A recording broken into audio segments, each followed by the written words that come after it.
Amazing. To think that he fought in the prelims 2 days ago and started water walking yesterday with half of his chakra sealed and his control down the tubes, and yet when his chakra is normal, he can't even manage to summon a baby toad. Why is it that he can't expel enough chakra at once to summon, when he can make 1,000 clones? Thought Jiraiya as he looked away from the beautiful young woman swimming in the lake next to the clearing that Naruto was training in. Maybe it's the fox? When Kyuubi was fully sealed away, he had better chakra control.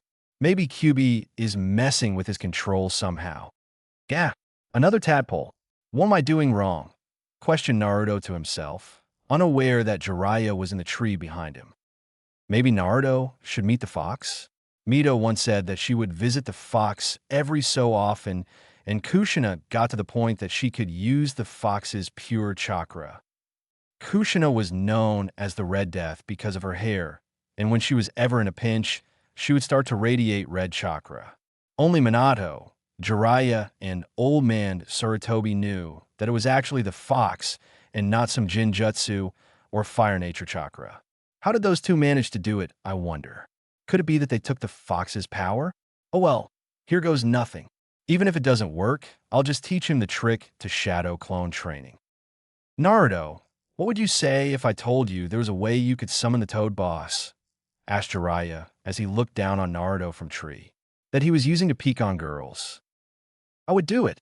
I can't let that team stay better than me, shouted an excited, yet very tired Naruto.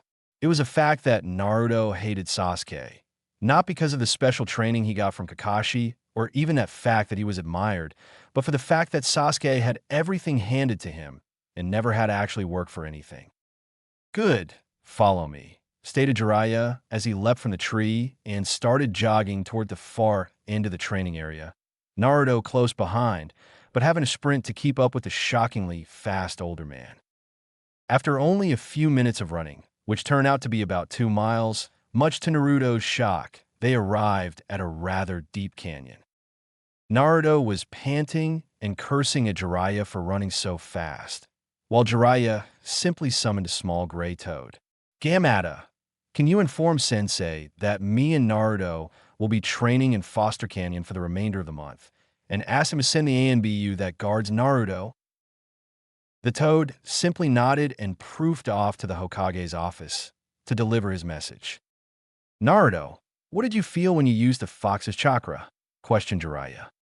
Naruto's eyes widened in shock. Well, when I saw Sasuke go down, I got really angry, but when I was trying to save Sasuke and Sakura from Snake Face, I felt, I don't know, it was weird, like I wasn't fighting for myself, like I was fighting for something more. Naruto, we're going to the bottom of this canyon, and you're going to talk to the fox, stated Jiraiya. Why would I? He's made my life hell.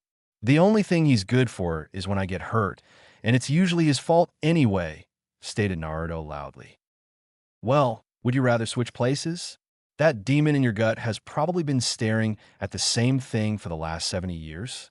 You don't know this, but that fox has been sealed 3 times now, and the only time it's been out, it was immediately attacked. Put yourself in that position, stated Jiraiya, as if that explained everything, though at most it raised further questions. What? I thought I was the only one to ever carry this stupid thing, shouted Naruto. Naruto, you're not the only person in the world that has a demon sealed inside of them, stated Jiraiya. I'm not, questioned Naruto. No, in fact, it's so common that there's a name for them. Jinchuriki, the power of human sacrifice. You've met one of them. Gaara of the desert is a Jinchuriki, stated Jiraiya, a sad smile on his face. But he's the son of the Kazekage. Why would he have a demon sealed inside of him? Questioned Naruto. Most Jinchuriki are related to Kages or important people. In Kyumo, the container of the 8 tails is a man by the name of Killer Bee, the Raikage brother. There is another container in Kyumo, a blonde woman. I don't know her name or what beast she holds. I'll be honest, the only reason I even know about her is because she caught me peeping, stated Jiraiya, a stupid perverted grin on his face. Guessing she beat the shit out of you, laughed Naruto. Actually, She asked me to sign her book and not use her in any of my books, stated Jiraiya. What? There's actually a girl out there that reads your books? Asked Naruto. Shut up, Gaki. We're getting off topic. It's your duty as a Jinchuriki to, at the very least, be able to use your curse, stated Jiraiya seriously. I still don't want to. If it's not my own power, then I don't want to have it, stated Naruto adamantly. Naruto, by that logic, you wouldn't use a kunai or a sword or a shuriken or a senbon, stated Jiraiya. Huh? Why do you say that? Asked a confused Naruto. It's simple. That demon sealed in your gut is nothing but a tool. If used wrong, it can kill you. If you don't learn to use it, it can kill you and everyone around you. And it's one of the best trump cards out there. Seeing Naruto's confusion, Jiraiya slapped his forehead and elaborated. Your demon can heal you. If you learn to control its chakra, you could take anything but a killing blow and keep fighting. Imagine that, a Hokage that can take any blow in stride and always come through in the end. Good Lord, this kid is more stubborn than his old man and his mother. Minato, Kushina, what do I do to make your son understand? Thought Jiraiya. So, it's just a tool, like a kunai or a sword?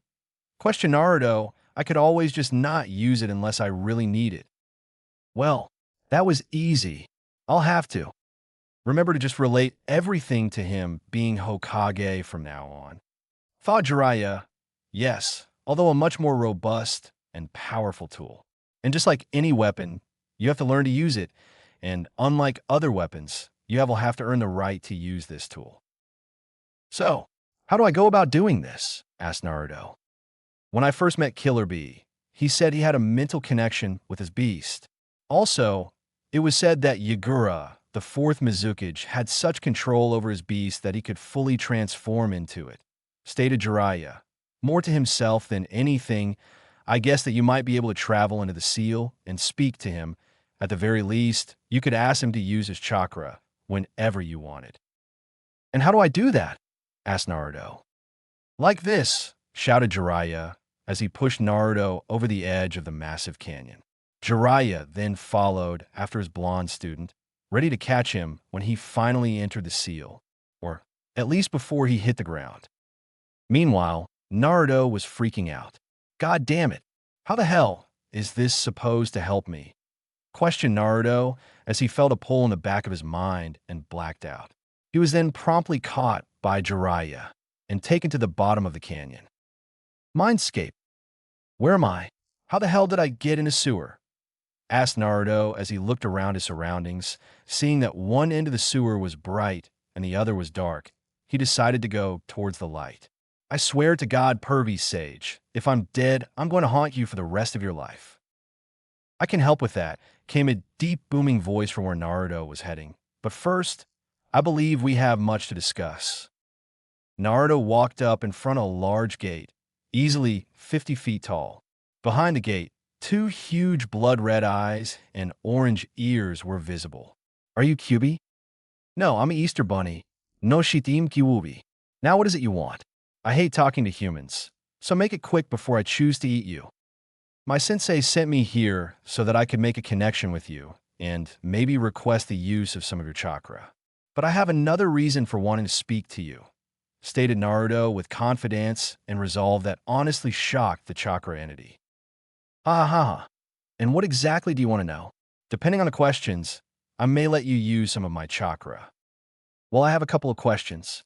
I guess my first is, why does my mind look like a sewer? The second is, why did you attack the village the night I was born? And the third, who were your other hosts? And four, outside of letting you go, what can I do to make you more comfortable while you're here? I don't know why your mind is a sewer. Maybe it's because of your mindset. I was being controlled when I attacked the village. I refuse to go into any more detail than that. My first host was the man who first sealed me, Hashirama's wife. I believe her name was Mito. The second was a woman named Kushina. Reminds me a lot of you, fiery temper, skilled, wanted to be Hokage. Then there's you. Now if you truly want to make my life inside of the seal better, you could give me access to your senses. I'm tired of living closed off from the world. You could also change the size of this cage. It may seem big to you, though I can barely move in this place, stated a much calmer and even friendlier sounding Kyuubi. How would I do that? Asked Naruto, his curiosity skyrocketed by the suddenly not so terrifying Kyuubi. It's your mind, kid. If I knew I would tell you, my best guess is that if you concentrate hard enough, you can move these things at your will. Naruto closed his eyes, and barely a second later, a pulse ripped through his mindscape, shredding everything in its path. Then a second pulse went through his mindscape, turning it into one giant cave with about a dozen doors on both sides and a small path in the back of the cave with a large blinking exit sign above it. Then, Kyuubi's cage expanded in all directions, forming a large grassy valley, surrounded on all sides by mountains and, of course, the large gate that made up the seal. Kyuubi was shocked. Not only was it beautiful, it was also brilliant. With mountains on all sides, it didn't truly feel like it was trapped anymore. The grass felt great on his paws. There was a massive tree in the back that looked like it would be great for napping under. And finally, because of the drop-off, Naruto and Kyuubi now stood eye to eye. That's when Kyuubi felt it. He could feel everything going on around Naruto. The perverted one setting up camp. A small fox was currently staring at Naruto from afar. Somewhere, a blonde with large breasts was losing a lot of money. A snake was cutting open an orange. A scarecrow was creating a lot of lightning, and a bowl-cut man was somehow doing push-ups with his chin. Wow, that was easier than I thought, stated Naruto.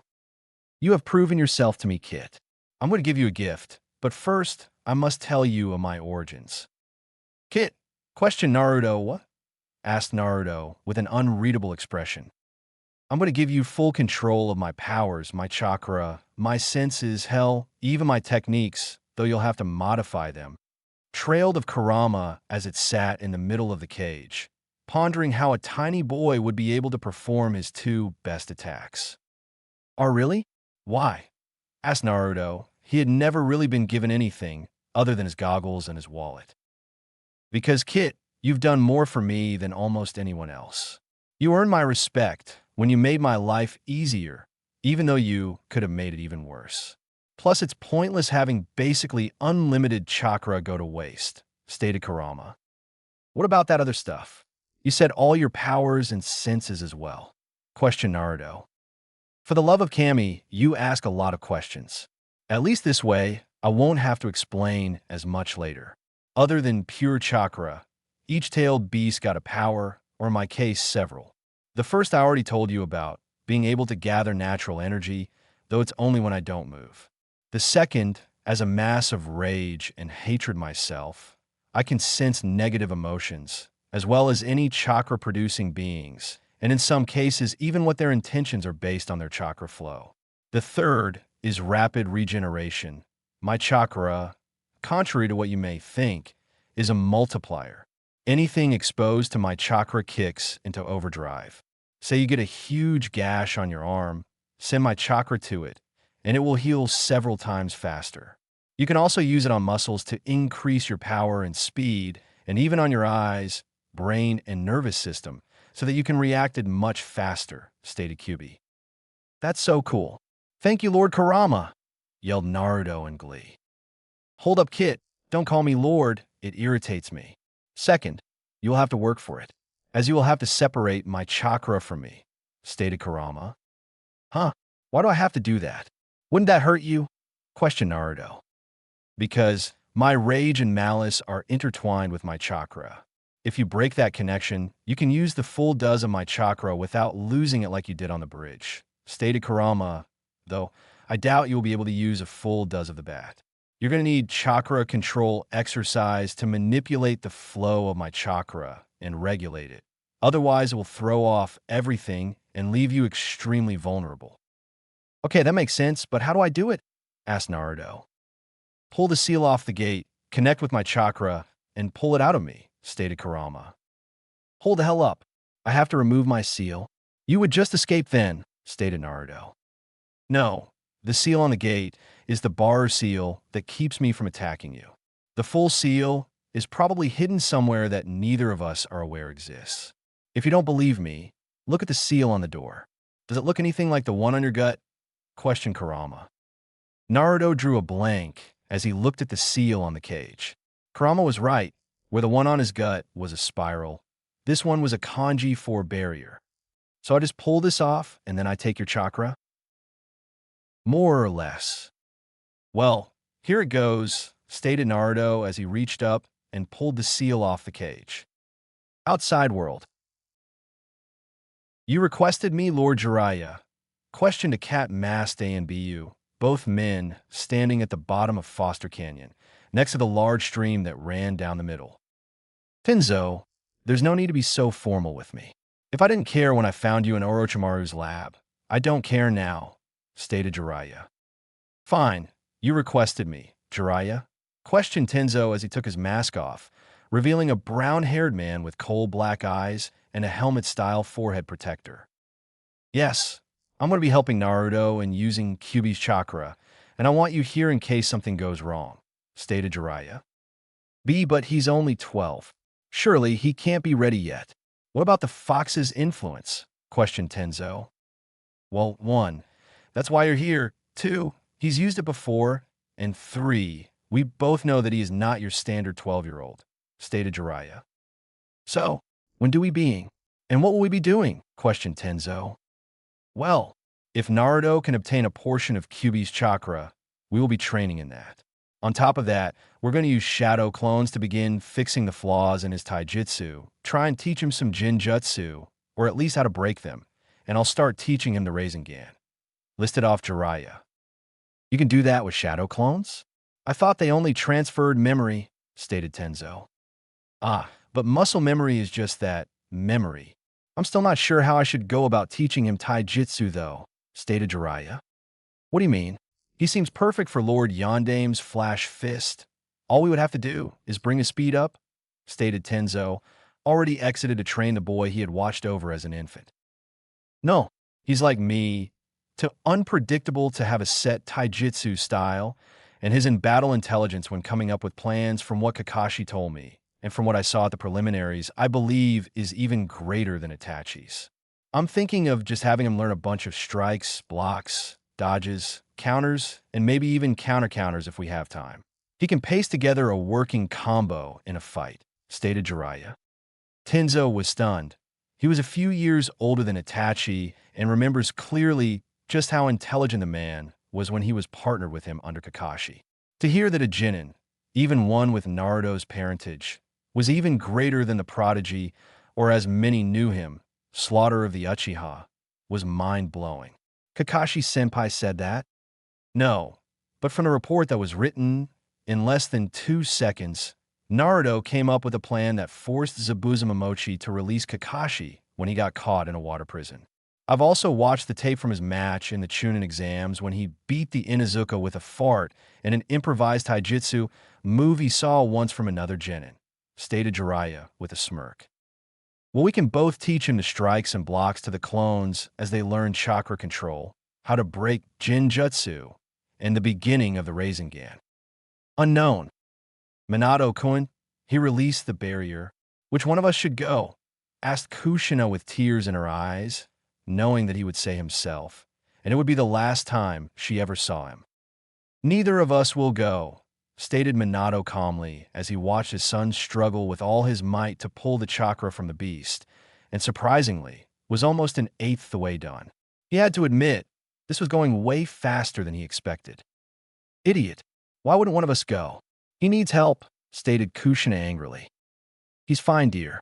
Look, the Kyuubi is letting him take its chakra. Why go now when he doesn't need us and risk not being there when he truly does? Questioned Minato. Kushina knew her husband was right and that her little Naruto didn't need them at the moment, but god damn it, she wanted to be there for this. You better hope to Cammy that he needs us more at some point, because if he doesn't, I'm going to kill you. Sorry, dear, I'm already dead, and so are you, stated Minato cheekily. Fine, I'll just use my 1,000 years of painful death, stated Kushina. With Naruto and Kurama. Come on, Kit, you're almost halfway there. Ground out the fox, who was beginning to feel the immense strain that went along with having your chakra forcibly removed. Naruto said nothing as he continued to rip the chakra from the massive beast. With strained eyes, he watched as the fox began to wither to skin and bones. The fox apparently knew what the young blonde was thinking as it ground out. I'll recover. Just whatever you do, do not stop. The backlash will kill us both. Now, keep going. You're almost there. Naruto grunted as he gave another big pull, but to no avail as he only succeeded in gaining another notch of chakra. Come on, god damn it, shouted Naruto as he gave another big pull, this time succeeding in loosening Kyuubi's grasp on his chakra. You're close, Kit. One more pull. Outside world. Tenzo and Jiraiya were standing under a dome that Tenzo had made as a shelter from the rain that had started just minutes ago. Jiraiya, just how potent is Kyuubi's chakra? I've never actually needed to suppress it, so I'd like to have a heads up for when he uses it. We both know the feeling that chakra gives off. You were young at the time, but I'm sure you remember when it attacked, stated Jiraiya. Tenzo nodded. Well, as powerful as it felt, just imagine it being twice as strong. Tenzo stood shocked. He remembered it being unreal how strong the fox was, to be twice as strong as that. Suddenly, a burst of pure power emanated from the sleeping boy beside them. But as fast as it came, it was gone. Well, guess he succeeded. Wonder how much he got the Kyuubi to cough up. Mindscape. Naruto stood in awe of the giant, floating orb of red chakra that now completely lit up the cave in a sunset-like glow. Kurama wasn't much better, as it shakily stood and looked at its own chakra, which it somehow could still feel, hovered about 10 feet in the air on the far right side of the cave, 8 pillars surrounding it. Kurama, are you okay? Questioned Naruto, seeing the fox roughly the size of a small house and still skin and bones. Yeah, Kit. Just need to withdraw some energy from the nature around us. I'll be back to full in about a year if you use a lot of my chakra. It will take longer, but I'll be able to replenish whatever you use in roughly a month. Panted Kurama. Now, if you don't mind, I need to sleep to regain energy at a descent rate. When can I start using your chakra? Asked Naruto. Whenever you want, though I wouldn't use any more of that 2% flow at a time. It should just under 3 tails. How is 2% 3 tails worth? Asked a confused Naruto. My tails are unlike the other bijou. My first tail of my power is roughly 1/3%. My second is 2/3%. My third tail is roughly 1% and 1/3. It's exponential. Add the first 3 tails together, and you get 2 1/3% of my chakra. That's why I'm so much more powerful than the other bijou. Naruto watched as the downsized fox staggered over to the giant tree behind it and laid down in the shade. Okay, I'll let you sleep. See you later, Kurama. Unknown. See Kushina-chan? I told you that he would be fine, stated Minato. I know. I just wish there was some way we could help him out, or at least congratulate him, stated a sad Kushina. If you wish, I could deliver a message to someone, stated a deathly-sounding voice behind the duo. They spun to see a translucent figure in all white with long white hair. Shinigami-sama. It's not what it looks like, stated a startled Minato. Become Minato. I've known of you using the seal to watch your son's life. Do you forget that part of me is incorporated into it? Questioned the death god. Minato simply hung his head. Now, as I see it, taking control of young Kyuubi's chakra is cause to celebrate. After all, he is the first human to do so in a very long time. What is the message you wish to deliver? And to whom? Tell my little boy that we're proud of him and that dash. No, Kushina was cut off by Minato. What do you mean no? I will fuck you in the ass with my katana if you try to keep me from praising my baby, shouted Kushina, getting a sweat drop from the Shinigami. He can't know about us yet. He's still at a troublesome stage in his life. I don't want his heritage going to his head, stated Minato. Kushina glared at him, but said nothing, understanding that Minato was right. Shinigami-sama, could you possibly tell Hiruzen Sarutobi to give Naruto my old jacket and something for my wife, as well as the keys to our old apartment? After striping it of any pictures of me, he can leave everything of Kushina's. But of course, What would you like to give the boy? Questioned Shinigami as it looked at Kushina. Everything in the apartment, as well as my specialty Konoha headband and my Yuzu headband, stated Kushina with a small but true smile. As well as a letter from me, if you would, Shinigami-sama, stated a gruff, gravel-like voice. Jiraiya and Tenzo. Good to see you're awake, Gaki. How much chakra did you get? Questioned Jiraiya from that burst of power earlier. I'm guessing a lot. A lot of what? Suddenly, two people dropped down from the dome and walked closer, showing themselves to be Kakashi and Sasuke. What are you two doing here? Questioned Naruto in a less than friendly tone. We're training upstream of here and felt the surge of power. We decided to check it out, stated Kakashi lazily. What was that power before? Demanded Sasuke, much to the displeasure of Naruto and Jiraiya. None of your business, team, stated Naruto coldly. Well, is it any of my business? Questioned Kakashi, getting a hateful glare from Naruto, which seemed to confuse Kakashi. It would have been your business had you not ditched me 2 days ago to train Sasuke. If I remember right, something about Sasuke needs my attention more than you do? Questioned Naruto. Jiraiya and Tenzo were shocked. Kakashi Hitaki playing favorites? He was team before self.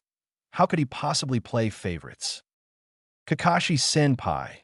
Surely you didn't say that, did you? Questioned Tenzo. Yes, I said that. And Sasuke does need my attention more than Naruto does. If Naruto loses, he will live. If Sasuke loses, there's no way he would make it out alive, stated Kakashi. That's understandable. But how did you know Sasuke would be fighting Gaara?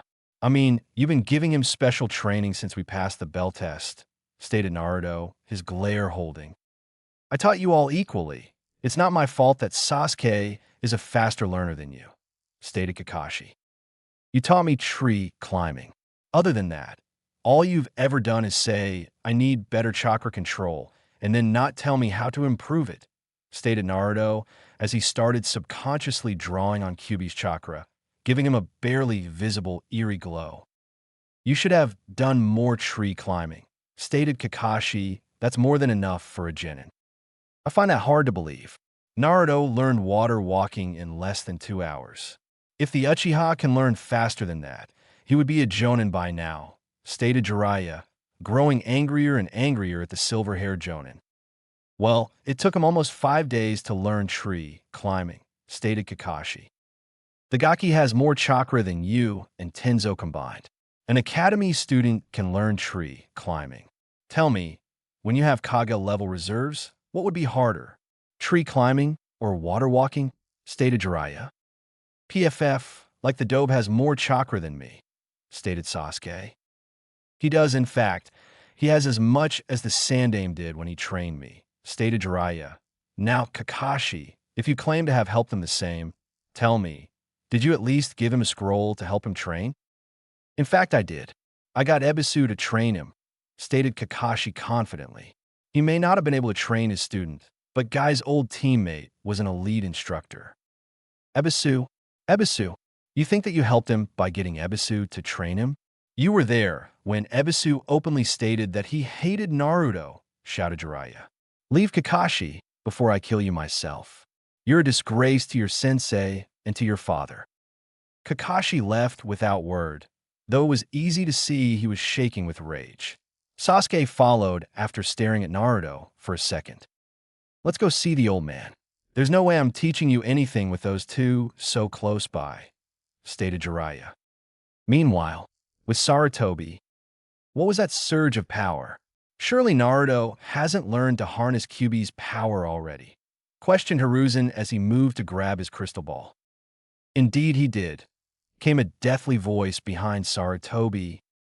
With speed he hadn't used in almost 10 years, Hiruzen had backflipped out of his chair and stabbed a kunai into the back of the man that had somehow got past all his ANBU, only to find that the stab hadn't hit anything. Now, Hiruzen, I'm not surprised you'd still be skilled, but was it really needed to attempt to kill me? Questioned the spectral figure. Shinigami, stuttered the old Kage. Now, Hiruzen, calm down. I'm not here to take you. Simply here to deliver a message from some people who have passed on, stated Shinigami. I've temporarily put your A and BU to sleep, so do not worry. Oh, questioned Hiruzen. Minato and Kushina, as well as a young man who also died before his time. Anyway, Minato says that he wants you to give his son his jacket, but don't inform him that he is Minato's son. Kushina wants you to give Naruto her old headbands, as well as their old apartment. After removing everything of Minato's, that is, stated Shinigami as he dug into his robe and pulled out a folded sheet of paper. Ah, here it is. Give this to Naruto. Tell him it came in from Wave yesterday. Farewell, Hokage. As the spectral image of the Shinigami faded, it was replaced by Jiraiya. As Sarutobi shook his head to clear its cobwebs, he noticed that both Tenzo and Naruto were standing by his sides. Old man, are you all right? Questioned Naruto. Yes, I believe I am, stated the old man slowly before looking at Naruto. What is your progress so far? Well, I met Kurama, changed his cage, he let me have his chakra. I took it, and now he's sleeping. He said it would take a lot of work to use his chakra to the max, but I should be able to use about 2% of it, stated Naruto, as 3 jaws hit the floor. Hold the fuck up, Gaki. Kurama? How did you change his cage? He let you have his chakra? And 2%? How much is that? Questioned Jiraiya with wide eyes. In the corner, the always quite Tenzo was simply unable to do anything as his brain had shut down. In order. Kyubi's real name is Kurama. It was my mindscape, so I just thought about it, and it worked. He said that he liked me, and as thanks for making his life and my seal more bearable, he let me take his chakra. Stated Naruto before he started scratching his head. He said something about each tail was exponential to the one before it, but I forgot the rest. That's amazing, Naruto. Truly amazing, stated Sarutobi. I have some things you should have. Your mother left me some things for you when I thought you ready. Also, this came for you yesterday. Naruto looked dumbstruck as he took the folder piece of paper. And my mother? But you said you didn't know who my parents were. Gaki, your mother was an S-class kunoichi. We couldn't let anyone know you were a child, or you could be in even more trouble than you ended up in. Stated Jiraiya seriously. She had many enemies in both Kyomo and Kiri, as well as here in Konoha.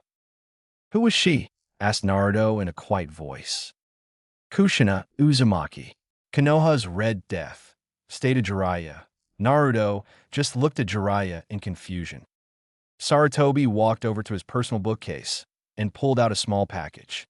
Now, Naruto, I'm sorry I waited till now to tell you of your mother. Her will that she left you is still intact, but will take about a week to gather. Until then, these are your mother's headbands. Headbands? Like more than one? Questioned Naruto. Yes. You see, your mother was originally from the village of Yuzushiogakure. It was destroyed near the end of the Second Great War, and she came here. The spiral headband is an Yuzushio headband, stated Sarutobi, holding up a plain headband with a vortex on it. He then held up another headband, this one a Konoha headband, but the metal was black and the leaf symbol was red. This headband is given to the commander of the ANBU. It's made of chakra conductive metal, and the red symbol symbolized your mother, the Red Death. Can I wear it? Asked Naruto. Yes, you may. We retired those style of headband from ANBU after your mother died, so there won't be any confusion, stated Sarutobi with a kind smile. Now I believe I handed you a letter. Naruto looked at the piece of paper he had dropped on the floor and began to read it aloud. Dir brat. Yeah, it's for me. If you're reading this, then it's obvious that you survived and that I have not. I have decided that if you do indeed defeat Haku, as I'm sure you would be the one to do it, that you will continue my legacy and take my sword. Don't get all sappy on me. The only other choices I have is Hataki and that water punk, and I'm sure as hell not giving my sword to a monkey or a puddle. Anyway, you are now the wielder of my sword. Don't worry, in our hideout, about 2 miles or so north of the bridge, is instructions and materials needed for the upkeep. Don't fail my judgment. Zabuza. P.S. Fuck you. He left me his sword. muttered Naruto before he passed out and collapsed to the floor, his mother's headbands in his left hand, the letter in his right. Must have been too much for him, stated Tenzo, who had finally recovered enough to form full sentences. I'd imagine that it would be. Finding out about your mother and being left the sword of Zabuza Momochi. I'd probably pass out too, stated Jiraiya, who had been reading over the blonde's shoulder. Listen, sensei. I'm going to take Naruto to get that sword and train him along the way. I request that you assign Tenzo to me so that he can help with Naruto training in Kyuubi's chakra. Approved. While you're there, perhaps you could improve relations, stated Sarutobi as he wrote up an order for 8B rank retrieval mission. That won't be a problem. We can get there in a day and spend 3 weeks training, stated Jiraiya, more to himself than anything. Why would you be training there? Would it not be more beneficial to train here? Questioned the old man. Surprisingly, it was Naruto who answered. Kurama's chakra is too powerful. The only safe place to train is in Foster Canyon, and the Thames are training there. It wouldn't do me any good for Sasuke or Hatake to see anything I might learn. Why would you say that, Naruto? Kakashi is your sensei and Sasuke your teammate? Questioned Sarutobi. He had heard that Team 7 was close and that they had perfect teamwork. It was Jiraiya that filled in the blanks. I believe Kakashi is favoring Sasuke heavily. As you know, I've read every team progress report I could on the Gaki, and in every one it shows both the Gaki and his female teammate improve roughly the same, and the Uchiha improving in leaps and bounds. Well, Sasuke is a genius. After all, he was Rookie of the Year, stated Sarutobi. I watched Naruto learn water walking in under an hour, interrupted Jiraiya. Anyone who can learn water walking in an hour and has reserves as big as you did 30 years ago should have no problem learning anything with a capable instructor. Sarutobi's forehead crinkled at the thought of that. Even Tsunade had not learned water walking that fast, and he does indeed have monstrous reserves. Perhaps Kakashi has been playing favorites, but has he done anything detrimental to either student? He left me to train by myself for the finals, and when I confronted him about it, he brought me that closet pervert that says he's training Konohamaru, stated Naruto, a small amount of killing intent radiating off of the blonde. From this moment forth, Naruto, you are no longer part of Team 7. For now, I will have an investigation into Kakashi's behavior and teachings. That will tell us just how much he has played favorites, stated Sarutobi in an angered voice. For now, you 3 will go to Wave, train Naruto, and be back here the day before the finals. Gigi? If I'm not on Team 7 anymore, who is my sensei? Questioned Naruto. Jiraiya will be, and when he isn't in the village, Tenzo will be. Seeing as you're getting a sword, he can teach you the basics. I will work on getting a suitable Kenjutsu teacher for you after the Chūnin exams, stated Sarutobi. Thank you, Gigi, smiled Naruto. It's not a problem, Naruto. After all, I can't have the man that's going to replace me being held back. Now can I? Smiled the old man, who once again got up and walked over to the cabinet to the right of the door and pulled out a scroll that had a yellow casing over it. The man that this belonged to will be proud of you. He would want you to have this. Please wait until you're on your way to Wave to open it. Is that all, old man? Questioned Jiraiya as he watched the blonde examine the scroll for a second before shrugging and placing it in his pocket. He watched as his old sensei nodded. All right, then we're off. See you in a month, sensei. At the gate. Okay, it's already getting late, so to get there as fast as possible, we're going to take a toad. So go ahead and summon one, stated Jiraiya. Pervy Sage? I can't, remember, stated Naruto. Just humor me. Put as much in as you do for, say, 100 clones, stated Jiraiya. All right, here it goes. Summoning Jutsu. A huge cloud of smoke enveloped the trio as they rocketed into the air. Hello, Jiraiya. Might I ask what you summoned me for? Asked the large scarlet-red frog. It wasn't me, Gamakin. It was young Naruto here, stated Jiraiya. I see. Then what can I assist you with, Naruto? Can you bring us to the bridge that connects Fire Country to Wave Country? Asked Naruto. There's a bridge now? I can try. Please hold on tight. I'm rather clumsy, stated Gamaken as he took off with a giant leap, forcing Naruto to roll down his back before he caught himself on the large shield. Huh. Gaki recovered much faster than his father did the first time he rode Gamabunta. Unknown. He's growing up so fast, cried Kushina as she held onto Minato. Kushina, I wouldn't mind this normally, but, stated Minato, I've seen worse, though I never would have thought that the Red Death and Yellow Flash would be so emotional, stated the gruff voice beside the couple. Though I guess that explains the orange. This coming from the young man that killed his entire class because they bullied the girl you loved? Asked Kushina with a sly smile. I have no idea what you're talking about, stated Zabuza with a faint blush on his face. Oh, so you wouldn't mind if, say, our little Naruto just so happened to charm a certain redhead, stated Kushina in a sing-song voice.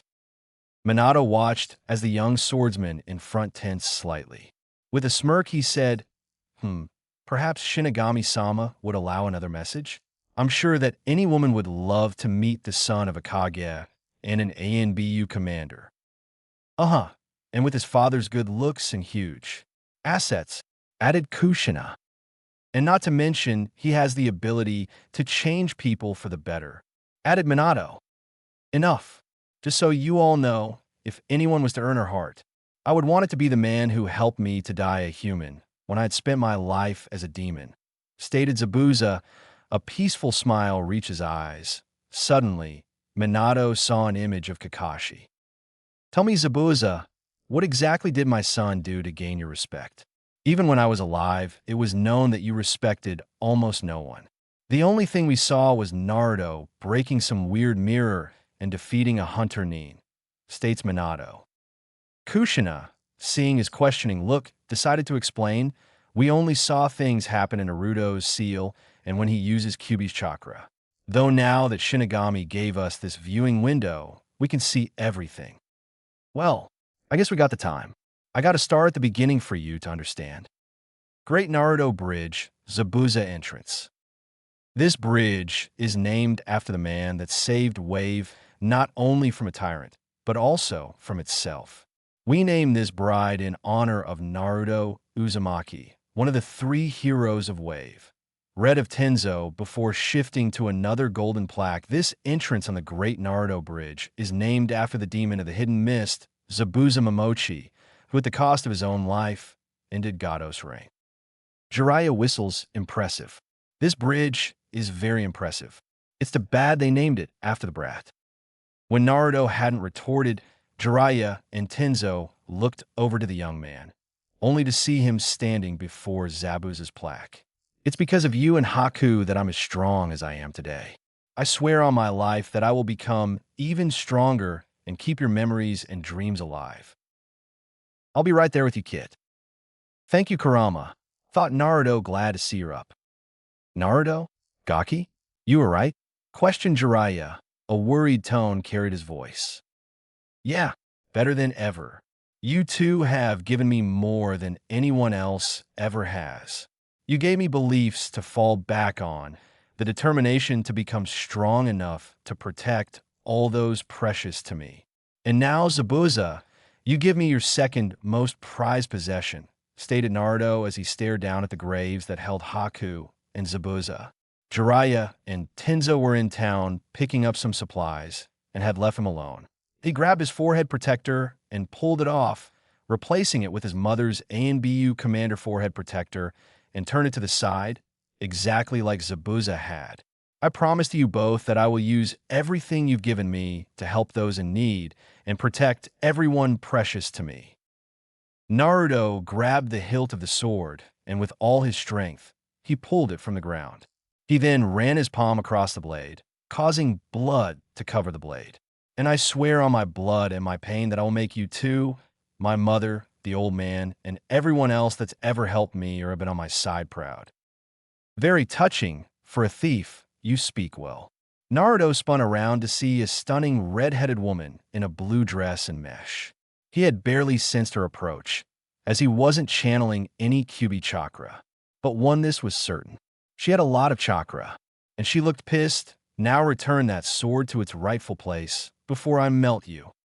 I don't know who you are, lady, but I will never give up this sword, stated Naruto fiercely as he started drawing Kurama's chakra just enough to remain unseen. Naruto was amazed how even at low levels, the giant blade felt no heavier than the katana that Tenzo was having him train with on the walk across the bridge. Listen, punk, I will not tell you again. Put that sword back in its rightful place, or I will kill you, stated the redhead in a rage-filled voice. I don't know what your problem is, but this sword is in its rightful place, stated Naruto as he took the best defensive stance he could muster. That sword belongs with Zabuza, she shouted as she rushed him, drawing her fist back, only to see him start to glow gold and blur behind her. Fast, low Jonin level. Naruto tried to punch her from behind, only for her to spin around and grab his fist, using his own momentum to throw him like a rag doll over her shoulder. As Naruto righted in himself, he felt all the air leave his lungs, a fist planted in his gut. Kurama, I need as much chakra flow as I can handle. The only response was Naruto, glowing brighter and feeling the pain from the punch lesson. As Naruto approached a tree, he stabbed the blade into the ground, halting his involuntary flight. Naruto's chakra-enhanced eyes and brain picked up another blur heading towards him from his right. On instinct, he pulled the blade from the ground and blocked the strike, something he had seen Zabuza do when first fighting Kakashi. Mei was in shock. The brat had blocked her punch, which, considering she was the second strongest woman in the world, right behind Tsunade, was a feat in itself. What shocked her the most was with his headband sideways, his demon-like shroud, and the way he blocked with the flat of the sword, the brat looked exactly like Zabuza.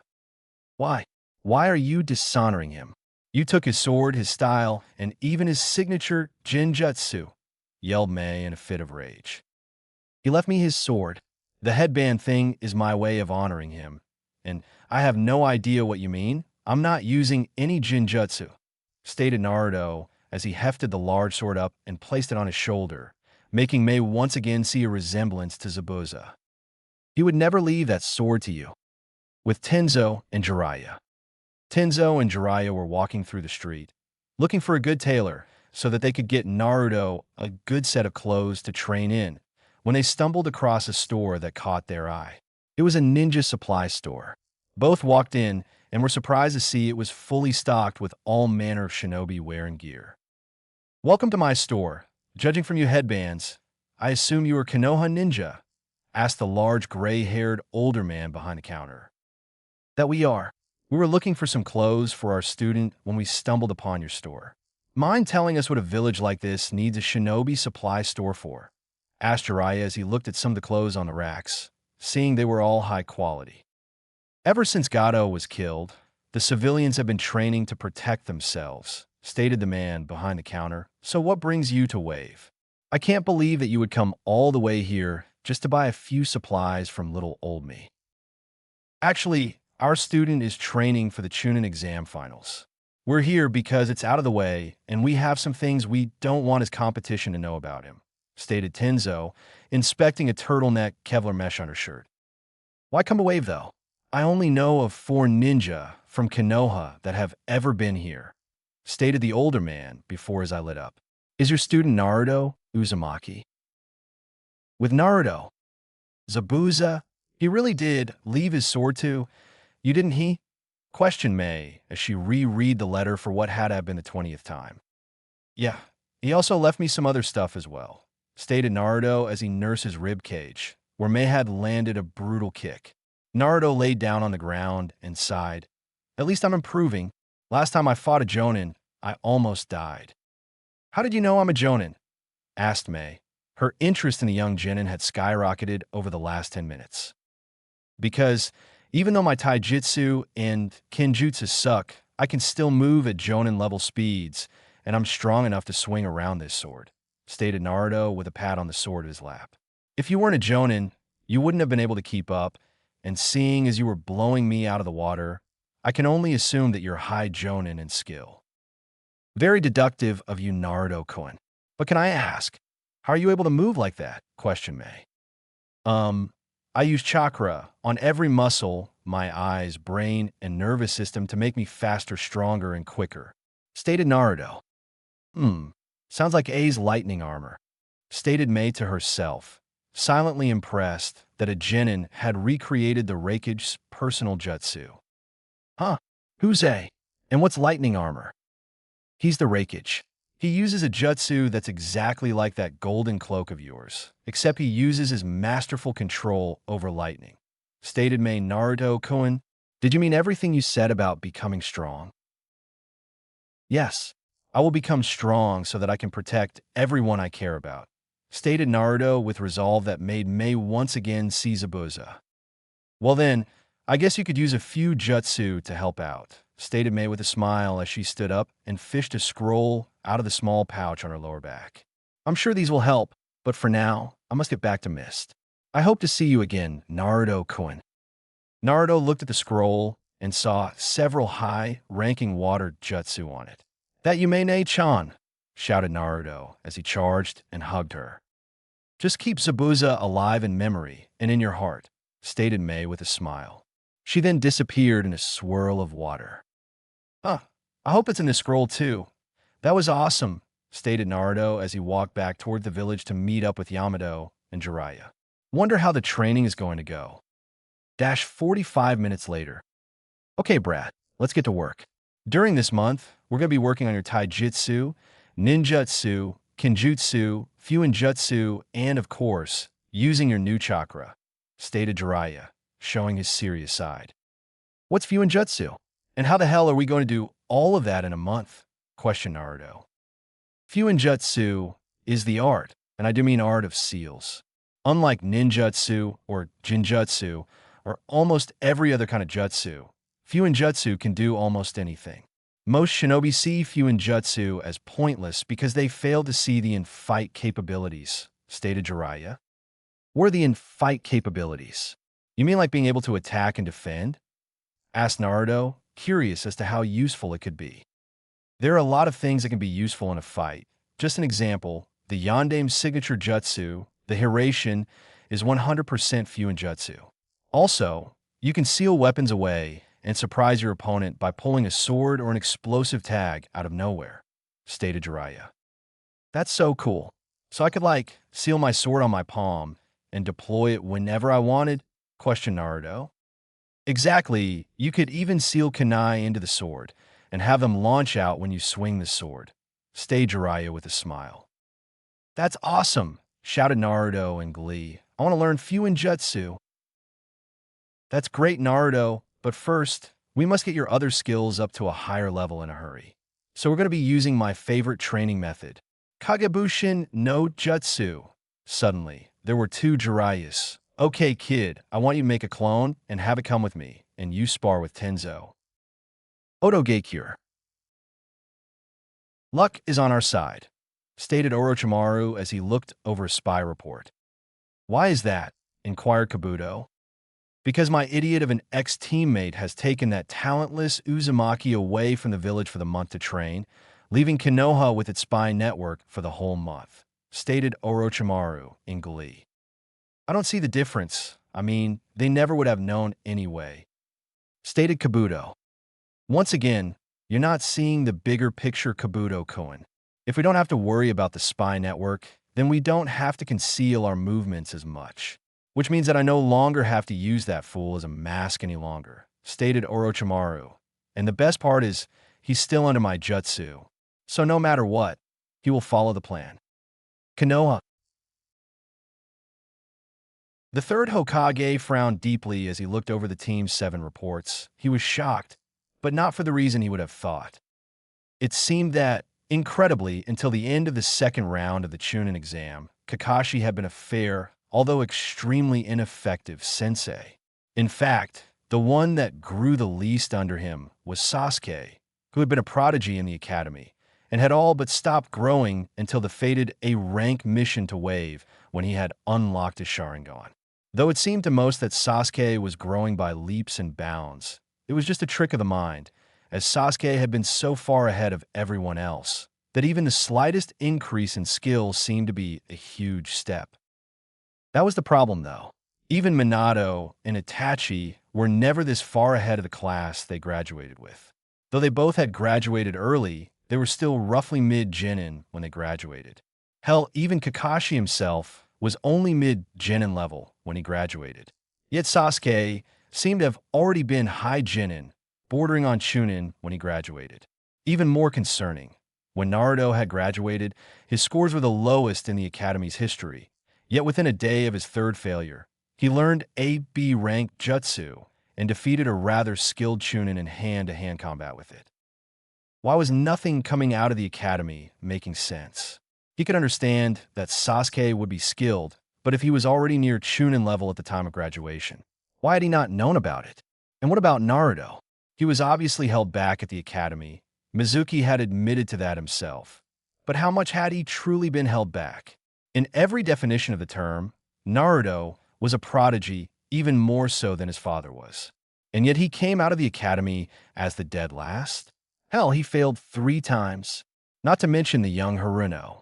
She's the daughter to fairly skilled, retired shinobi. She came out of the Academy a well-rounded, incredibly intelligent young woman. But her team reports showed that she had done next to nothing on their missions, and when she trained, she did the bare minimum of work.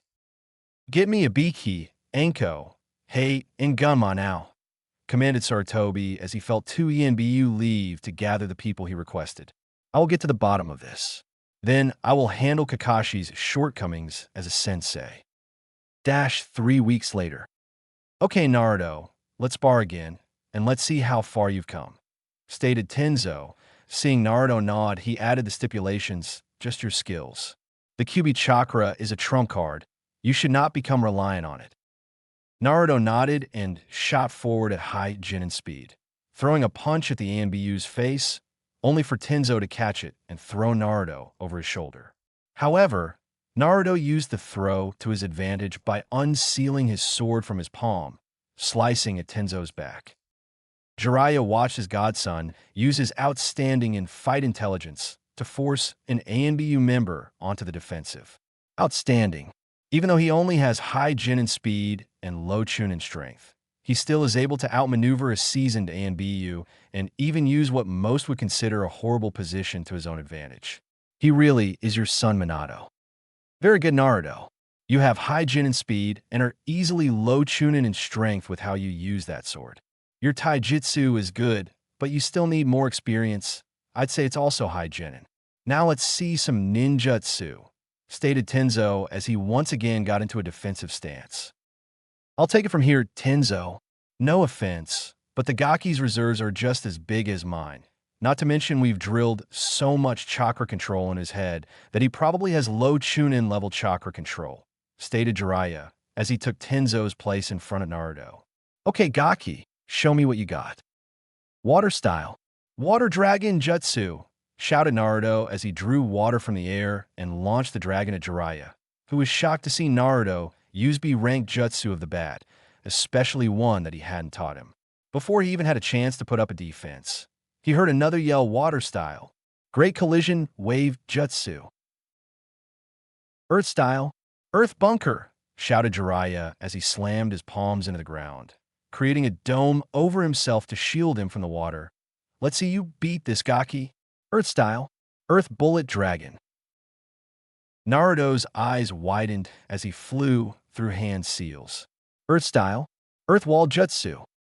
A 10-foot tall, 10-foot wide, and 2 feet thick wall of earth sprang up in front of Naruto, absorbing the impact of the bullet dragon as it slammed into it. As it fell, Jiraiya saw Naruto kneeling behind the giant mound of mud that made of their combined jutsu, panting heavily.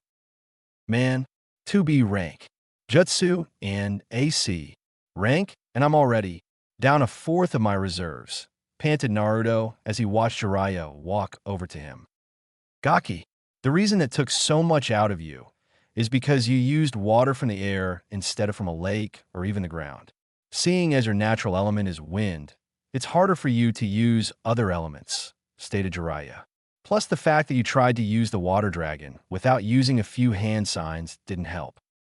The second Hokage used the water dragon with only one hand sign. If I can do it with less hand seals, Then it will be more useful in a fight, stated Naruto as he got up. Very true, but to properly do that, you need to have Kage level control, which even with shadow clone training and Kyuubi no longer messing up your chakra flow, you're still years, maybe even decades away from, stated Jiraiya as he walked over to Tenzo. So what now? He needs to be back in a week, so we still have a few days to train him, stated Tenzo. Why not give the kid a break? He's already low Chūnin without using Kyuubi chakra, and with it he might as well be low Jonin. He deserves some time off.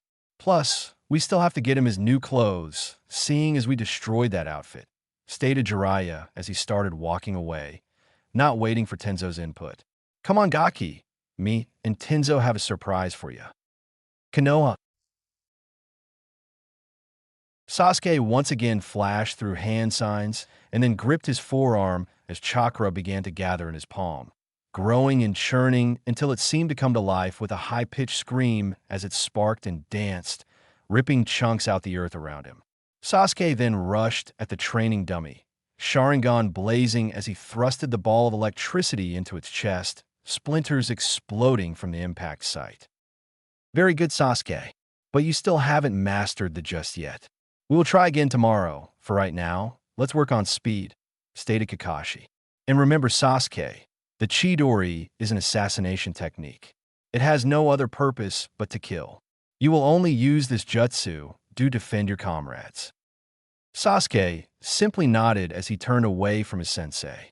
This is the perfect tool to kill him. Don't you worry, Dobe. Now that I have this, I won't need to kill you. Just as long as you don't stand in my way. Weapon shop in wave. Welcome back, Shinobi-san. Welcome to my store, Naruto-sama, called out the shop owner as the trio of shinobi made their way into the surprisingly large shinobi store. Hello, Kadio. Have you finished the orders? Asked Jiraiya. Naruto sent him a questioning look. But of course, my young seamstress finished the large order weeks ago. The second order was finished a few days ago, stated Kadio with a smile. Let me go get them.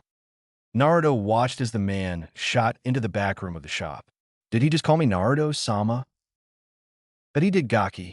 I'd imagine that everyone in this village, hell, the whole country thinks of you as a hero, stated Jiraiya. It's true, Naruto. You haven't seen it because you've only been to the graves and to Tezuna's sands. Everyone that has seen my headband asks about you, and there hasn't been a single one who had anything but good things to say about you, stated Tenzo. Why would we? You saved our country, Naruto-sama. You showed us that we could still fight. It's because of you that many of us are still alive, stated the shop owner as he came out of the back room, placing 3 boxes of the counter. These 2 are your orders. This third one was left here by a beautiful red-headed woman. Mayne-chan? Questioned Naruto to himself, though Jiraiya had heard him. Oh, so the Gaki has a cute little girlfriend he's been hiding from us. What do you think, Tenzo? Questioned Jiraiya. How cute, though I'm curious as to when he would have met her. We got here and almost immediately started his training, stated Tenzo. I met her when I went to visit Zabuza and get my blade. She said that she was a friend of his, and after we fought, she said that she had to go back to Mist, stated Naruto. He then pulled a scroll and showed it to the other men in the room. She's the one who gave me the scroll that had all the water jutsu I know. Must be fellow Jonin? Do you know her last name, Gaki? Asked Jiraiya. Well, no, she never gave it, stated Naruto while he rubbed the back of his head. What did she give me? Well, let's see, stated the store owner as he handed the box over to Naruto. Naruto opened the box, only to pull out 2 belts and a letter. The Naruto-kun. It was one of Zabuza's dreams to truly master the art of silent killing, which according to him was to become completely undetectable. I'm not sure that it's possible, but seeing as he left his sword to you, I believe you are the one to finish this dream. I don't have any scrolls on the silent killing technique, but hopefully this will help. Simply wear 1 belt around your chest and 1 around your waist. Channel some chakra into them, and the sword will stick to the belts, even through clothing. Make him proud, Naruto-kun. May. Gaki, if you keep going at this rate, you'll be buried in letters and gifts, laughed Jiraiya. But That will go perfect with our gifts. Naruto opened the next box, revealing a new outfit. Naruto was at a loss for words as he looked at the new clothes, and was only taken out of his thoughts when he heard Tenzo speak. We knew you would never give up the color orange, so we simply toned it down. Go ahead and put it on. I believe there's a changing room over in the corner.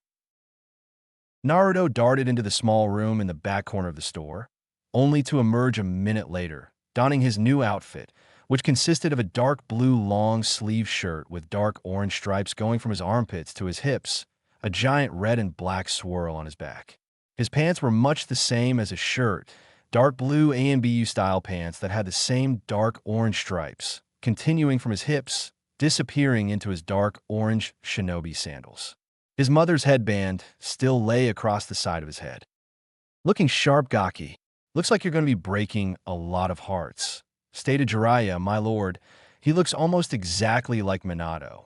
I can't wait to see everyone's smug faces when he arrives at the Chūnin exams and beats the Hyuga, all while resembling his father. It's awesome. Thank you both so much. Thanked Naruto with tears in his eyes. The shop owner was once again amazed that the hero of Wave was reduced to tears by simply being given an outfit, a very expensive and well-made outfit, mind you, but an outfit nonetheless. Open the last one, Gaki, stated Jiraiya. If he likes the outfit, he's going to love this. Such a shame the village held him back. Minato, would you have saved them if you knew this was your son's fate? Naruto nodded and wiped his eyes, moving over to the counter once again, taking the box into his hands, pulling the lid off. No way, no way. I take it you like a Gaki? Asked Jiraiya as he watched Naruto pull a blue jacket with orange flames licking the bottom and sleeves. On the back was the kanji for Demon of the Leaf. Naruto was at a loss for words as he put the jacket on and moved around in it. He was surprised that there was almost no loss of movement, and it hid the twin belts that made up his holster. In the front of the jacket, there was a spot where he could hook a forehead protector. You didn't need to do all of this. I may not have needed to, but I did.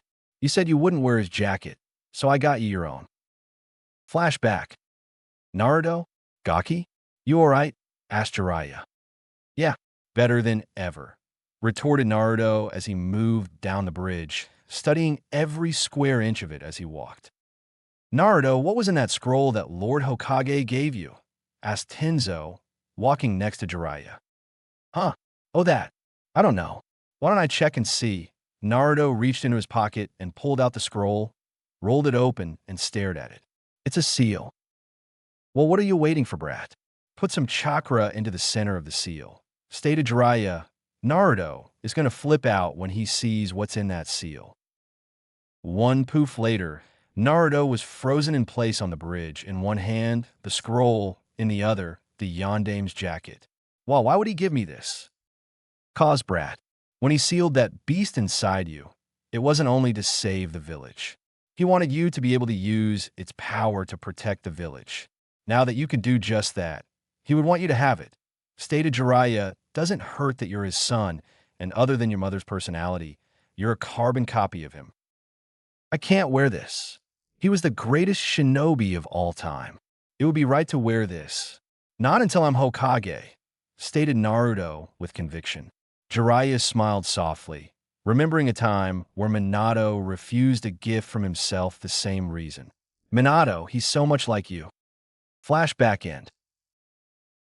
Alright, brat. No tears. Let's get going. We have less than a week left, and we still have one last place to go. Konoha. The Sandame observed the 3 men and 1 woman in front of him. Hei was coughing as usual. Though his condition was getting better, he kept up the appearance of being sick to force others to underestimate him. What have you all found? Asked Sarutobi, already smoking his pipe. We believe that there has been major favoritism shown throughout the academy, but as far as we can tell, Kakashi has just been a shitty sensei, stated Ibiki, stepping forward and handing the aged Kage a binder. Explain. The Kakashi part first, and then the academy, instructed the aged Kage. Up until the Uchiha obtained the cursed seal, Kakashi seemed to teach only teamwork exercises and use D ranks as his physical training. Usually this would be frowned upon, but from all accounts, Team 7's teamwork was held together by a thread, so I personally can't blame him too much, especially because for most of his life, he's believed teamwork was the most important part of being a shinobi. The C rank turned to rank, looking back, was actually not that bad of an idea. Kakashi had estimated it to be mid-B rank, and he could handle that by himself, as shown by his track record. I believe he figured that the stress of a high-ranking mission would kick them into gear and force them to start working together. Subsequently, it did just that, as both Sasuke Uchiha and Sakura Haruno started working better with Naruto Uzumaki, who Kakashi had said at one point was the glue that held the team together, stated Ibiki. Hiruzen nodded, remembering most of this information from the team reports. Anko began next. After Kakashi found out that Sasuke was marked with the curse mark, he immediately began setting up a sealing room, asking Madogai to watch after his team while he did so. Kakashi then reported that he sealed the curse mark with a twin evil suppressing seal after his preliminary match, making it controlled by Sasuke's will, which personally I think was the fucking stupidest thing he could have done, seeing as the brat has a revenge complex and will run to any source of power he can find. Sarutobi had to agree with the foul-mouthed Anko on that level. He made a mental note to have Jiraiya apply another set of seals to completely destroy the possibility of Sasuke ever using it again. After that, we have several witnesses that say they saw Kakashi and Uzumaki conversing outside of Rock Lee's room. An argument broke out when Kakashi all but cast Naruto off with Special Jonin Ebisu, and was heard saying that Uzumaki wasn't worth his time at the moment. After that, he took Sasuke out of the village to train. They are currently on the bluffs of Foster Canyon, stated Hate. It's my personal opinion that the reason Kakashi is promoting the Uchiha's growth to do right by Obito by helping Sasuke make Chūnin, then maybe he will help out Naruto and the Haruno. Sarutobi nodded at the information. Yes, Jiraiya had said that they were training near there, and I have the paperwork from Kakashi. What have you all found at the academy? Gama stepped forward and began. At first it seemed like Uzumaki was simply a dead last, which wouldn't be that surprising, as he had no one to help him outside of the classes. Looking back on the written exam scores, he consistently was scoring class low grades, though he rarely outright failed, leading us to believe that the instructors only taught him half of the curriculum. His physical scores were much the same, all just barely above passing, but going back and looking over the obstacle course tapes, Uzumaki was always in the top 5 in evasion, speed, reflexes, and usually could get his way out of any predicament he found himself in, until teachers started to sabotage him. This continued until he reached Irika's class, where he started to gradually improve. Near the middle of the year, he was hanging in the middle of the class. It was then that other teachers started to volunteer their help in training Naruto in their specialty subjects, at which point Naruto started to fall behind again, eventually causing him to become the dead last. Thank you for the reports.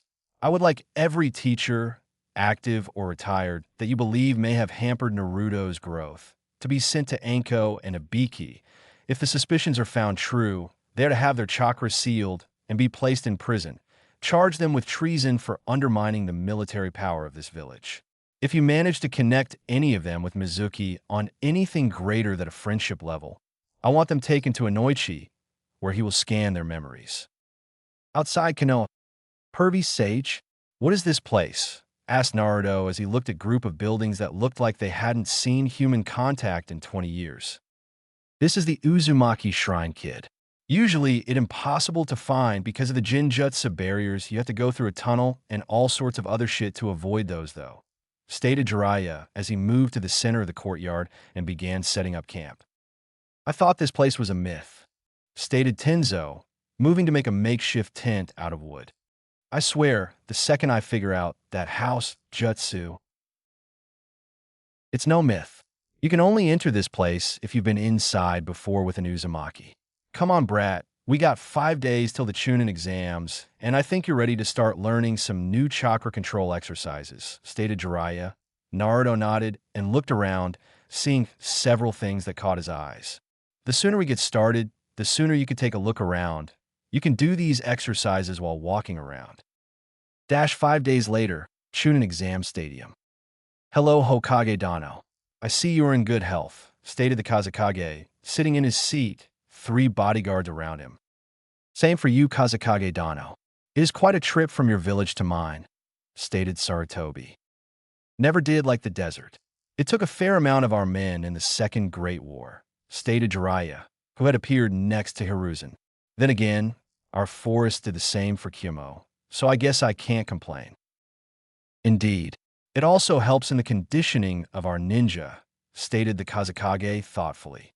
Excuse me, Hokage Dano, but I believe we are missing some competitors. Hiruzen looked down to the arena floor, seeing everyone but Naruto and Dosu, who had gone missing during the month break. Jiraiya, where is Naruto? You were supposed to be back yesterday. We bunked overnight outside the village. Don't worry, though. He'll be here. Actually, he probably already is, though you might not recognize him. Arena floor. Uzumaki shows he's nothing but a failure, stated Niji, though at least he knows when to quit. Fate has already declared me the winner. You better show up, Dobe. I want to know what that power was, thought Sasuke darkly, his mind revolving around the burst of pure power that he felt when Kakashi first took him to Foster Canyon. I came back a full day early, just so I could question that idiot on that power, and that Dobe had the gall to actually leave the village when he needed to answer my questions. If I crush someone's toes, could they still walk? Wondered Gaara absent-mindedly. When I get back home, I will ask Dr. Mabutuo. Oh shit, Gaara's got that calculating look in his eyes. I hope father knows what he's doing, thought Temari. Bananas are delicious, thought Shino. Wonder where Naruto is? He only has a minute to show up. Thought Genma. The Uchiha is here though. I wonder if Uzumaki is around as well. Perhaps if I crush only one set of toes, would they walk around in circles? Where is Uzumaki? Mother says to be weary of him. Thought Gaara. Naruto Uzumaki has 1 minute to report to the arena before he is disqualified, stated Genma. An eerie silence fell over the crowd before a demonic-like voice sounded from everywhere at once. Feel free to start the match. I'm already here. A horrified look appeared on several faces. Sasuke, Sakura, and Kakashi because of the flashbacks of Zabuza. Niji because he could not find the source of the voice with his all-seeing eyes. Guy and Kurenai, who had both faced one of the 7 swordsmen in battle, both started to sweat, believing one of the former swordsmen had infiltrated the village. Alright, would Niji, Hyuga, and Naruto Uzumaki remain? Wherever you are, everyone else move back to the box, stated Genma. The Chūnin hopefuls all moved to the box, each looking around for the orange-wearing shinobi. Are both fighters ready? Of course, if Uzumaki isn't too cowardly as to not show himself, stated Niji with a confident smirk, though on the inside he was beginning to become frightened. Such a shame, spoke the voice again, sending chills up almost everyone's spines. You, Hyuga, are said to see everything, yet you fail to see what's in plain sight. I guess the Hyuga are not as great as everyone believes. Show yourself, coward, shouted Niji. Fate has sealed my victory. There's no reason to hide. A ninja is a silent assassin, protecting the village from the shadows as an unseen protector. I'm anything but a coward. I'm a true ninja. But seeing as you're incompetent, look at the top of the Kage box. Everyone's eyes shot to the top of the Kage box, and most over the age of 16 began freaking out. Standing at the edge of the roof stood a blonde figure, hair draping to his shoulders, one side of his face framed by a bang of hair, while the other was being held back by a black headband that sat on the side of his head, a blue and orange outfit, and blue short-sleeve jacket with orange flames licking the bottom and sleeves. A sword handle stuck out behind his head. Whispers sounded off throughout the stadium, ranging from shock that the Yondaime had returned to hatred that the Kyuubi brat was emulating their greatest hero. The most notable was Kakashi, who seemed to be literally frozen, unable to even think after seeing just how much Naruto resembled his sensei. Naruto disappeared from the roof and appeared 10 feet from the Hyuga, his giant sword held in his right hand, which he planted into the ground next to him. Start the match. It's time this pile of shit pay for his actions. Bye. First match. Neji Hyuga versus Naruto Uzumaki begin. Nice entrance, but style points mean nothing in this fight. You are fated to lose. Naruto started flying through hand signs water style. Great collision wave. A torrent of water left Naruto's mouth, surging towards the Hyuga prodigy, who was too surprised to move in time and was swept into the wall, leaving a Neji-shaped indent. As the water settled, covering the arena floor in a foot-thick layer of water, Neji pried himself out of his crater and fell to his knees on the surface of the water. Get up. I'm tired of being underestimated. I'm going to make it known here and now that I'm not the dead last, that I'm not just some fodder, stated Naruto as he channeled Kurama's chakra, just enough to shield his chakra network, giving him an eerie reddish glow. You better pull out all the stops, Neji, because I'm coming for you. With teams 7, 8, 9, and 10. Man, when did Naruto become so cool? Questioned Ino. Her interest had piqued by this new and, in her opinion, very much improved Naruto. When did he learn that jutsu? He never used it against me? And what about the sword? Questioned Kiba, angry that he had lost the blonde when he wasn't even using all his arsenal. Well, when Orochimaru hit him, he said something about a seal. Naruto said that his chakra felt funny, stated Sakura, staring at the sword that was planted in the ground. But that's Zabuza Momochi's sword. Who's Zabuza Momochi? Asked Choji. An A-class nuke nin from Kiri that we fought on our C rank, Turner rank. It's likely that Naruto went back during the month break to retrieve it. Plus he's wearing his headband like Zabuza did, most likely as a way to show his respect. Stated Kakashi plus Naruto just used a B-ranked water jutsu with only 3/4 of the standard hand seals. Why were you hiding your strength from me, Naruto? Kagebox. Sarutobi watched with a smile as his surrogate grandson showed his true colors to the rest of the village Minato, Kushina. If only you could see him now. Arena floor. Naruto dodged another set of strikes from the Hyuga prodigy. Using his momentum, he spun and sent a vicious kick at Neji's head, which was blocked by the Hyuga's arm. Neji winced in pain as he was forced to block another blow, which was about as strong as Lee's. This is insane. The only reason I can even track him is because of the Byakugan. And why is there red chakra surrounding his body? It's time I end this, stated Naruto as he jumped away from their deadly lake top dance, landing about 30 feet away, flashing through hand signs in a blur, so fast that all Neji saw was a blur that ended on the dragon symbol. Water style. Water dragon jutsu. Everyone in the stadium was amazed and somewhat horrified as a 50-foot-tall water dragon grew up from the water behind Naruto, using every ounce of water on the floor of the arena. The creature then rushed at Neji at near Chūnin speeds, forcing the Hyuga prodigy to use his best move. Rotation, shouted Neji, spinning at incredible speeds and releasing a large portion of his chakra. As the dragon hit the spinning dome of chakra, it exploded in all different directions, sending water everywhere, drenching everyone within range of the blast. As both attacks ended, everyone witnessed a slightly panting Naruto standing on the slowly rising water, and Neji on both knees and panting heavily as the water rose around him. Heh, you cannot escape fate. Do you understand now? I was fated to win the match ever since you were made my opponent. And now you're within my range. Bursting out of his down position, Neji began hitting Naruto's chakra system with everything he had, chakra points, organs, even hitting his chakra coils a couple of times, though Naruto just seemed to tank every hit. As Neji's last strike hit, his vision went black.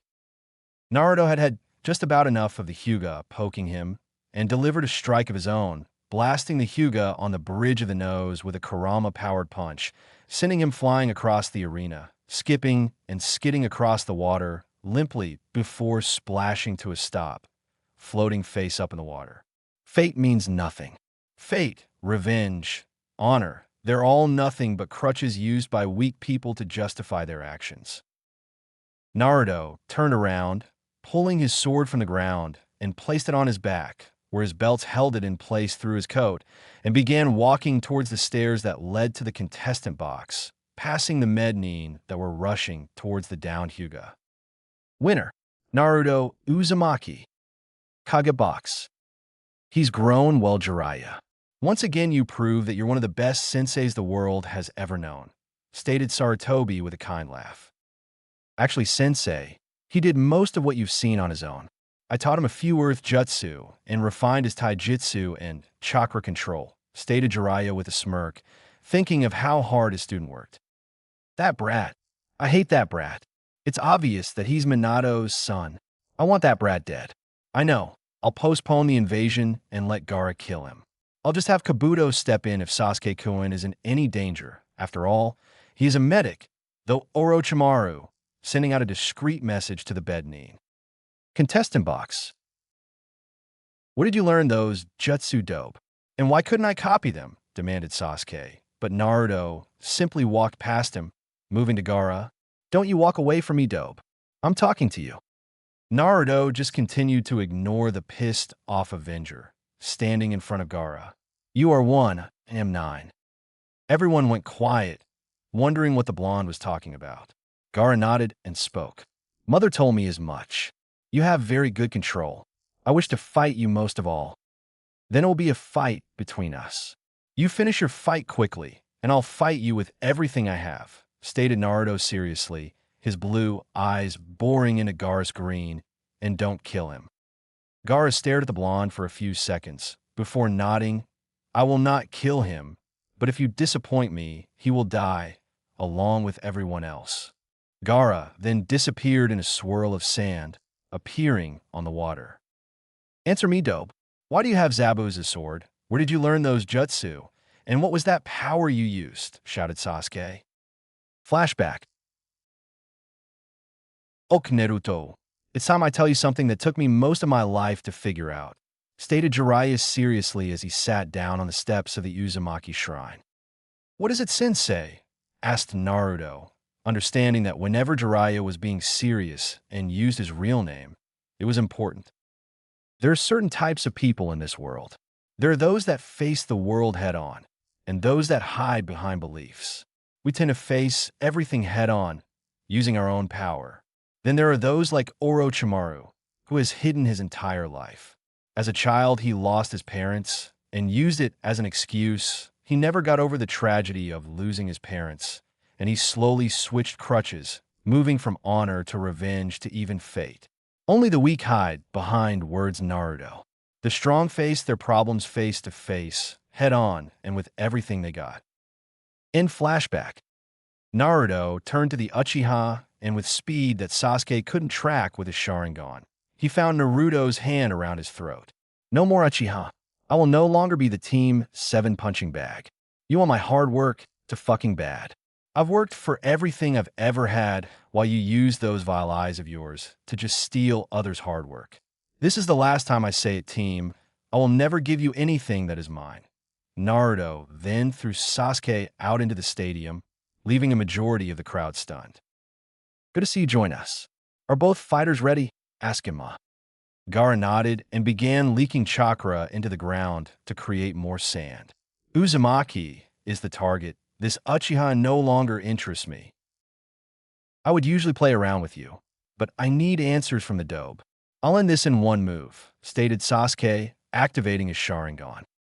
Begin. Sasuke immediately jumped away, creating the distance he would need to gather speed. This is the power of the Uchiha. Sasuke ran through hand seals and gripped his wrist. Electricity gathered in his palm and began chirping. Sasuke charged the still stationary red head, grinning like a madman that he could finally try this jutsu out on a living target. Chidori. As Sasuke was rapidly approaching, Gaara surrounded himself in a dome of sand, making sure the walls were thicker than the Uchiha's arm was long.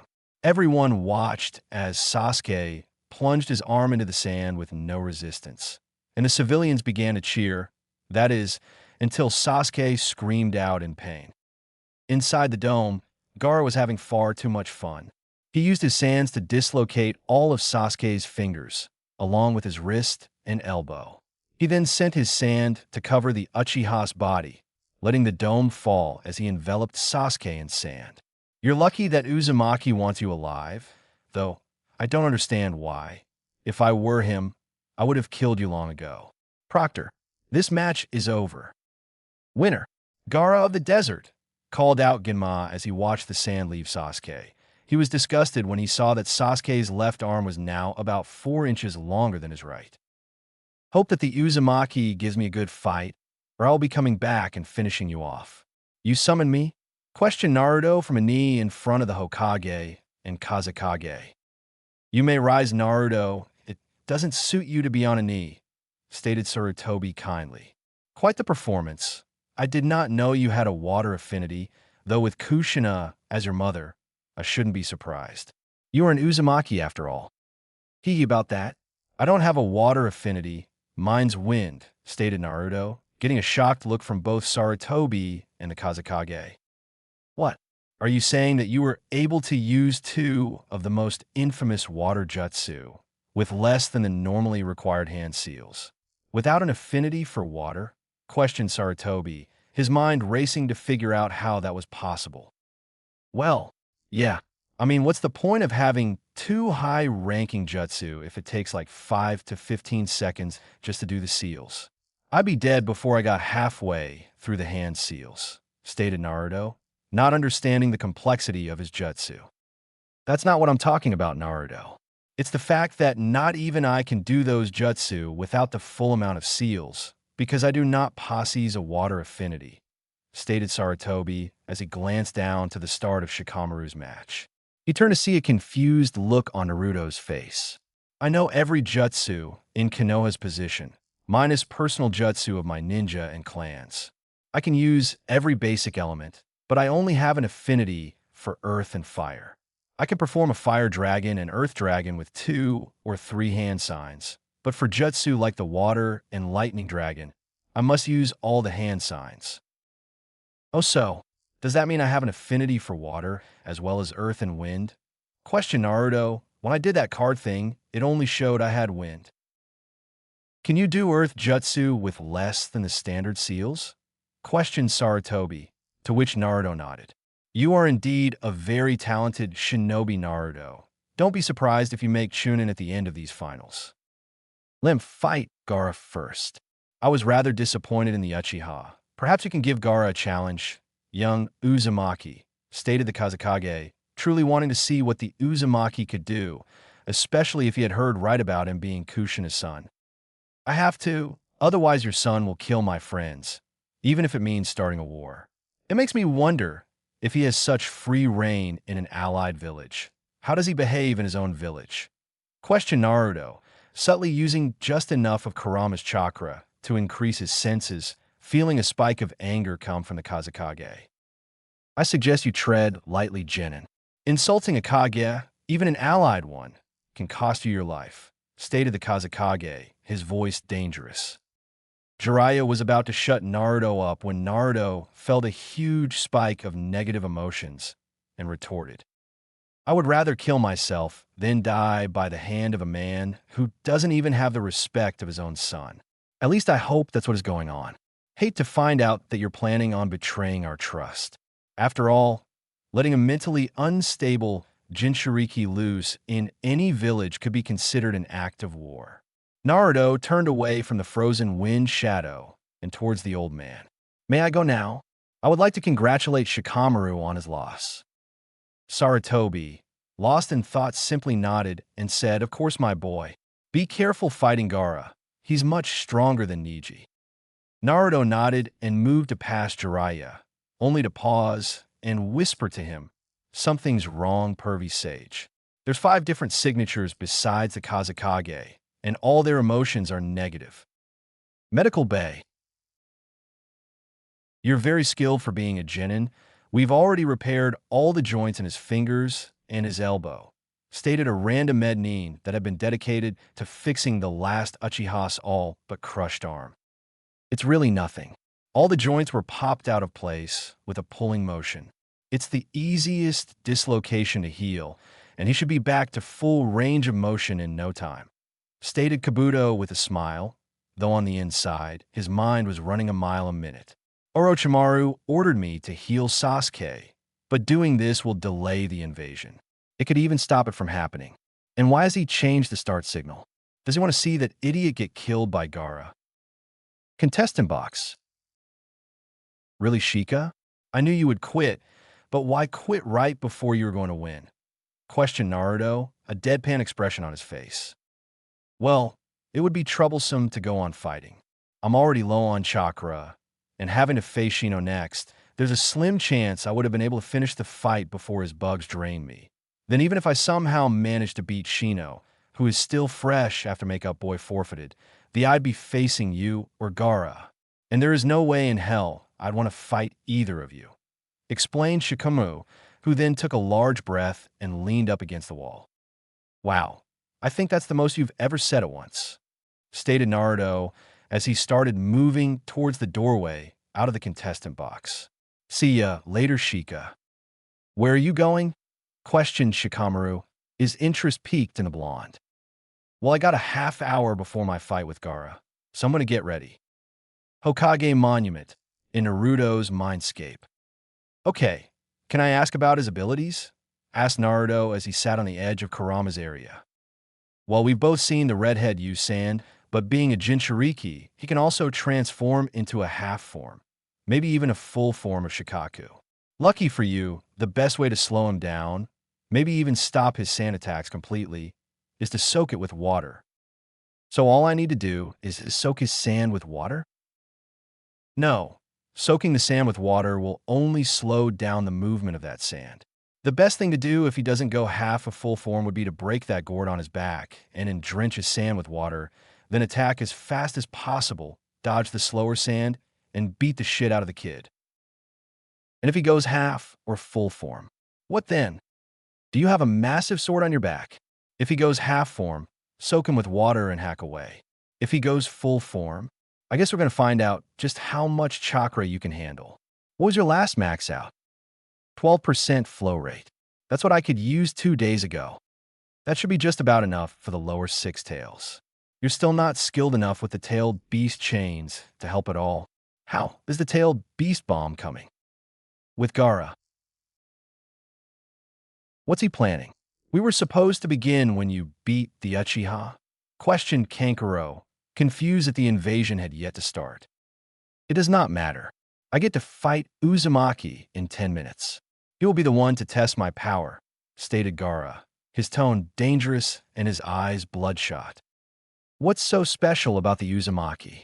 You tossed the Uchiha around like he was nothing, so why would the blonde be any different? Asked Baki, who on top of being confused about the invasion not starting, was also confused about Gaara's choice of target. He was supposed to target the strong Chūnin, not some punk that got lucky versus a Hyuga.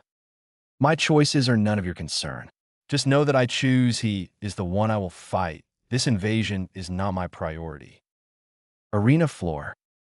Naruto appeared in a red blur, or, as he called it, a Kurama Shunshin, as it was a simple Shunshin that he used the Biju's chakra for.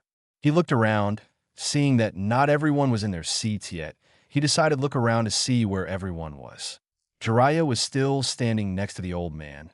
Figures he would either be there or at a hot spring. Kakashi was staring at him, no doubt either still in shock from his new look, that he'd beat Neji or some other pointless thing, or perhaps he was angry about Naruto winning when Sasuke, his star pupil, had not. Oh well, he didn't care. He was already off of Team 7 anyway. He wouldn't have to deal with him anymore. Sakura had yet to notice he was on the arena floor, that or she just didn't care. She too was most likely angry that he had beaten Neji when Sasuke had lost. Ino was staring at him with the same look she always gave Sasuke, which he had to admit he wasn't sure if that was a good or bad thing. Tintin, Guy, and Lee were all aware of his presence, but were all talking amongst themselves, most likely how he had beaten their strongest member. Shikamaru and Shino had made their way back to their respective teams and senseis, and were either congratulated for his loss, or in Shino's case, was listening to the idle conversation around him. Genma appeared next to him, a kind smile on his face. Don't worry, kid. I got your back if this heads south. You're one of the few that do. Thank you for that, stated Naruto calmly and kindly. You know, kid, you're nothing like I remember from before last month. I'm kind of digging it. But you should still pull a prank every now or then, smiled Ginma as he balanced the sunbon on his lower lip. Naruto was about to respond when he felt a huge swelling of negative emotions flare up roughly 15 feet from him. He turned and looked at the spot Gaara appeared. Did he sense me? Not even Baki can sense me? You definitely will be the one to challenge me, thought Gaara with a maniacal grin. Let's start this now. I will not wait any longer. Oh shit, I hope you're as strong as you look, kid, thought Ginma, the first fight of the second round. Naruto Uzumaki versus Gaara of the desert. Are both fighters ready? Both nodded, waiting for the fight to begin. Begin! Gaara lashes out with a sand spear aimed at the blonde's heart, which he blocked with the flat of his sword before he spun around and chopped at the side of the red head, only for a wall of sand to block it before Naruto retreated from another sand attack. How? Was the ground completely dry? There was a foot of water on it when I left. Oh well. Water style, great collision wave. Naruto once again blasted a torrent of water out of his mouth, aimed at the sand using Jinchuriki. Gaara blocked the powerful water attack, though found his sand was much harder to control, forcing him to use far more chakra and concentration to use, as well as reacting slower. Water style, hidden mist jutsu. Kakashi and company. That's Zabuza's jutsu, cried out Sakura, shocked to see the jutsu she almost died in.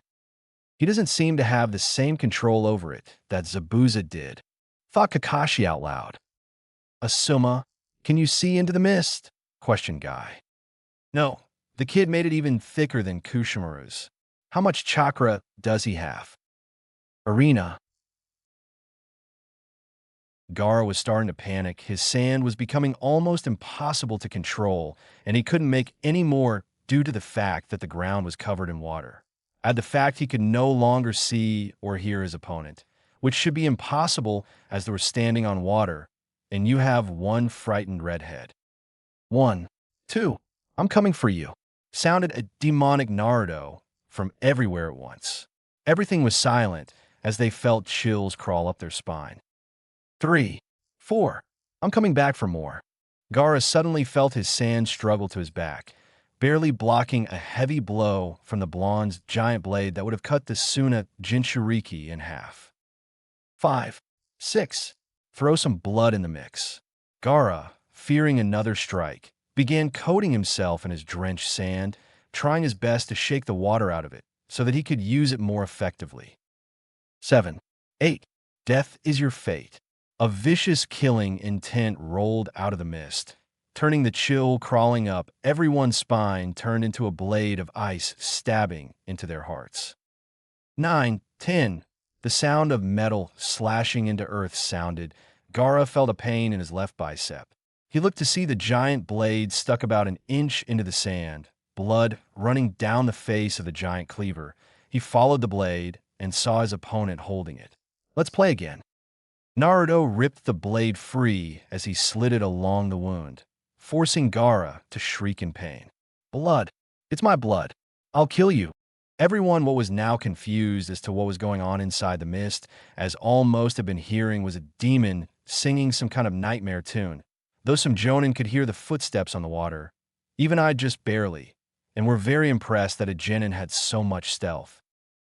Naruto felt another great wave of negative emotions as muck started growing up from the ground, surrounding the injured redhead.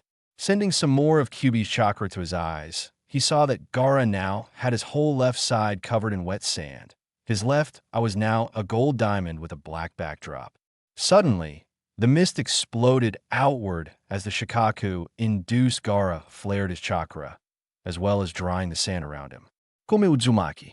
Make me feel alive. Naruto knew the fun and games were over and began channeling Kurama's chakra throughout his body, going straight to the maximum amount he knew he could handle. His body was encased in a red, almost orange glow as his cloak billowed in a non-existent wind. He was going to end this right now. Naruto shot forward at low Jonin speed, but had to dodge a sand that extended out towards him. He spun, cutting it off as he moved quickly towards the sand-covered shinobi. He watched as the sand that had made up the arm returned quickly to Gaara and began to coat his left side, encasing most of Gaara's torso in sand. Naruto saw that Gaara was getting out of control. Sending another chop at the injured arm of the Chūnin, Naruto began leading him out of and away from the stadium. Shit, I can't put everyone in danger if he goes full-blown Shikaku. I need to lead him away, thought Naruto as he lunged and punched the wall on the opposite side of the spectator boxes, blowing out a large section of the wall and began running. "Where are you going, Uzumaki? Don't you run from me," shouted Gaara as he took the bait, following Naruto out of the stadium and up the face of the Hokage monument. With Hiruzen, "Kazekage Dano, what exactly is going on?" questioned the Hokage in a neutral tone, even though on the inside he was quite pleased. "That was fantastic. I still have chills up my spine. My word, what a great intimidation tactic. I believe someone should he be added to the bingo book." It appears that Gaara is embracing his inner demon and that your shinobi has led him away from the city. "Quite the ninja you have there," stated the Kazekage, silently questioning why Orochimaru hadn't signaled the invasion yet. "And if my shinobi cannot stop your son?" questioned Hiruzen. Even if Naruto had improved greatly, he was still going up against a Bijuu-crazed genin. "Then I shall step in. Do not worry, Hokage Dano. I won't let my son hurt any of your shinobi other than the one currently fighting him," lied the Kazekage, sending a glare at Orochimaru. "Gaki's good, but I don't think he's good enough to stand up to an enraged Jinchuriki," stated Jiraiya. "If things go south, I will be saving my apprentice." Jiraiya then took off, along with Gunma, following the two boys up the Hokage monument. "Go make sure he doesn't try anything until the fight is over. It would not look good for us if our best genin was beaten," stated the Kazekage, though his tone said, "Make sure you don't fuck this up." Orochimaru, who was hidden as a masked guard to the left of the Kazekage, simply nodded and followed his old teammate to the top of the Hokage monument. "Perfect. Even if Gaara doesn't kill him, I still can. Then I can start the invasion and finally kill Sarutobi-sensei with Kakashi and company." "That was the single most frightening thing I have ever experienced," stated Ino, her voice finally coming back to her. "Why is he running away? He could have beat him," questioned Kiba, still sweating from the demonic lullaby the blonde had sang. "Please, if Sasuke-kun couldn't beat him, the Naruto Baka can't either," stated Sakura, though her shaking shoulders and frightened tone showed clearly that even she didn't believe what she was saying. "You're both wrong," stated Shikamaru. "Naruto isn't running. He's lead him away so that innocent people don't get hurt.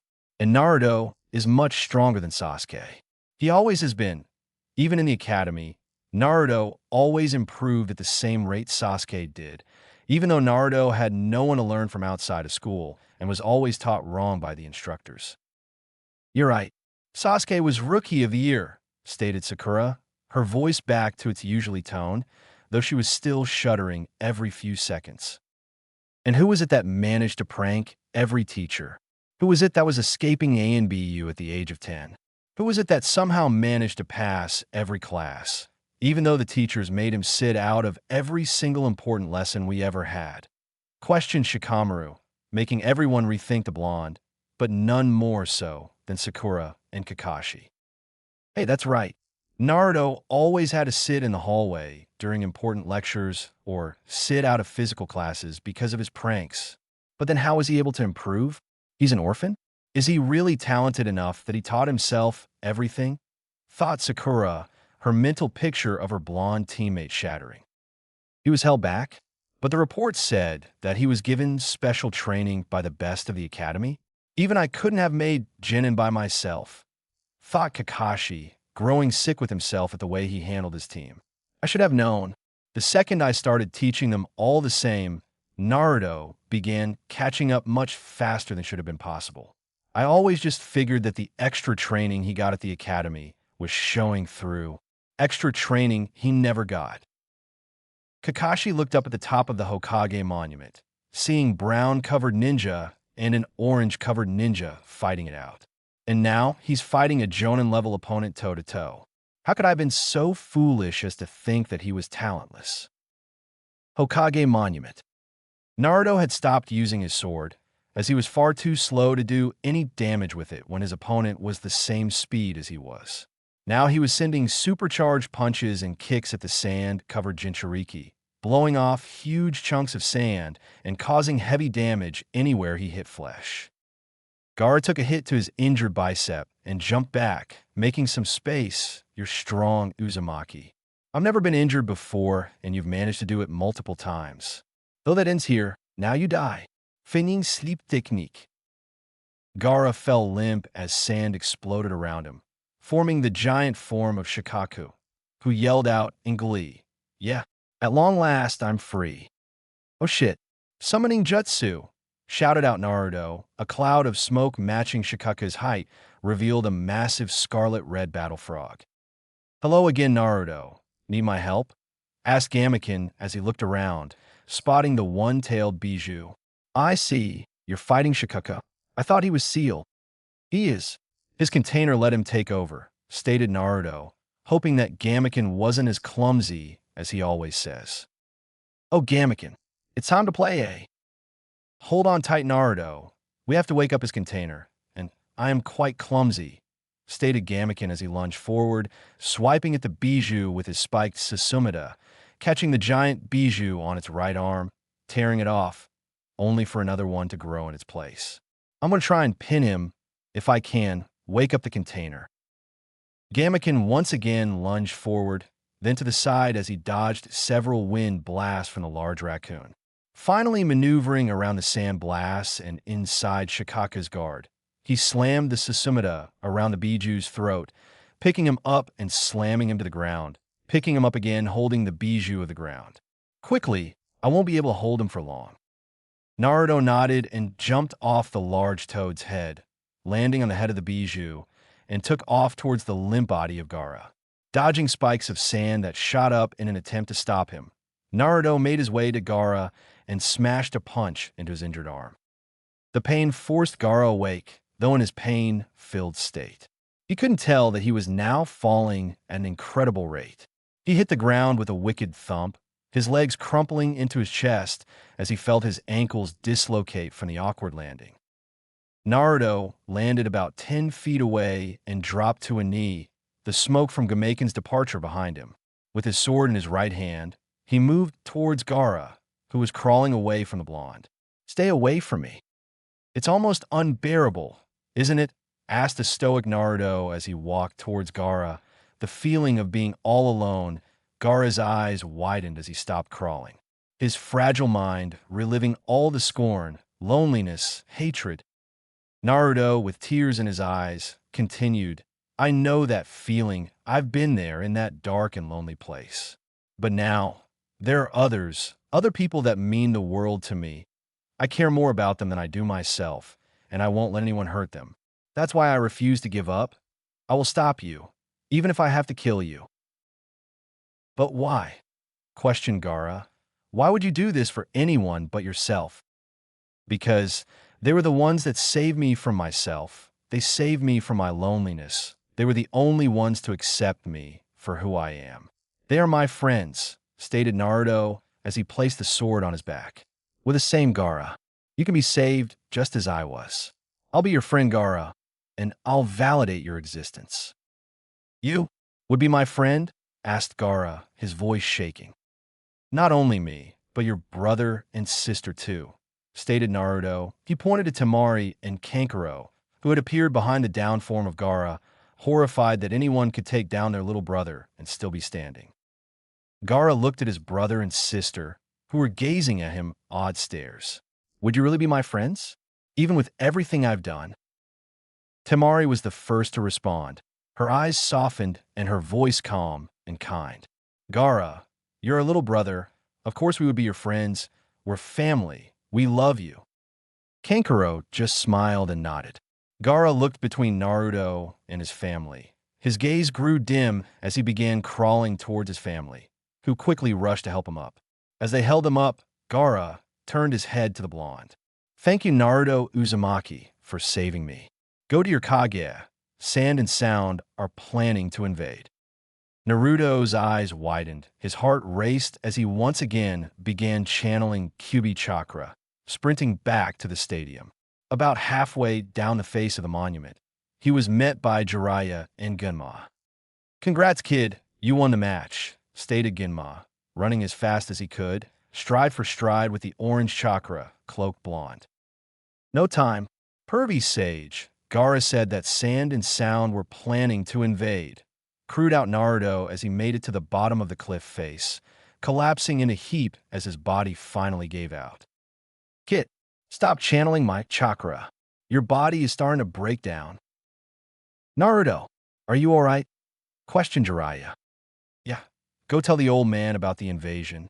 I'll be fine, stated Naruto as he fell out of consciousness.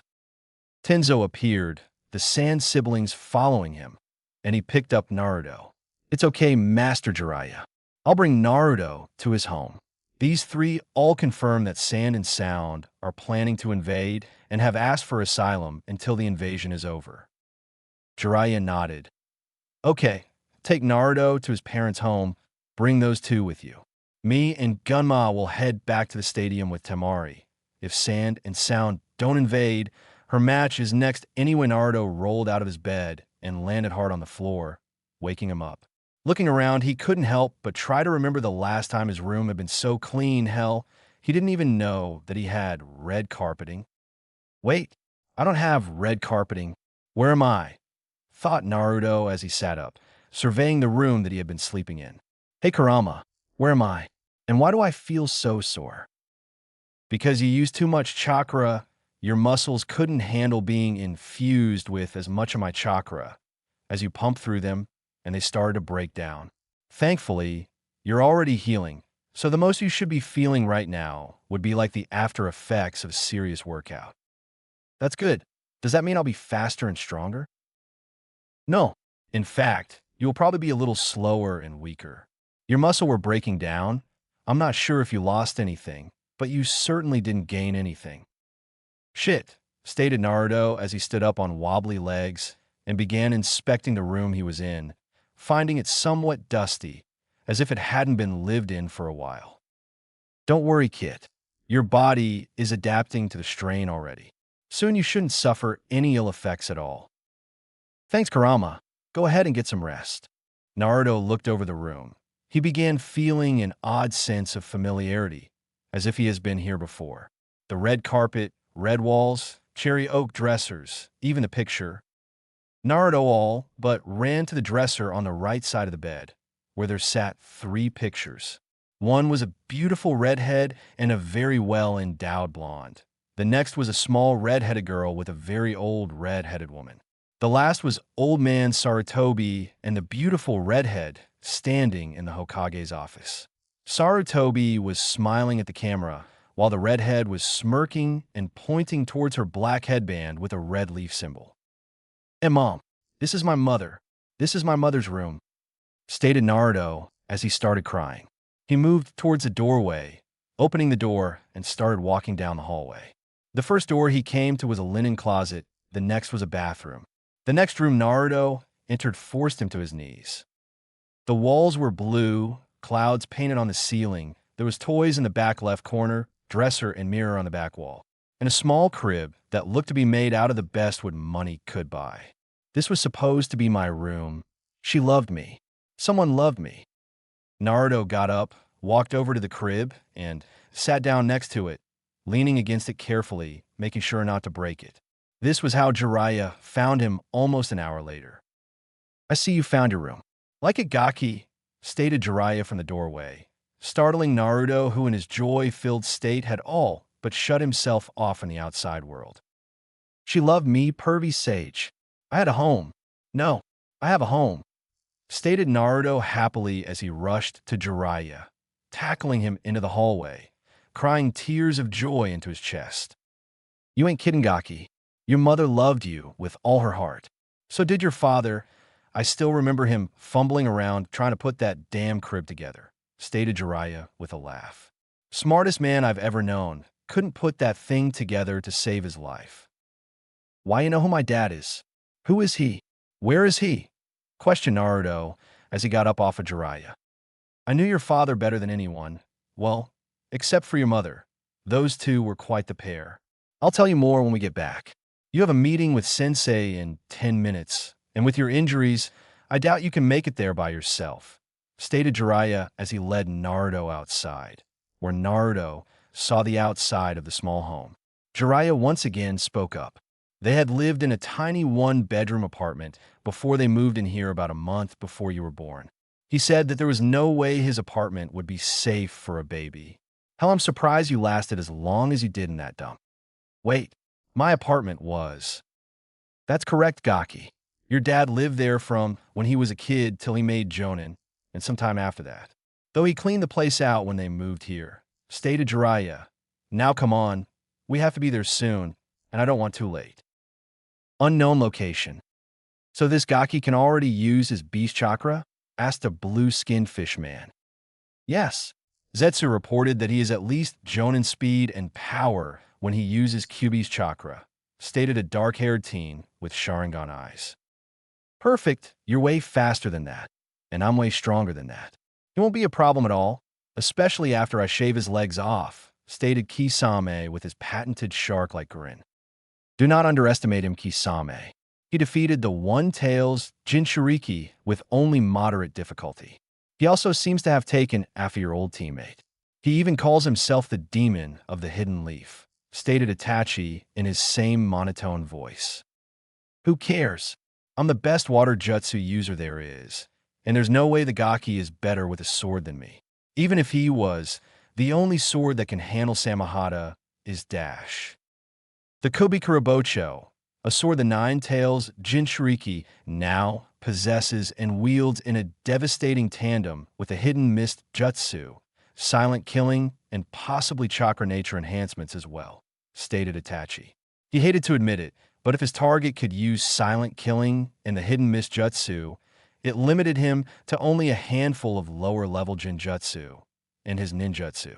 There were ways for him to get around the hidden mist jutsu, though it did require setting up the battlefield as he went along. Well, shit. Hopefully he's as good as you say. I wouldn't want to be disappointed. Hokage's office. Hiruzen Sarutobi, the third Hokage, sat behind his desk, working on some of the massive amount of paperwork that had somehow appeared on his desk after Sand and Sound foolishly invaded. At the end of the battle, less than 15 Konoha ninja lost their lives, though hundreds of Sand and Odo Nin were killed, including the fourth Kazekage, who had thoughtlessly attacked the Hokage, stating that Sarutobi was nothing but an old man well past his prime. The fight was short. Sarutobi had crushed his skull in with Enma after a short taijutsu bout. Now Kakashi, Asuma, Kurenai, Shino, Shikumu, Sakura, and Sasuke, whose arm was in a cast now, were standing before him. Good. Now when Naruto and Jiraiya get here, we can begin. Already here, Sensei, came a deep voice behind Sarutobi. Everyone looked to see the Gama Sennin on the roof outside the far left window, facing the Hokage monument. Jiraiya, how many times have I told you to use the door? And where's Naruto? Questioned Sarutobi, not sensing the usually unrelenting ball of energy he had usually sensed when the boy was in his office. Come on, old man. If you can't even sense a genin, then I think it's time you hand over that hat. Sarutobi's eyes widened along with everyone else's as their eyes snapped to the far right window, where a blue cloak and blonde hair were visible behind a human-sized sword. Oh, I think I have a few years left in the tank. After all, I did just defeat a fellow Kage in combat. Now if you two would be so kind as to enter this room, we can begin, stated Sarutobi calmly, though on the inside he was still in a state of shock. Jiraiya I can understand. He's the king of stealth, but Naruto just snuck up on me. I didn't hear him, smell him, or even sense his chakra. How is it possible to be able to hide both his presence and that of the Kyuubis? To have come so far in just a month. Naruto limped his way into the room, his body still stiff from overusing Kyuubi's chakra. He stood as far away from Team 7 as possible, using the massive frame of Jiraiya as a buffer to block them out as much as possible. I don't want to be anywhere near them when they find out I was taken off the team almost a month ago. Alright, now that everyone is here, I have some announcements to make. First off, would Shino Aburame and Shikamaru Nara please step forward? Shino and Shikamaru stepped forward, as Sarutobi had requested, their faces showing no emotions. Shino because he was an Aburame, Shikamaru because he legitimately didn't care about anything happening around him. Due to your performances in the exams and your efforts in the invasion, you are hereby promoted to Chūnin. Shikamaru's eyes widened while Shino stayed calm, though Naruto was sure he could hear his hive buzzing louder. Sasuke was about to say something, but a squeeze on his injured shoulder from Kakashi stopped him. Sarutobi handed each boy a Chūnin vest, shaking each ninja's hand and wishing them good luck in their new roles. Now on to our second promotion of the day. Naruto Uzumaki, I am promoting you to Special Jonin. Your speed, strength, and ninjutsu are all Jonin level, and your tactics, along with your skill and stealth, have shown greatly in both of your fights. You will be promoted to Jonin, but your Jinjutsu and Taijutsu are still too weak for me to do so. Your Kinjutsu skills also need work, stated Sarutobi with a smile on his face, which was erased by a certain duck-haired Uchiha. Why is the Do being promoted? And to Jonin no less, questioned the Uchiha. He had seen the blonde idiot defeated the Hyuga, but the Hyuga was weak. Well, Sasuke, after you felled Gaara when he dislocated the joints in your hand and arm, Naruto defeated him. Naruto was the one that found out about the invasion and defeated the biggest threat to the village. On top of that, since you obviously weren't listening to what I just said, he showed Jonin-level skill in water ninjutsu, stealth, tactics, speed, strength, and summoned one of the big three toads, stated Sarutobi, his tone final, and his eyes locked onto the young Uchihas. Lord Hokage, though I agree with this promotion, I must ask what will happen to my team if Naruto now has special Jonin duties. Asked Kakashi. He felt shame as he watched Naruto put his new Jonin vest on under his coat, knowing he didn't help him at all, or at least since he had watched him in ANBU. Kakashi couldn't help but draw parallels between Naruto and his dead sensei. The cloak and Jonin vest were the same, as well as the blue bodysuit, though the colors were different. Glad you asked. Naruto was, and has been, removed from Team 7 since before the finals of the Chūnin exams.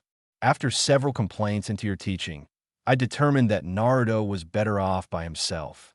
It will be determined later as to where he will be res-signed, stated Sarutobi, finding a strange enjoyment at the dumbfounded looks on everyone in the room, besides Naruto and Jiraiya faces.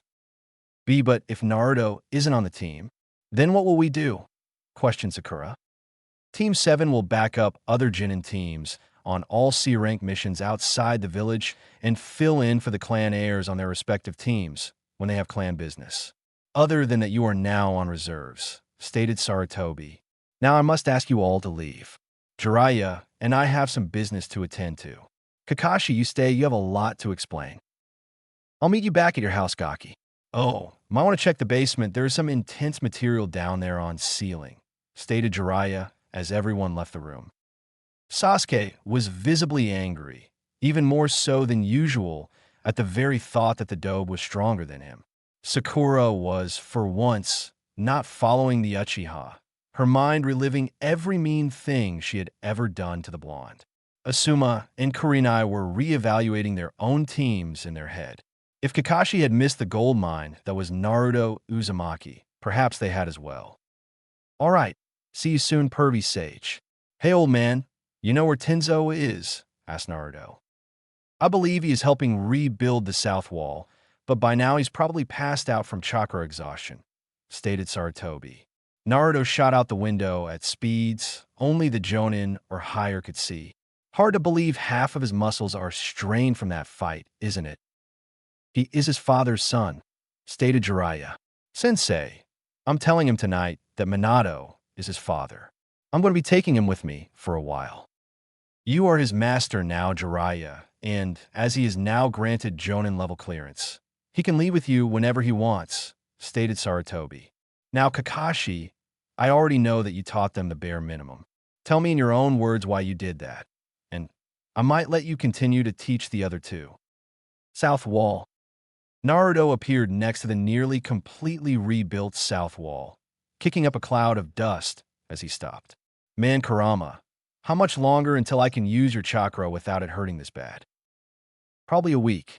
As long as you don't go above 5% flow, you should be fine. Naruto was taken out of his internal conversation when a familiar voice reached his ears. Hey there, Naruto. Congrats on the promotion to Chūnin. You're one of us now, buddy. Izumo, that's a Jonin vest, stated Kotetsu, sitting to the gate guard box, his eyes trained on the forest green vest of the young blonde. What? Questioned Izumo, looking at the best in question. How did you get a Jonin vest? Simple. He was promoted to Special Jonin. How's it feel to have a 13-year-old superior to you? Stated a cheery voice behind them. They turned around to see an ANBU member. Hey, Tenzo. I was looking for you, stated Naruto excitedly. Well, come on. There are some people I want you to meet, stated Tenzo. He adjusted his mask and took off toward the center of the village, Naruto following closely behind. How do you think he got a sword of the hidden mist? Questioned Kotetsu, staring at the back of the blonde as he bounded away. How does that kid do half the shit he does? Konoha Flower Shop. Ino was in the back room, taking inventory when she heard the front door open, ringing the bells that were hung above the doorframe. Just a moment. Take your time, Ino, came a crying voice from the front of the store. Sakura, questioned Ino as she scrambled out of the back room, finding her friend leaning against the counter, her face in her hands. Sakura, what's wrong? I'm such a horrible person, Sakura muttered. Ino was about to retort when Sakura looked up and smiled, her eyes puffy and her makeup running. Shikamaru, Shino, and Naruto all got promoted. That's great and all, but why are you crying? Questioned Ino, her voice confused as she got behind the counter. Naruto isn't a part of Team 7. He hasn't been for a month, stated Sakura, still crying lightly. What? Why? Questioned Ino. Naruto wouldn't ask for a transfer, would he? I don't know. Something about complaints and him requesting to leave, stated Sakura. What? What complaints could there be? You have the strongest genin team in the village? And why would he request to leave the team? Questioned Ino. I don't know.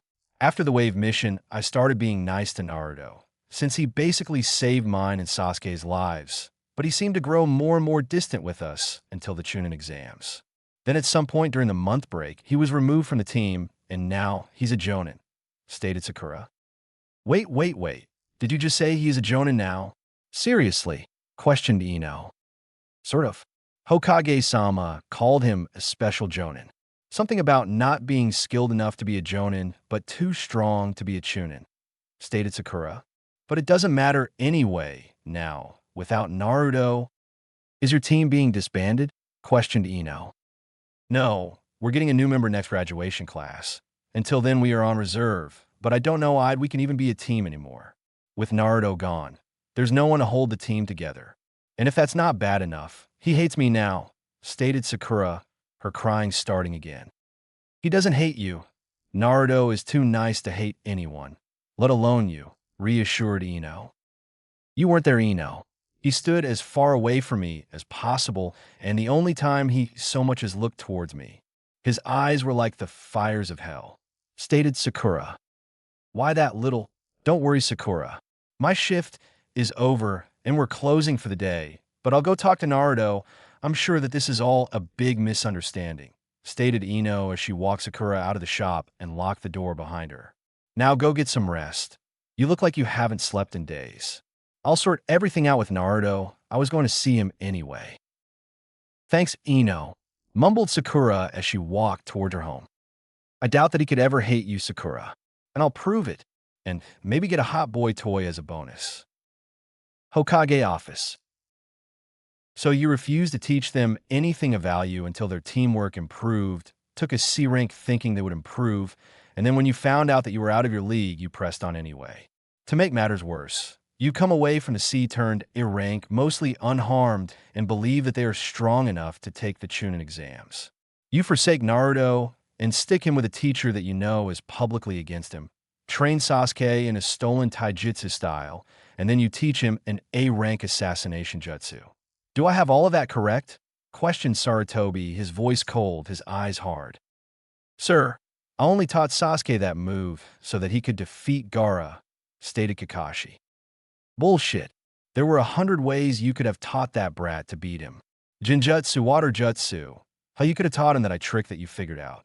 You were playing favorites. You wanted Sasuke to win the finals. What better way than to teach him a jutsu that many Jonin wouldn't use properly, then make it so he would either face his own stunted teammate or a close-range fighter that would be weak against your student, stated Jiraiya. That's not true. Naruto should have never beaten Neji in the first place. He was hiding his strength. How was I supposed to know he was really high Chūnin level, stated Kakashi. You disappoint me, Kakashi. Even if Naruto was weak, it's your job to make him stronger. If you had done nothing, just turned him loose with a shitty instructor, I would agree that you did something right. But you gave him to a man who hated him, then go and teach your strongest student one of your best ninjutsu. You were playing favorites, stated Jiraiya as he got up and moved to the window. He's my student now. It's up to him if you can still talk to him. By the way, if you teach that Uchiha any of Minato's jutsu, I will kill you and that Uchiha. With Sasuke. Damn, that dope.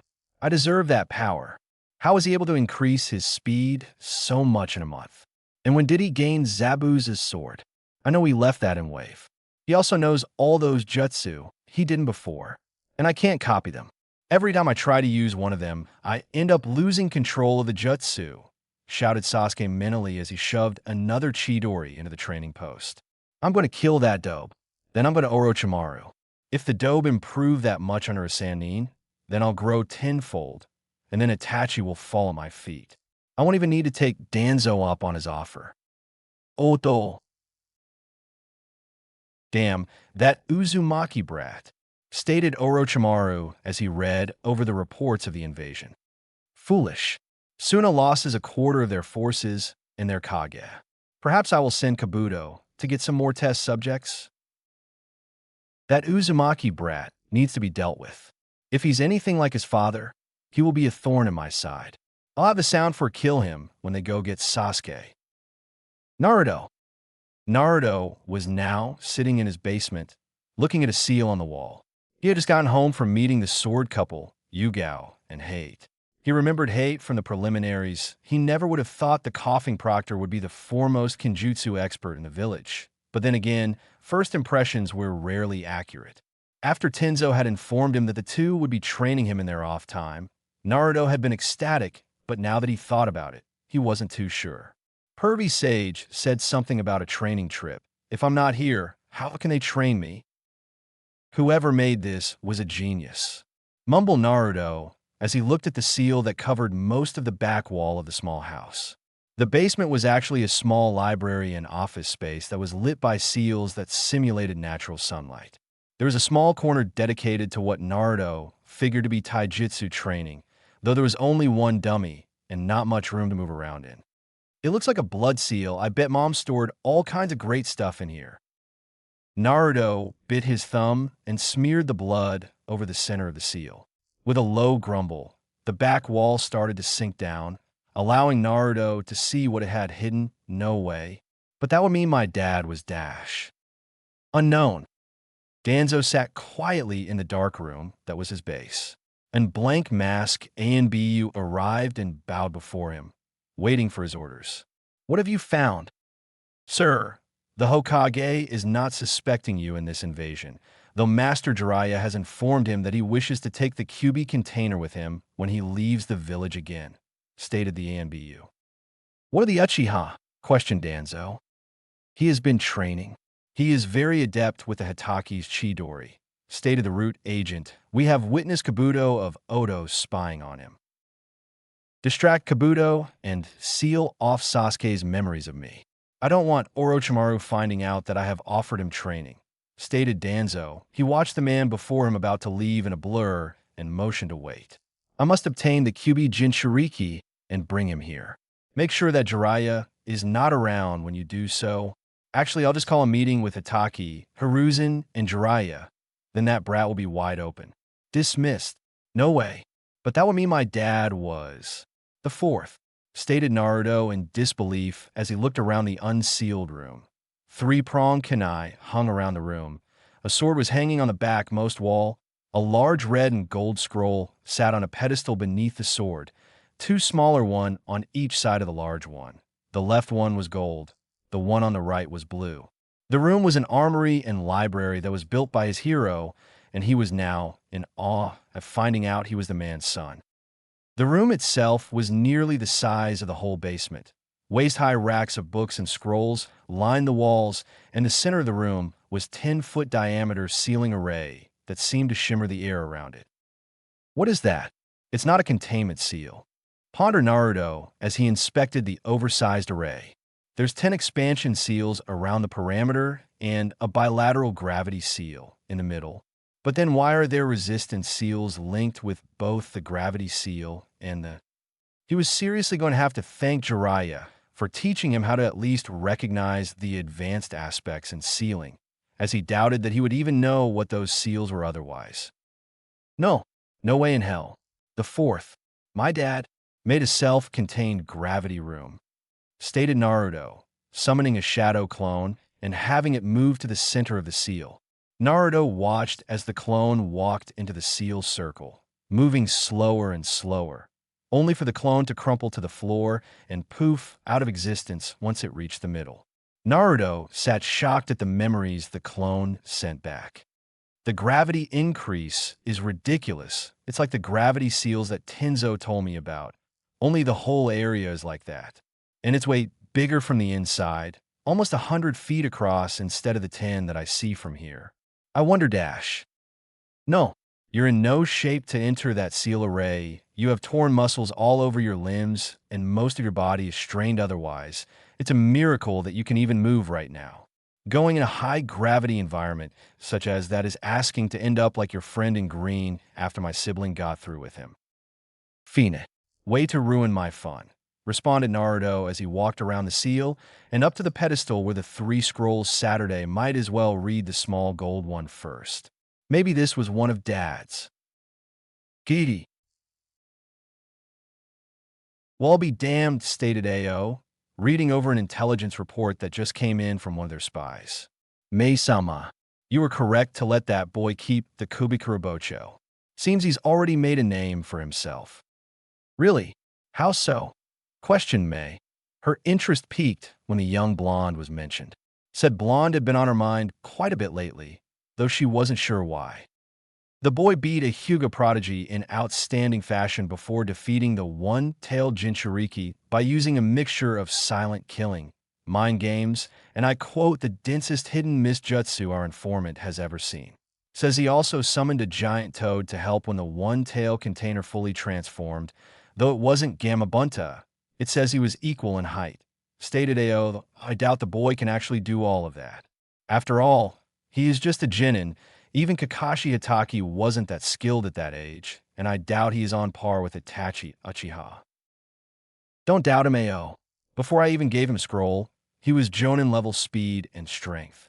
There's no telling what that boy will accomplish in the years to come, stated Mei, her thoughts going back to her first time meeting the young man and the literal ease he was able to throw Zabuza's sword around. Well, perhaps we should recruit him to join us then, joked Ao, not even remotely serious about doing just that. It's not a bad idea. Council chambers. Why are we here? And where are those idiot civilians? Questioned some Inuzuka. Danzo has called this meeting, stated Sarutobi simply, not wanting to give anything away, even though he was sure it was about Naruto's promotion or Sasuke's lack thereof. So why don't you fill us in, old man? What could be so important that you would call a full military council meeting? Questioned Jiraiya, who stood behind Sarutobi. Danzo frowned at the disrespect the toad, Sannin, always treated him with. It has come to my attention that the Kyuubi Jinchuriki not only can use the beast Chakra, but also has been promoted to Special Jonin, has been removed from Team 7, and is now your apprentice, Jiraiya. I wish to inquire why the council wasn't informed, stated Danzo, his face staying impassive. Who cares? The kid beat a Jinchuriki and can use not only 3 of the Hidden Mist's most well-known jutsu, but can also use one of their legendary swords. The only question I have is why he wasn't made Jonin. I fail to see why there was a council meeting called over this, questioned Shikaku, his head never moving from its position on the table. The other clan heads all agreed with him, though the elders were visibly displeased with the lazy Nara's comment. The council has been called because the boy possesses an imminent threat to the village. If he can use its chakra, then he can be influenced by it. If he can be influenced by it, then he could lose control of the beast and end up losing control entirely or worse. Release it, stated Danzo, a small smirk played out on his lips. He's not being influenced by the beast. That seal is as strong as the day my former student put on. I checked it this morning. Plus the fact that everyone in this room has already been informed of his special Jonin status, as well as the advancement of both Shikamaru Nara and Shino Aburame, stated Jiraiya, his eyes narrowed at the seemingly crippled old man. The only reason we are all here is so you can make a play to gain control of him. Danzo was about to retort when a loud explosion sounded from the west side of the village. In an instant, both Jiraiya and Sarutobi were out the doors, both the same thought in mind. That came from Naruto. Damn, they may get there before my men have a chance to grab the boy. With Naruto, Sarutobi and Jiraiya arrived to find Naruto was covered in blood, unconscious on the ground outside his house. There was a clear path where a line of trees had been vaporized, as well as what remained of 5 bodies littered around the young blonde, 2 missing heads, one missing his left leg with Naruto's sword run through his chest, and 2 that had been cut in half. What the fuck happened here? Questioned Jiraiya as he observed the area around his godson before moving to Naruto's side and checking his vitals, which thankfully were normal. It looks like none of this blood is his, though there is no way to be sure. I'll take him to the hospital. ANBU, commanded Sarutobi. In less than a second, for ANBU had appeared around the old man. Seal the village and nobody enters this immediate area. I want the bodies taken to Inoichi and Ibiki. This area must be searched for any wounded that could answer a questioning. Then I want this entire area cataloged for any other clues. This attack on Naruto's life can't be a coincidence after the Chūnin exams, and I need to know who is responsible. Move. With Naruto, a hospital. Naruto stir awake in the lumpy hospital bed. The moment he regained consciousness, he was out of the bed, up on his feet, and his hands were flashing through hand seals. Naruto, it's okay, you're safe. Stand down, commanded Tenzo from the corner of the room, running his own hand seals to restrain the blonde in case he couldn't calm him down. The familiar voice brought Naruto back to reality. He realized that he was in a hospital room. In a room with him was Tenzo, mask on his face, and a young nurse that had probably been checking him for something, though she had a deep red blush in her face. At some point during Naruto's jump from the bed to where he was now across the room, he had lost his hospital gown and was now standing naked in his hospital room. Naruto felt the floor shift and a chest-high wall emerged in front of him. The nurse shook her head and regained her composure. Why your vitals are normal, but your chakra network is strained heavily as well as most of your muscles, stated the nurse, her blush increasing as she examined his body, which was way too well developed to belong to a 13-year-old. Also, your throat is very raw, so you should limit your talking. I don't know what happened to cause all these injuries, but you're a lucky man to be up so soon, and you may worry someone SP special if you don't take better care of yourself. How long till I can leave? Questioned Naruto, his voice hoarse. You're going to be stuck here for a while you recover. I'll be sure to stop by and check on your recovery, Naruto-kun, winked the nurse as she walked out of the room, swaying her hips, making sure that the blonde hunk got a good view. That was weird, stated Naruto. He then grabbed his hospital gown from the floor and got back into his lumpy hospital bed. Where's the old man and pervy sage? I need to tell them something. I'll send for them. For now, just get some rest. We'll make sure nothing bad happens, stated Tenzo with a hidden smirk, though, with the looks that hot young nurse was giving you. And oh, bad Tenzo. I need to stop being around Jiraiya-sama so much. Danzo. Explain, commanded Danzo as he looked down one of his root ninja, laying in the medical bay of his base, right arm cut off at the shoulder, a group of med, Neen healing the stub. He isn't human. We had him surrounded when he just appeared faster than we anticipated. The last thing I remember before retreating was the captain ordering a retreat and then losing his leg, which was when I barely escaped.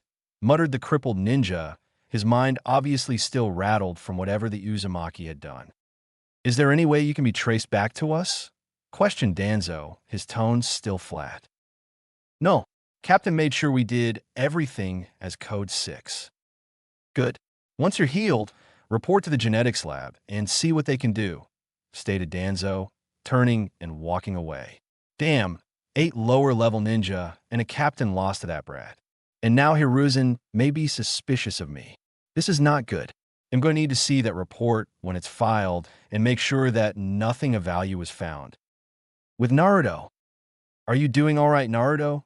Questioned Sarutobi, his voice laced with concern at seeing his newest special Jonin hospitalized for the first time in 6 years. Yeah, I'm good.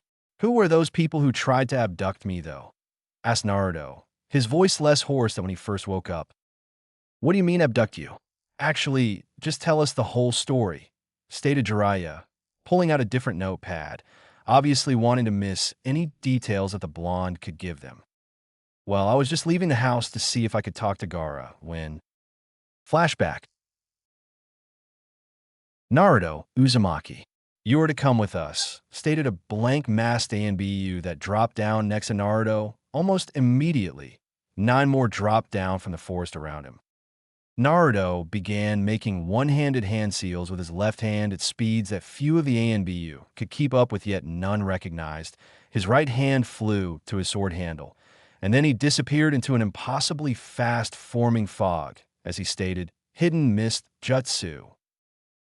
Form a parameter, shouted the captain. The unknown ANBU formed up in a circle. Keep your head up. He can strike from anywhere. Especially behind you, came a phantom voice in the middle of the circle, killing intent, freezing several of the ANBU. Most fled the circle. The unlucky 2 that didn't move in time were chopped in half. You made a terrible mistake, and now you will all die. Naruto moved at his maximum speed, not using Kurama's chakra. Another fell to a lost limbs, 2 more lost heads. Finally, the captain lost his leg. Retreat. Naruto felt the remaining ANBU retreat, all in the same direction. Kurama, I need a range attack. Focus my chakra to your throat and burp. Burp? Just do as I say. Naruto built up a huge amount of Kurama's chakra in his throat, feeling it actually swell from the influx of demonic chakra. When he felt he couldn't hold anymore, he opened his mouth and actually burped.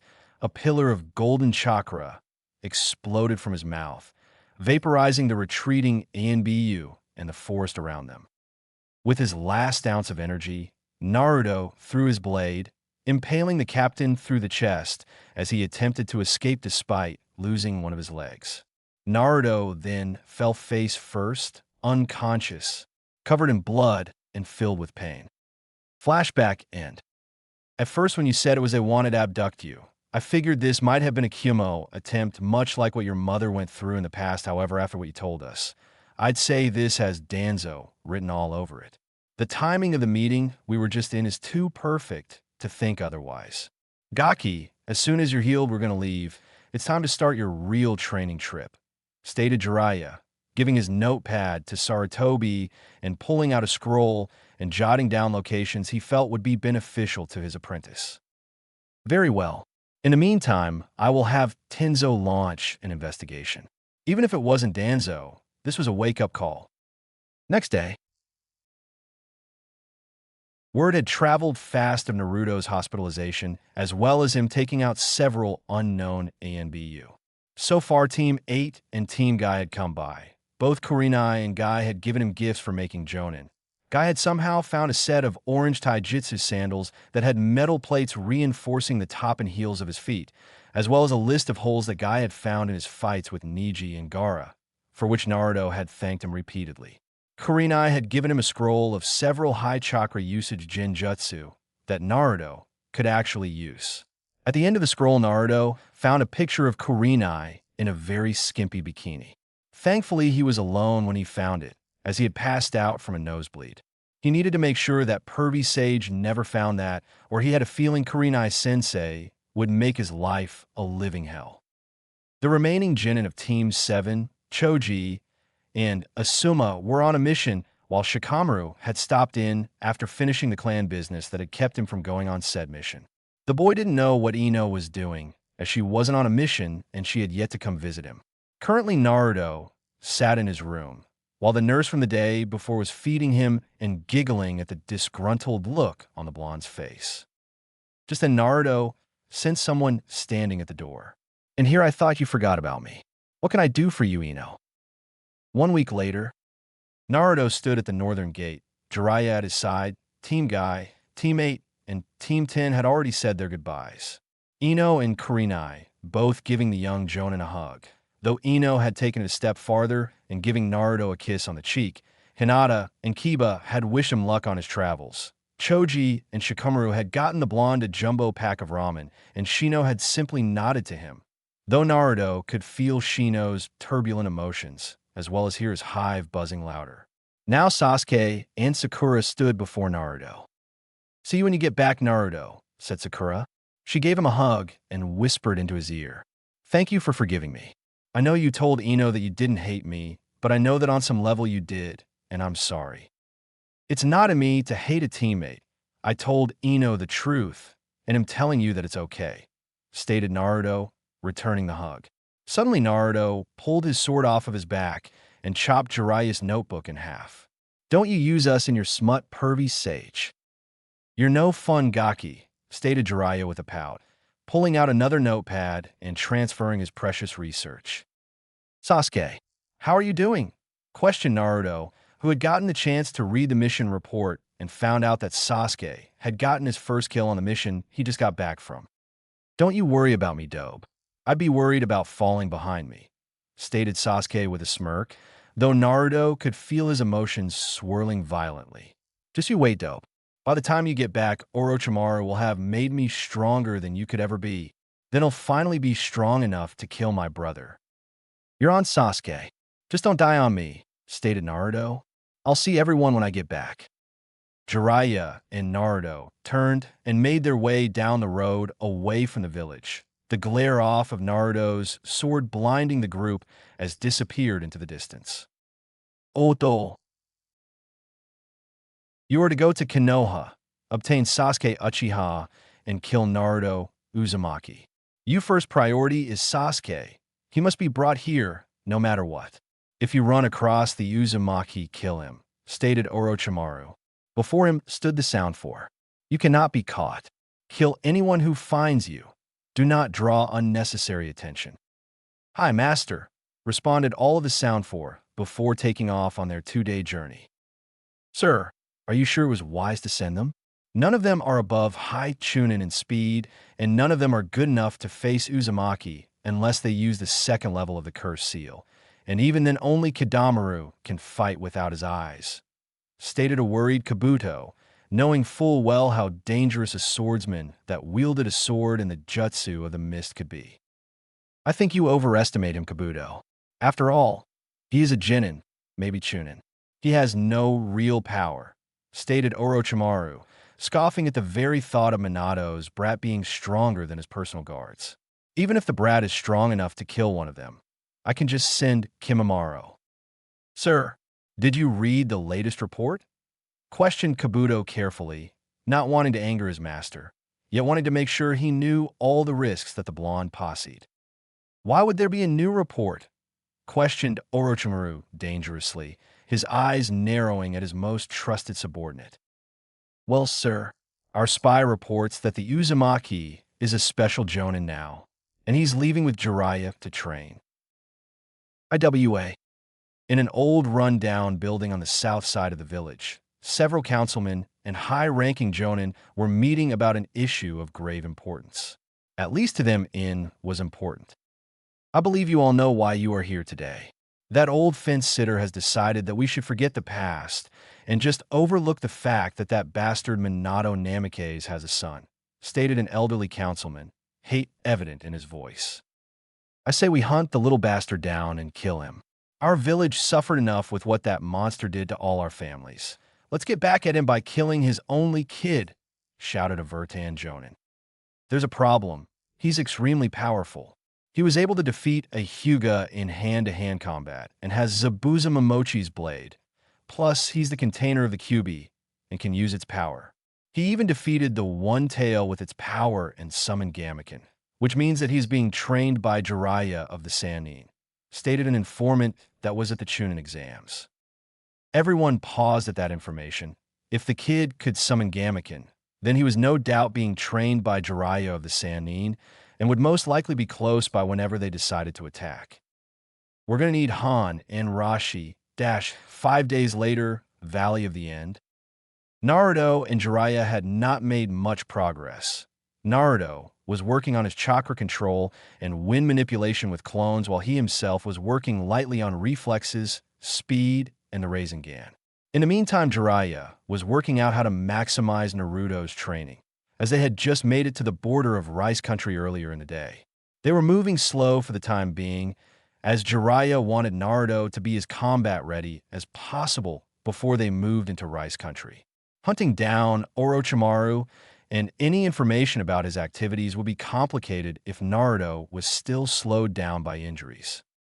"Hey, pervy sage," called out Naruto from his spot on the head of the first Hokage statue, thinking that maybe sitting on the head of the mammoth statue, he would gain some of the man's knowledge. So far, nothing had happened. "No, Gaki, I'm not teaching you anymore until you can form a complete Rasengan, and I don't have any more tips for you," stated Jiraiya from the edge of the cliff next to the falls, a scroll in his left hand and a brush in his right. "Why does everyone call you a sage?" questioned Naruto as he looked back at the empty balloon in his hand. Jiraiya was silent for a minute, unsure of how to answer the question. Well, that was unexpected if I told him he would want to learn it. But would he need it? If he can fully harness the Kyuubi's power, then Sage Mode won't help at all. Naruto asked Kyuubi what he knows about nature chakra, and if his chakra could mix with it. "All right," responded a confused Naruto. "Hey, Kurama, you hear that?" "Yes, brat, I did. Get comfortable. This is going to take a while." Hokage's office. "You called for us, Hokage-sama?" questioned Shikamaru as he and Shino walked into the office. Last night, at roughly 11 o'clock, Sasuke Uchiha was reported to have left the village by Sakura Haruno. She did not say if he left of his own free will or if he was taken, stated Sarutobi. Both of the boys' eyes widened at the information. "I'm assigning both of you as co-squad leaders. Your mission is to gather any available genin and Chūnin to assist in the recovery of Sasuke Uchiha. I have already sent for reinforcements from outside the village. Get a Hyuga and an Inuzuka squad member, as you will have to track him down. You will leave from the north gate in 1 hour. Dismissed." "Hi," both responded before darting out of the office. This is very troubling. There's only 2 places Sasuke would run to: Itachi or Orochimaru. I will have to contact Itachi. If Sasuke falls into Orochimaru's hands, then the deal with Itachi will be null and void. Hopefully it does not come to that, but I must prepare in case it does, thought Sarutobi gravely. Or, bring me Danzo Shimura now. With Naruto. Naruto had been in a trance for about half an hour when Jiraiya felt a presence above them. Looking up, he saw a Konoha messenger eagle. Calling it down and sticking his arm out, the eagle descended, slamming into the toad Sannin's arm. After a wince, Jiraiya took the scroll from its leg and shooed the messenger bird away. I wonder why Sensei sent an eagle? Did he come up with something regarding the attempt on Naruto? Wondered Jiraiya opened the scroll, his eyes widening at the information. Sasuke defected. Didn't he? asked the blonde from his lotus position. He has felt the bird, and then felt Jiraiya's emotions spike moments later. I figured he would.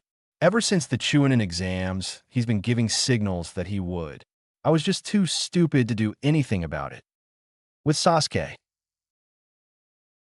So I take those pills, and it will give me full control of my seal. Questioned Sasuke, his suspicion of the 5 people in front of him being clouded by the desire of more power. After all, he was able to destroy those Odo Genin when he used the seal. It would no doubt make him stronger. That'll show the dope. There's no way he will be able to beat me with this seal. Then I can take on Itachi. Yep, and because you have the cursed seal of heaven, you will gain the biggest boost possible, stated Jirobo, his face passive.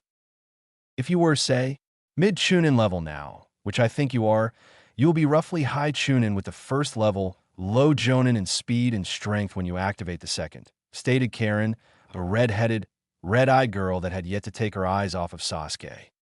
Shut up, bitch, stated Tayuya under her breath, tired of the girl that in her eyes was as useless as an ice cube in an ocean.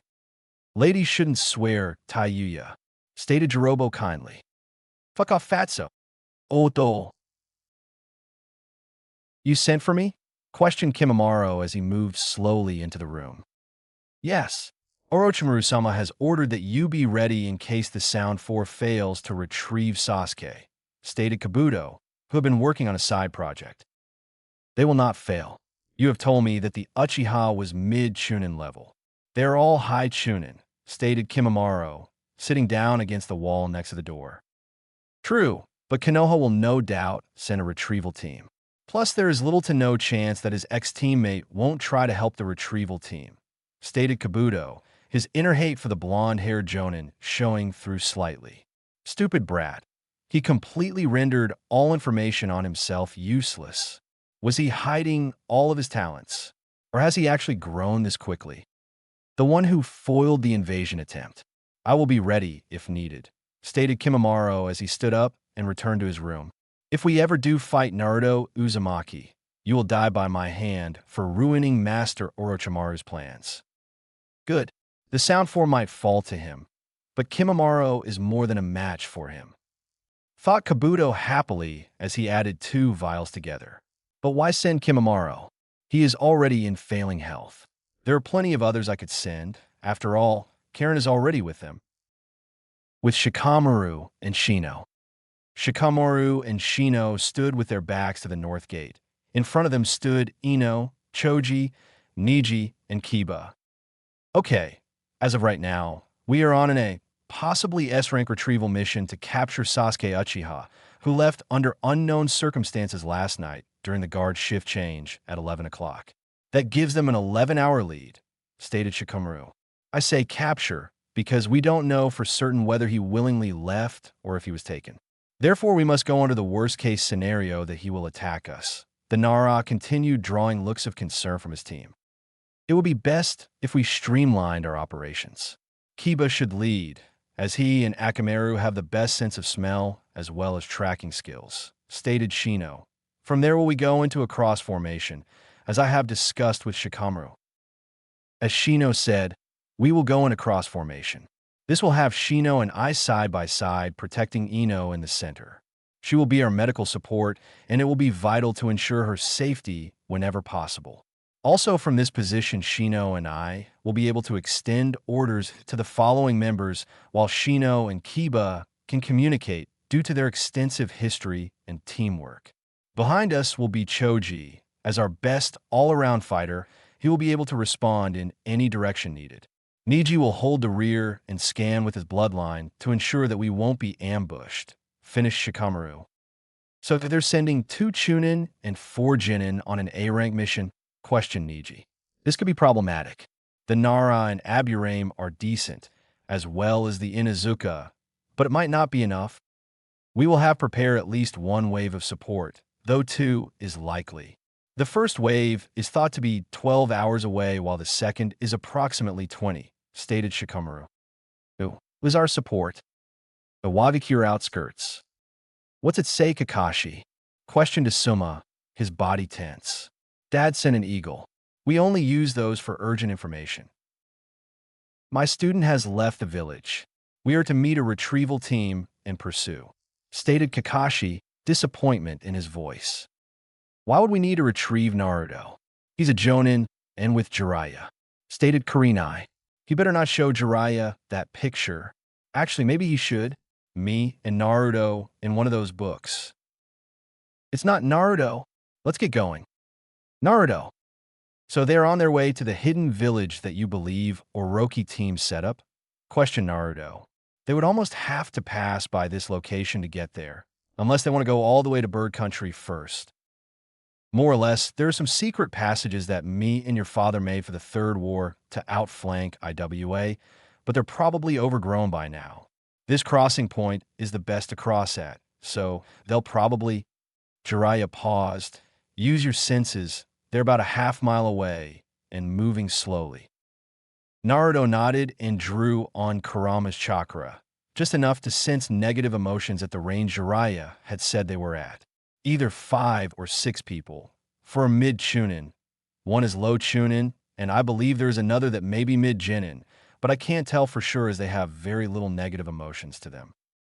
Good work, Gaki, though I would say that there are 5 mid-Chūnin and 1 high Genin, but I have more experience.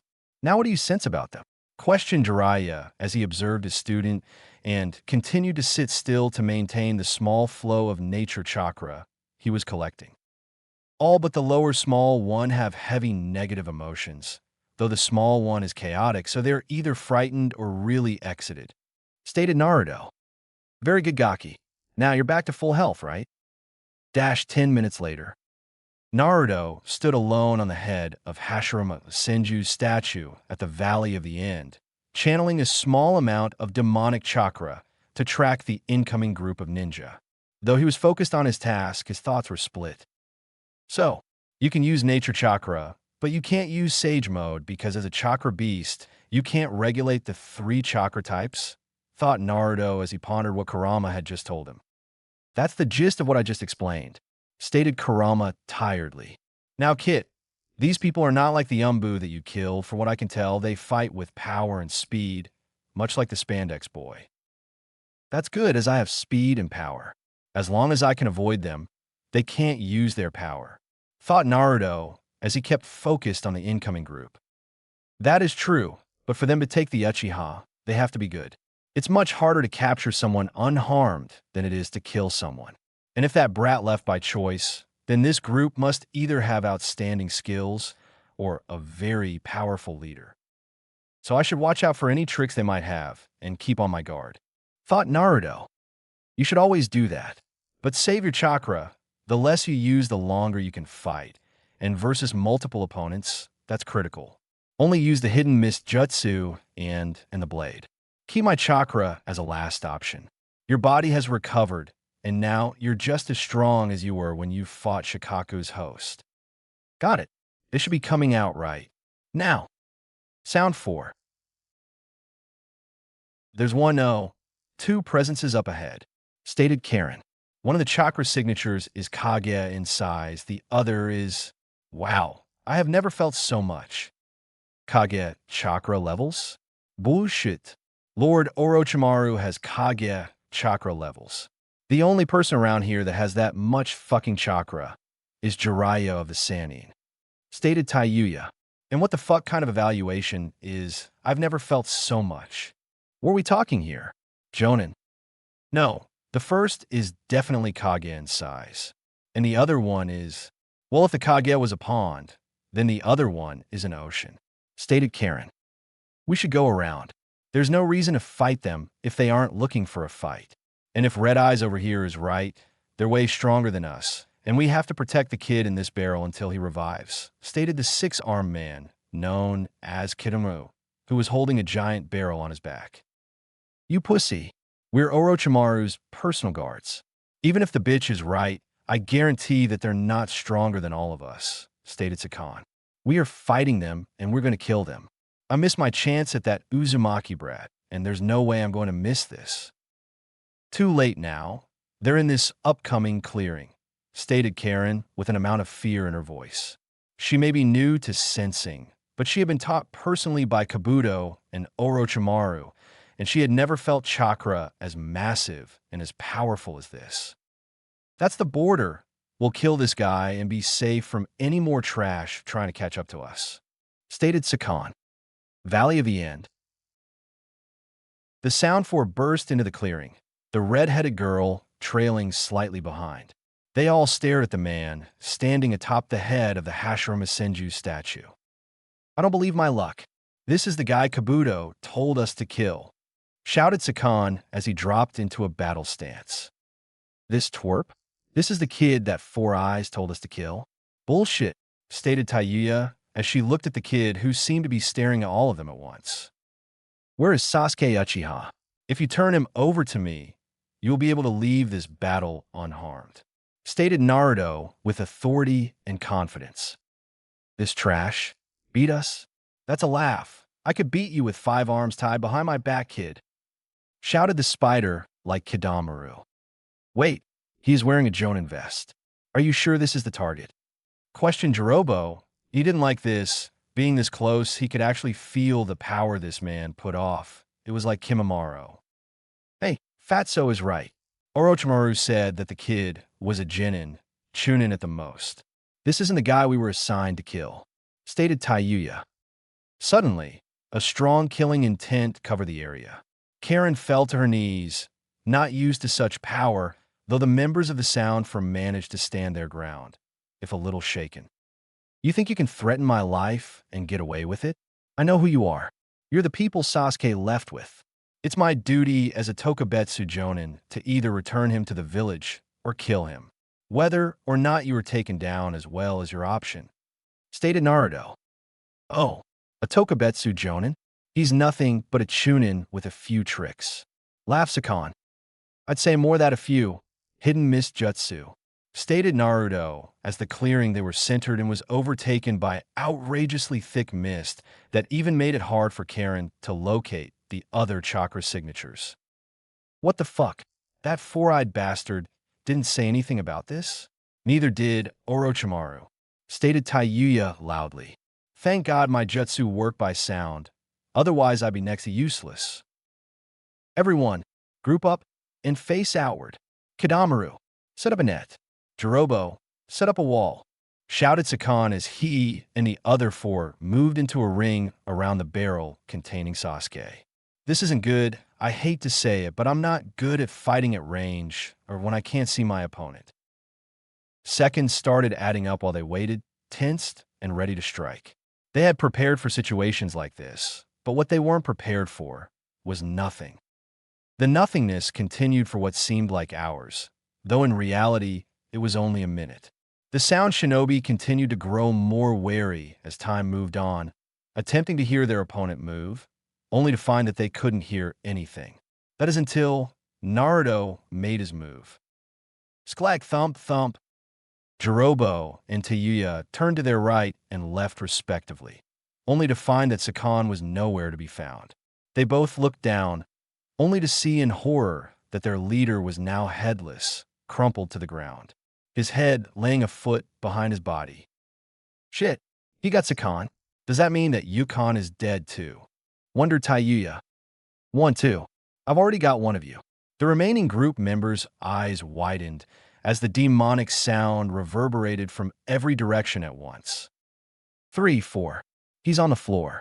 Tayuya began to panic. Her specialty was sound genjutsu, and she had absolutely no idea what this was. She had never felt anything like it before. Then, the killing intent increased. 5, 6. Let's throw some blood in the mix. Oh! Shouted out Kidamaru as his stomach was split open, nearly cutting him in half. He acted quickly, using his silk to stitch the wound together while he lay motionless on the ground, pretending to be dead. He had felt his web move ever so slightly, which allowed him to back up just enough as to not be cut in half. 7, 8. Death is your fate. Another swipe found its ways to the back of Karen's legs, severing her hamstrings, though missing anything vital. Karen did her best not to scream out, though she ended up letting out a choked sob of pain as she started to repair her own legs, while leaning over and helping Kidamaru patch himself up. 9, 10. Everyone heard the blade slice into a body, though there was no scream, no cry, or even a whimper. Taiya turned to see the now dead body of Yukon, split down the middle, one side landing to the right of Sakan, the other laying over the top of him. A silent scream etched into both sides of his face, blood coating the ground around the dead parasitic twins. Fatass, you got both of them. Go to level 2 and grab the crate. We have to get out of this mist, shouted Taiyuya as she began unleashing her curse mark. Her skin was overtaken by black markings that moved in slithering patterns before they began to fade away, staining her skin dark orange, almost brown as she began growing horns around her body. Jirobo had an identical transformation, although his hair had grown longer and his skin was hard and jagged. He grabbed the barrel and began moving, only to notice that the mist was being forced away by the chakra he and Taiyuya were outputting. They're dissipating my mist with pure chakra? How is that possible? Are they Jinchuriki? No, the chakra isn't right. It's too controlled and dark to be a Jinchuriki. Curse marks, thought Naruto as he released the mist. It wouldn't do any good if they could just blow it away. All right, what's my next move? With the retrieval team. Huh? What is it, boy? Questioned Kiba as he led the group after the sound 4. Akamaru whined in fear and snuggled deeper in Akiba's jacket, still shivering violently. Hey guys, Akamaru said that there's a huge battle up ahead. He says there's a bunch of blood in the air too. Did the support squad cut them off? Questioned Ino, slightly out of breath from the rapid pace they were keeping. Not possible. The Jonin were in Earth Country. That's half a day's run at Jonin speed, and the unspecified group would have had to cover too much ground to be there right now. No, someone else got to them before us, stated Shikamaru. My insects have detected traces of water chakra about 10 miles ahead of us. Also, there's a great chakra presence in that battle. Estimates are between High Jonin and High Kage, though I only have experience with Sandaime-sama and Naruto to base this on, stated Shino. Could it be Naruto? I mean, he left with Jiraiya-sama 5 days ago, and they left in this direction, stated Choji. It's possible Naruto's reserves were outstandingly large during our fight. Unfortunately, my Byakugan cannot see that far, though there's a slowly dissipating cloud of chakra in the sky about 25 miles ahead, added Niji, straining his eyes to further enhance the distance he could see. Let's speed up. If that estimate is correct, we're about an hour away from them at our current speed, states Shikamaru, who was busy trying to figure out the possible options of who could be holding the group back. Ino, though, was thinking about her fellow blonde. Naruto-kun, please be safe.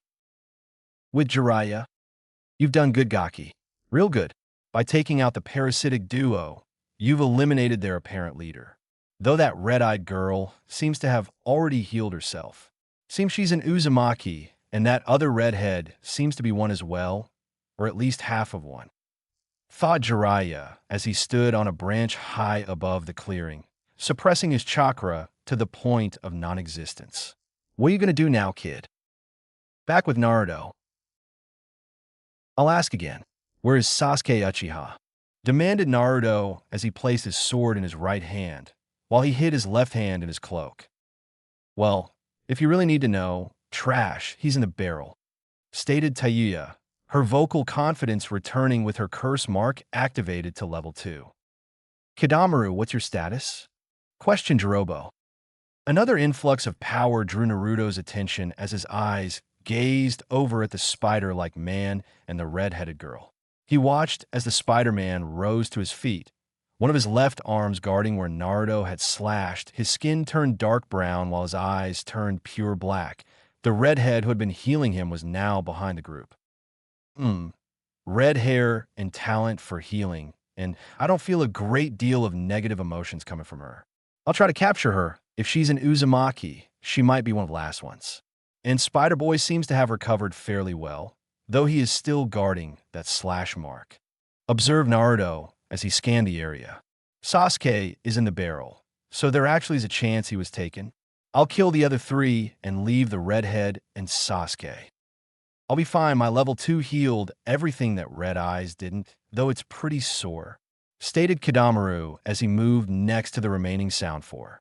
Damn it, this trash almost ended me, and he got Sakan and Yukon. This is bad. If we mess up at all, we're dead. So you still plan on fighting me, even though I've taken out 2 of you? Question Naruto. Their chakra is like Sasuke's was in the Forest of Death, only more potent, which means that they're going to be faster and stronger.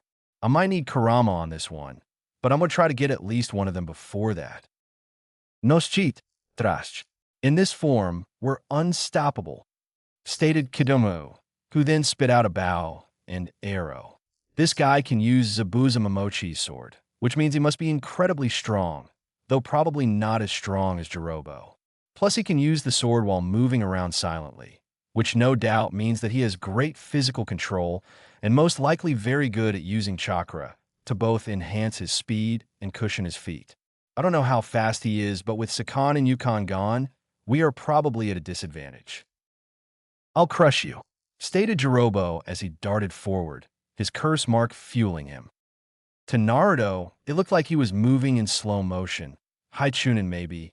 For most people, he appeared to be a blur, but Naruto wasn't most people. He was used to low to mid Jonin just from training, not to mention his sparring matches with Tenzo and Jiraiya. Naruto ducked under a punch and sent a right hook to Jirobo's gut. Even without his Kurama enhancements, it still did the job. Jirobo was stopped dead in his tracks. Even if the hit hadn't hurt the large ogre-like man, it stopped his momentum. Naruto spun behind him, slicing at the large man's back, earning a deep gash that crossed from Jirobo's left shoulder blade to his right hip. Naruto didn't give the others time to act as he moved as fast as he could, approaching the spider like Kidamaru. He held his blade to the side, ready to finish him off when Kidamaru held up his bow, an arrow, firing it at the blonde's chest, only for Naruto to deflect it to his left with the flat of his sword. Kidamaru cursed and began producing another arrow, but wasn't able to by the time Naruto had gotten within range and delivered a vertical slash, just missing the spider-like man as he dodged to his right, only for Naruto to stick the blade in the ground and swing horizontally around the handle, kicking him in the face. Summoning technique. Doki, shouted Taiyuya as she slammed her hand into the ground. A flash of smoke later revealed 3 massive ogre-like creatures.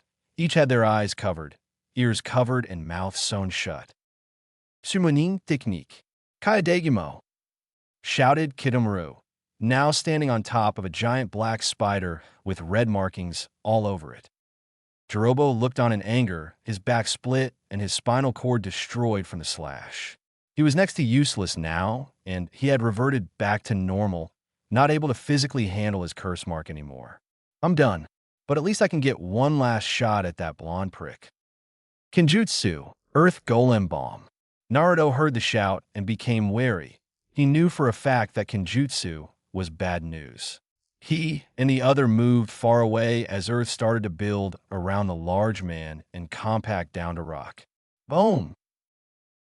The rock-covered body exploded, sending rock shrapnel rocketing everywhere. Kidamaru had heard the name of the jutsu and shot a net in front of the giant spider, keeping him and the spider free from harm. Taiyuya commanded her doki to take the hit. Each took a few injuries, but not enough to dispel them. Naruto had hidden behind his blade, which withstood the barrage, but had a few dings and a large chip in it now. It's had worse hell. I almost snapped it in half when I tried to block Pervy Sage's Rasengan before the finals. That's 2 down. If you give me Sasuke and the girl with red eyes, you 2 will be spared. What do you want with me? Questioned the red-eyed girl loudly. Does he want to violate me? You have skill in healing. You could be a valuable asset to the village. Plus, you're most likely an Uzumaki, like the other redhead. That just so happens to be the clan I'm trying to rebuild, stated Naruto. If I can remove her from the fight, there's a better chance for me to win. I won't have to worry about her healing them. Clan? Questioned Karen. But Orochimaru said that I wasn't from a clan. I'm an orphan. We refuse your offer. We're more than enough to defeat you, trash, stated Taiyuya as she started playing on her flute. The doki sprung to life and headed straight at Naruto. Foolish, thought Naruto, who held his sword in front of him, horizontal to the ground. I hope this works. I've only managed to do this once. Wish me luck, Asuma-sensei. Flying Swallow. The Kubikurabocho began to shine bright blue before taking on a green tint.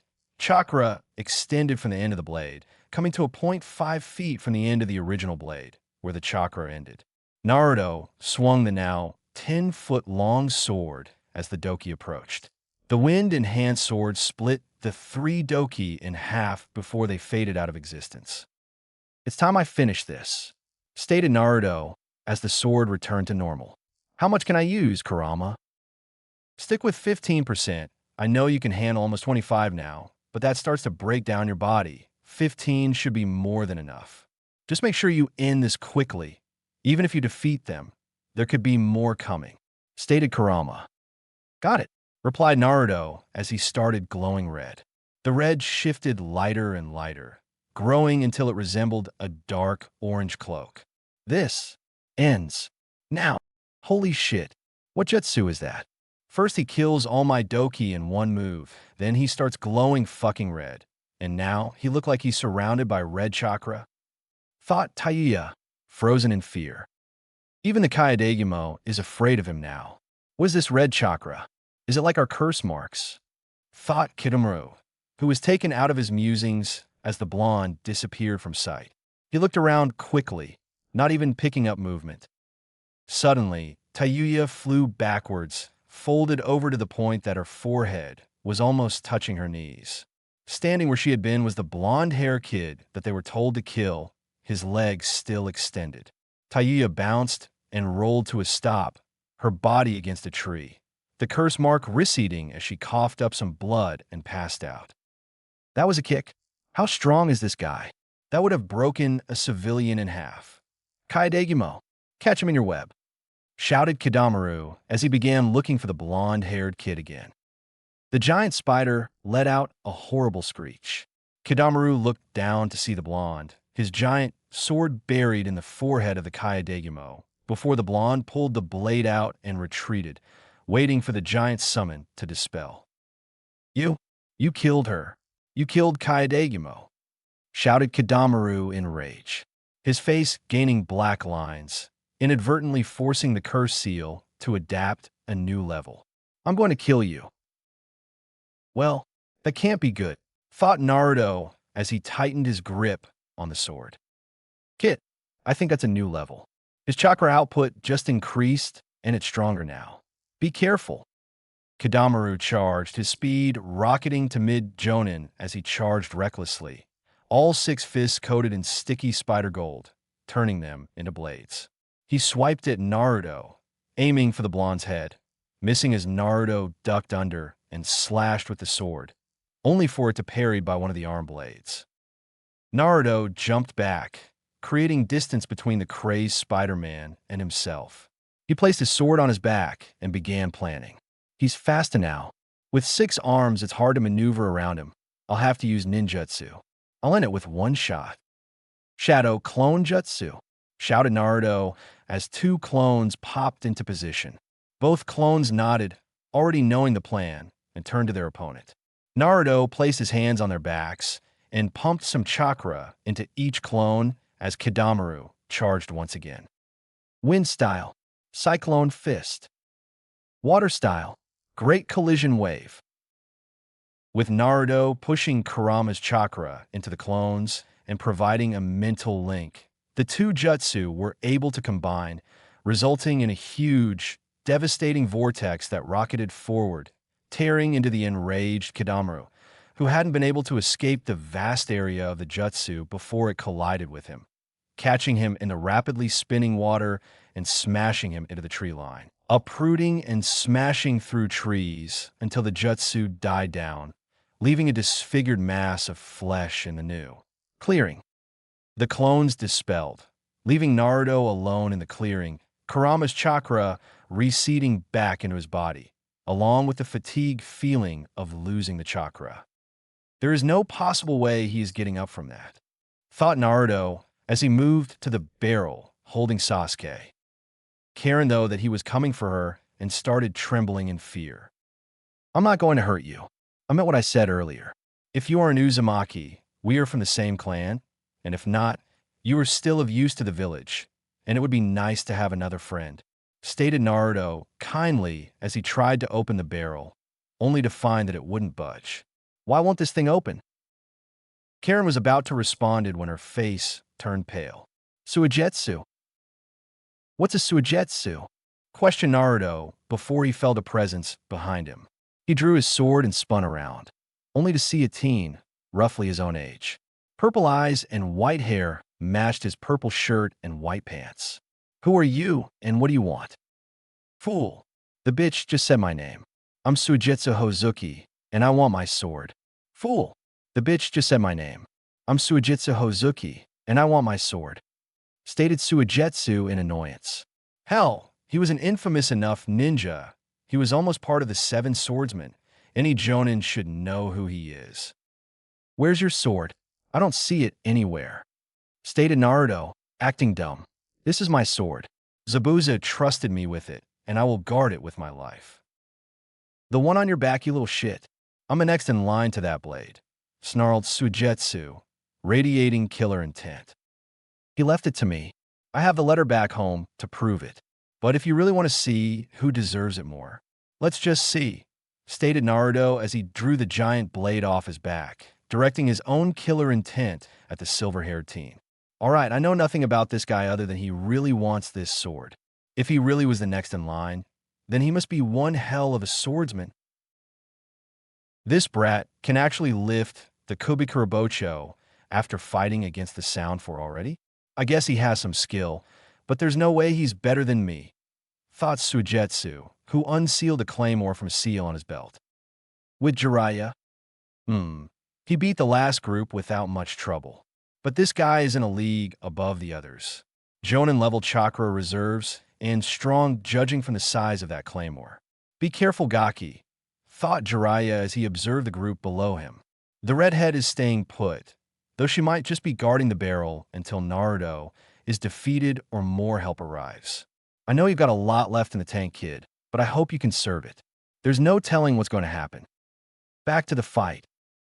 You're on, brat. This claymore is the training sword for the Seven Swordsmen. It's made of the same metal as that sword in your hand. I'll take my sword back, then I'll kill you with it. And I'll do it using Zabuza's jutsu, shouted Suigetsu. Hidden mist jutsu? Naruto could only smirk as he watched the mist roll in. He barely contained himself when he found he could still see his opponent. Oh, this brings back memories of when I first learned this jutsu. Let me show you how it's really done. Suddenly, the mist got much denser, so much so that Suigetsu felt like there was actual weight being placed on top of him. What? How much chakra does he have? Even Mangetsu didn't have mist this thick, thought Suigetsu as he readied himself for the blonde's eventual attack. He didn't have to wait long as instincts took over, and he blocked a sweeping slash that would have taken his head off. I didn't even hear him. How is that possible?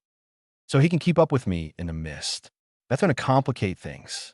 If I don't have the advantage here, then I have to resort to ninjutsu. But Pervy Sage told me to conserve energy until backup gets here, thought Naruto as he prepared his next attack. You might as well dismiss this mist. While you're good, I'm better, taunted Suigetsu as he closed his eyes and tried to sense the blonde. Dash, if that were true, you wouldn't be telling me that. You are either lying or an idiot, stated Naruto from everywhere at once again putting Suigetsu off. Come out and fight, coward, shouted Suigetsu, trying to force his way through the images of Zabuza hunting him in the mist.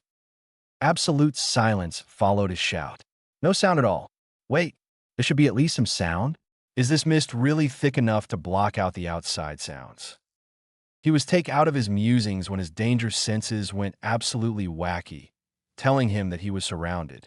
Thinking quickly, Suigetsu reverted to water, letting several slashes pass right through him. What the hell? There's only one of him? How'd I get slashed by 7 different blades? Meanwhile, Naruto was also reviewing what just happened. What But not even Yamato can escape my 7-clone cut. The blades just passed right through him, like he was made out of water. Dash, what jutsu is that? I haven't seen anything like it before. Question Naruto as he resumes his predatory position, which was actually right behind Suigetsu. That's because it wasn't a jutsu. That's my bloodline, stated Suigetsu arrogantly, his confidence returning. I could draw power from the water around me. With enough of it, I can even regenerate. That doesn't make any sense. I've kept him right there, so he couldn't have gotten any water from the valley, and any water around here is laced with my chakra, which would be too potent for his body to use. That must mean that his entire body is already water or can turn into water. In any case, I need to get rid of this mist. If I can see him, I can figure out just how to defeat his bloodline, thought Naruto as he slowly absorbed the chakra back into himself, drawing the mist away from his opponent. If he can truly absorb water for health, then maybe I can hurt him with fire attacks. But all I know is some low-level ones, and I need Kurama for my big one. Shit, he's actually removing the mist. Now I need a new water source, thought Suigetsu as he prepared to launch an attack at the blonde. A sudden influx of chakra caught both their attention as they simultaneously turned their heads to the source, their eyes landing on Sasuke, who had at some point escaped the barrel and now was covered in a pattern of black flames and standing over the downed form of Karen. Unfortunately, this was also the time when the retrieval squad entered the clearing. Dobe, finally, I'll finally prove I'm better than you, shouted Sasuke manically before looking at the group behind him, locking eyes with Shikamaru. You'll be next, Nara. Shit, if I have to fight off both of them. Fuck it, Kurama. Give me 20%, shouted Naruto, confusing all in the clearing. A shockwave exploded outward from the blonde as he was enveloped by a bright orange flame, before he disappeared and reappeared before the retrieval team. All of you stay back. This isn't a fight that you can help in. No, we're going to help you, shouted Ino, her pride not accepting that they couldn't help. These two are above your league. You will only get in my way, stated Naruto while he gave a glance to Shikamaru. If any of them come to help, stop them. You got it, stated Shikamaru, getting a shocked look from most of the retrieval team. We have no intel on the one holding the claymore, and we all saw Sasuke last time he had those marks. The most we could do is hold our own. Dobe cares about his fellow losers. Too bad I'm unstoppable with this new power, stated Sasuke cockily, his eyes boring into Naruto. You're nothing more than a zit on my ass, Uchiha, stated Naruto as he pulled the Kubikurabocho off of his back. Sasuke snarled at the jab. Don't give me that look. I taught you once before how far beneath me you are. In an instant, Naruto disappeared at mid to high Jonin speed. Sasuke was smashing into a tree that was about 50 feet from where he had started, and Suigetsu was cut in half at the waist. No, I won't be beaten by the Dobe, shouted a furious Sasuke, apparently no worse for the wear after being kicked into a tree. Another explosion of malicious chakra erupted from the Uchiha as his skin turned an ash-like color. His hair grew longer, and his face adapted a cross-like pattern over his nose. Finally, a huge pair of bat-like wings grew out of Sasuke's back. Yes, this is what Orochimaru wanted to have. With this power, I will show all of you the true power of the Uchiha. Unknown location. What a crude boy, stated Shinigami, his face blank as it usually was, though he had a normal voice now, seeing as he had no reason to try and scare this group any longer. I just can't understand how one of Mikoto-chan's children is this dark and twisted, stated Minato, a disapproving look on his face. Well, he is Fugaka Team's son. Nothing that man has ever done has turned out right, stated Kushina. Be that as I may, this is not the same boy who sacrificed himself for his comrade when they fought Haku. I'd bet that seal that's giving him that power is to blame, stated Zabuza, gaining a nod from everyone else. Such a shame. The Uchiha was a powerful clan, yet they seemed to have apart fallen just like the Kagaya did. They didn't really fall apart. stated Kushina. Itachi-kun killed off the clan elders and ninja when they tried to rebel and take over the village. What? I thought that he did it to test his skills. Questioned Zabuza. Why would he test his skills on some weak clan like the Uchiha? He was stronger than every one of them, barring Mikoto-chan, by the time he was 13. Stated Minato, praising the teen highly. You know, the way you talk about him, I'd say that you love him as much as you do Naruto. Stated Zabuza with a taunting smirk. The only reason he dared taunt one of the deadliest men to ever live was that he was already dead. Well, that's probably because it's true. After all, Itachi couldn't be the son of that weak jutsu thief Fugaku. Stated Kushina, getting everyone in the room to freeze. Sensing the obvious confusion, Minato decided to fill everyone in. You see, I've loved Kushina since I was about 8 years old, and we've been smitten ever since. However, Kushina wanted to experiment, and the only one she trusted enough to have join in was her best friend, Mikoto Uchiha. At the time, Mikoto was single, and the rest you should be able to figure out yourselves. Now everyone was speechless. Itachi Uchiha, the clan slayer, was actually Itachi Uchiha Namikaze, son of the Yellow Flash? Hold right the hell up. I've read the bingo book about 1,000,000 times over, and I can say, without a doubt, that Itachi is a near replica of Fugaku Uchiha of the Konoha Military Police Force. Stated Zabuza, his mind whirling. Well, isn't that proof enough? Sasuke looks a lot more like Mikoto than Fugaku, and if Itachi was both their child, shouldn't he look like both of them? Stated Shinigami, a grin that could kill a small child across his face. You used an appearance seal, didn't you? Yes. Had I not, Mikoto would have been banished from the clan and lost her rightful place as clan leader. It was tricky since it had to be undetectable from Jujutsu, and I had to alter physical appearance in a way that made Itachi look as if he took after both Fugaku and Mikoto. If you look closely, the only trait that Itachi seems to share with Fugaku is his distinct tear troughs around his eyes, and that is a product of the seal. However, aside from that, Itachi looks more like Mikoto from the basic shape of his face and hair, but his eyes hold a closer resemblance to my own, and his hair was originally blonde like my own. There is also the issue of keeping Fugaku away from Mikoto during birth, so he wouldn't notice Itachi's distinct features at birth, and that was done easily enough by having the seal prepped ahead of time for the doctor to apply. This was done by a shinobi council meeting, which Fugaku took part in place of Mikoto. During wartime, as was the case, it wasn't a hard sell, and Kushina stayed by Miko-chan's side as Fugaku had no problem with their friendship. Although after his whole life with a seal that even he is unaware of, I'd imagine that his physical appearance as it is now would likely not change greatly, even if it was somehow found and removed. The most that he would change would be growing blonde hair and maybe grow an inch or two. Anyway, from what I understand, the clan elders took the role of clan leader away when Mikoto retired from active duty to raise Sasuke. So it seems that my helping her was for naught in the end. But given what happened to the clan as a whole, I can't say whether I would do the same if given a second chance. Stated Minato. That would explain why Itachi is so powerful and smart, yet also explain why this brat turned out so bad. If he was babied because he was Fugaku's actual son, he might have developed this superiority complex. Stated Zabuza, thinking that it couldn't get any more surprising if he tried. Fugaku didn't know. Mikoto and he were forcefully married the week after Itachi was conceived by the Uchiha Council, so that they would have control over Mikoto.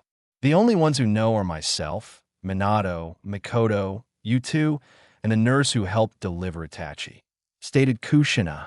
Actually, I bet my life that Kakashi-kun knows too. That boy is incredibly gifted.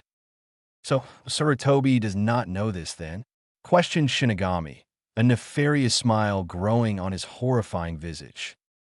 No, Sarutobi believes that Itachi was simply born 2 weeks early. Stated Minato. And now that I think about it, I would tend to guess so as well. Kakashi always did look at Itachi funny whenever they crossed paths, but that might have been due to close proximity to Obito. That seal took a while to take hold. Hell, Itachi had dark blue eyes until he was 3. So who was this medic that delivered him? Questioned Zabuza. Tsunade Senju. Back to the fight. Naruto watched with bated breath as Sasuke's cursed seal advanced once again. Shit, he can use the next level like Spider-Face did. I have to stop him before he gets to the next level like that Spider-Freak did. Or he might use Chidori's gloves.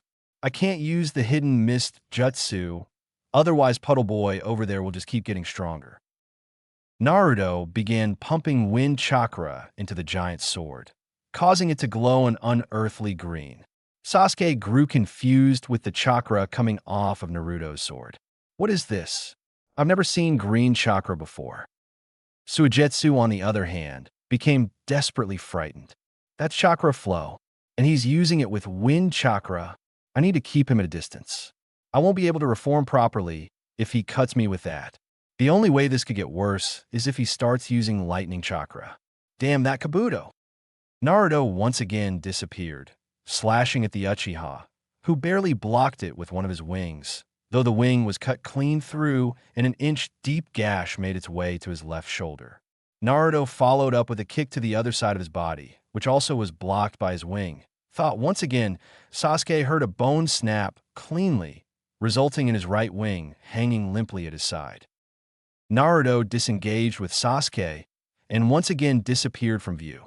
Suigetsu, feeling that the blonde was coming for him, sped through hand seals and brought up a wall of water, just in time to deflect a wind-enhanced slash from the blonde. Retrieval Squad. The members of the Retrieval Squad watched in awe as the blonde made short work of the two obviously skilled people he was fighting as if they were nothing more than academy student. How is he this strong? I mean, he beat Neji, but still, stated Choji, his mind unable to find how he went from barely beating Kiba to destroying these two powerful fighters in just under 2 months. Troublesome. He obviously has been hiding his strength. I read the report on the C-rank mission that Team 7 all went on. If it wasn't for Naruto, Sasuke would have died, and Kakashi might have too, stated Shikamaru. Though to be this strong, I bet he could give Asuma a good workout, if not actually match him. This chakra, though, it's the same that he used against Gaara, but it's not fire-natured, stated Neji. It's almost like the Raikage's lightning armor. Fight! Sasuke Uchiha, you are to return to Konoha or be tried for treason, stated Naruto, now that the Uchiha was on the defense. No, it's obvious that they are holding me back. Instead, they train you. I've had it with that worthless village. I'm going to kill you and gain the strength I need to kill Itachi, shouted Sasuke before he smirked. Actually, I'll start with them. Fire style. Grand Fireball Jutsu. The retrieval group watched in horror as a cursed seal-fueled fireball rocketed towards them faster than they could move. Time slowed down as they waited for the end. Their visions became clouded by a wall of water, only to see Naruto to appear in front of them, swinging the mammoth sword like a fan. The force of the swing, along with the wind chakra, managed to overcome the fireball, canceling each other out. Jiraiya. Nice kid, you protected your comrades while attempting to redirect the fireball back at the Uchiha. I think that just about seals the deal on this. He's going to be executed, thought Jiraiya. Either subdue him or kill him, kid. There's going to be a lot for you to work on. If it wasn't for Kyuubi's chakra, you would be dead in the water right now. I guess we can work on the dual element training as well as getting his body back up to snuff. Some time for proper healing will need to be in order for that, though. I wonder if he can do chakra chains like Kushina could. Retrieval team. All members tensed as the red-headed girl moved to the down sound 4 member and picked her up. Neji was about to block her path when she turned and moved slowly towards the team. Can you take us with you to Konoha? We've been trying to get out of sound for a long time. Please take us with you, pleaded the red-eyed girl. Yeah, Neji, keep an eye on them. The shorter one is in no condition to fight, but the other one is a wild card. Fight! Naruto suddenly had to block an overhead chop from Suigetsu, who had snuck up on the blonde during his confrontation with Sasuke. Naruto blocked with the wind-enhanced blade of the sword, cleaving the claymore in two, leaving only about a foot of the blade still attached to the sword. Using his opponent's shock to his advantage, he delivered a Kurama-enhanced kick to the chest of Suigetsu, sending the liquid Nin flying to the edge of the valley, coming a few feet from falling over the edge. He had no time to rest as Sasuke made his appearance, his right hand full of lightning and aimed at his chest. To Naruto, he was still moving in slow motion. Naruto caught Sasuke's wrist and snapped it like a twig, forcing the Uchiha to howl in pain before Naruto tossed him in the same direction as Suigetsu. Naruto was slightly panting as he rested the sword on the ground, the wall of water still surrounding the retrieval group. For attacking a superior officer with intent to kill, you will die here today. Naruto's sword pulsed to life in a wave of wind chakra as he picked it up from the ground and held it horizontally in front of him in his right hand, his left flowing through hand seals. Fire transfer. Naruto breathed out a small flame onto the wind-coated blade, causing it to erupt into a raging blue inferno. Naruto held the blade up across his face and swung at the two ninja. Kenpo. Inferno wave slash. A wall of blue flames exploded from the blade at the curse-marked Uchiha and living puddle swordsman. Neither had time to dodge as the wind-enhanced blaze swept through the landscape. So both simply braced themselves. Sasuke's wings covered him completely, while Suigetsu summoned a water wall in front of himself, hoping at the very least he would be able to recover, and waited out the inferno. Retrieval group. Unbelievable was all Ino could muster at the sight of the powerful attack. She had noticed the water wall that was protecting them start to boil when the sword caught fire and almost evaporate when her fellow blonde launched the attack, and they were in the opposite direction of the attack. Now everything seemed to freeze in time as they watched the blue flames envelop the mystery swordsman and Sasuke. Such power, stated Niji as he watched, Byakugan active, as the wall of flames rushed and consumed the two men that Naruto had been fighting. What is that red chakra? It's not fire chakra. It's much more dangerous and unrefined, like the brown chakra that Gaara of the Sand used. Everyone, get ready to secure what's left of Sasuke, stated Shikamaru, shocking everyone. Seeing their shock, Shikamaru continued. Our mission is to retrieve Sasuke, no matter if he's alive or dead. If more people show up, me and Naruto will hold them off while you bring what's left of Sasuke back to the village. Hokage Tower. Hiruzen Sarutobi was worried. Last night, Sasuke Uchiha had left the village. He was no fool. The old man knew the boy left willingly, but that thrice-damned council still had a small amount of control over the village, and it is best not to set them off. Sarutobi was taken out of his musings when he heard a faint cracking sound, as if someone had dropped a pot outside his door. Though it was much more horrible than that.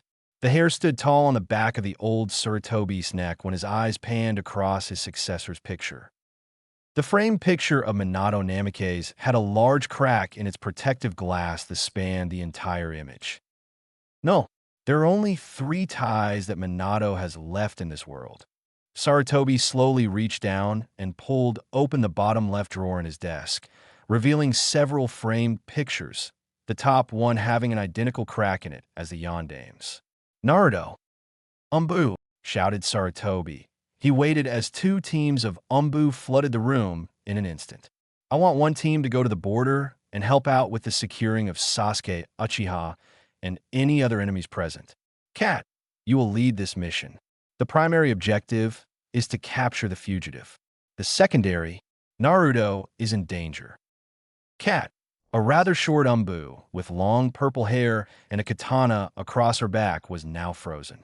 I will complete this mission. Team R, move out. In a flash, if leaves, the team was gone, leaving the second ANBU team standing there. What are our orders, sir? Questioned the Torah-masked ANBU. Tenzo, you are to follow them alone and make absolute sure that Naruto does not lose control. I feel as though he will be forced to use more than he is ready for. In Wave.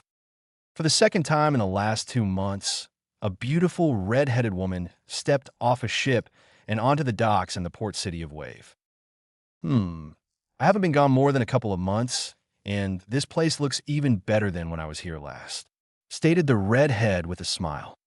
It's thanks to our hero that we can strive once again, stated a young dock worker, no more than 16. I'm guessing you mean Naruto, giggled the redhead. Yes, ma'am, he did save the country after all, states another, older gentleman who was dressed rather well and had a canteen of each side of his hip. My name is Tazuna, expert bridge builder and leader of Wave Country. How may I help you? Well, Tazuna, I am Mei Terumi, elite jonin of Kirigakure. I'm just passing through on my way to Konoha, stated Mei, leaving out the fact that she had been there before. Elite jonin, huh? Last one of them we had here was Scarecrow. You don't look very jonin-like, stated Tazuna brashly, showing that he hasn't changed much. Before Mei even had the chance to get mad, the man that had followed her off the ship spoke up. Scarecrow, you mean that Kakashi Hitaki was here? Stated AO, a former hunter nin and sole holder of the Byakugan in Kiri. Yep, he was here with Naruto and those other two brats, stated Tazuna. If you're looking for the brat, tell him that Inari wants him to visit soon. Back to the fight. Everyone watched with bated breath as the raging inferno passed by, revealing the charred wings of Sasuke and a broken sword that had previously been held by Suigetsu, his body gone. Naruto stayed on alert, knowing that his ultimate move hadn't ended the fight, and waited for anything that might happen next. His worry was proven right when the charcoaled wings of Sasuke broke off and turned to dust, revealing the Uchiha to be slowly turning back into his normal self. Naruto kept his guard up as Sasuke's burn-ridden, curse-marked form reverted back, revealing a slightly burnt and cut-up Sasuke, whose eyes rolled up into the back of his head as he collapsed face first onto the scorched earth. Shika, go get him, then all of you need to leave right now, commanded Naruto, his chakra cloak still active, confusing the team. You heard him. Kiba, Niji, you two are the fastest, clear our route back. Chuji, bind him and pick him up. Me and Ino will cover you, stated Shikamaru, understanding the gravity of the situation. He then looked at the two redheads. Follow Niji and Kiba. What's wrong, Shika? Naruto-kun just took out all the enemies, stated Ino, still in awe of the powerful sword technique, though she was startled when a large man came down from the trees. He's right, Gakis. You have to leave right now, stated Jiraiya in a serious voice from next to Naruto, shocking the retrieval squad with his sudden appearance. Now, Jiraiya. We need some witnesses so the whole world knows of how the Baka of the Sannin fell to the genius, stated a slippery and dangerously friendly voice. Everyone looked to where both Naruto and Jiraiya had been starring. Across the valley stood two men. One they all recognized, Kabuto, the other man, the one had black hair, was none other than Orochimaru. Sensei may have escaped me, but you will not. And it just wouldn't do for you brats to take what is mine. You need to leave right now. You have no place in this battle, commanded Naruto, his eyes never leaving the two in front of him. They have no choice, stated Orochimaru, grinning as he went through hand seals. Earth style, arena trap. As he did this, he took note of both his subordinates that were in the Jutsu's area of effect and their reaction, which was not what he expected. Suddenly, a large earthen wall erupted around the clearing, trapping the retrieval team and their captives inside. The only out was either over the wall or past the snake Sannin. So, it seems you have betrayed me, Karen.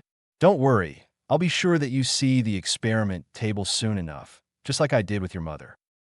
Everyone stay put. He will pick us off if we try to leave. We have to stay here, form up around Sasuke. We can't let him get away, stated Shikamaru, trying to figure out a plan.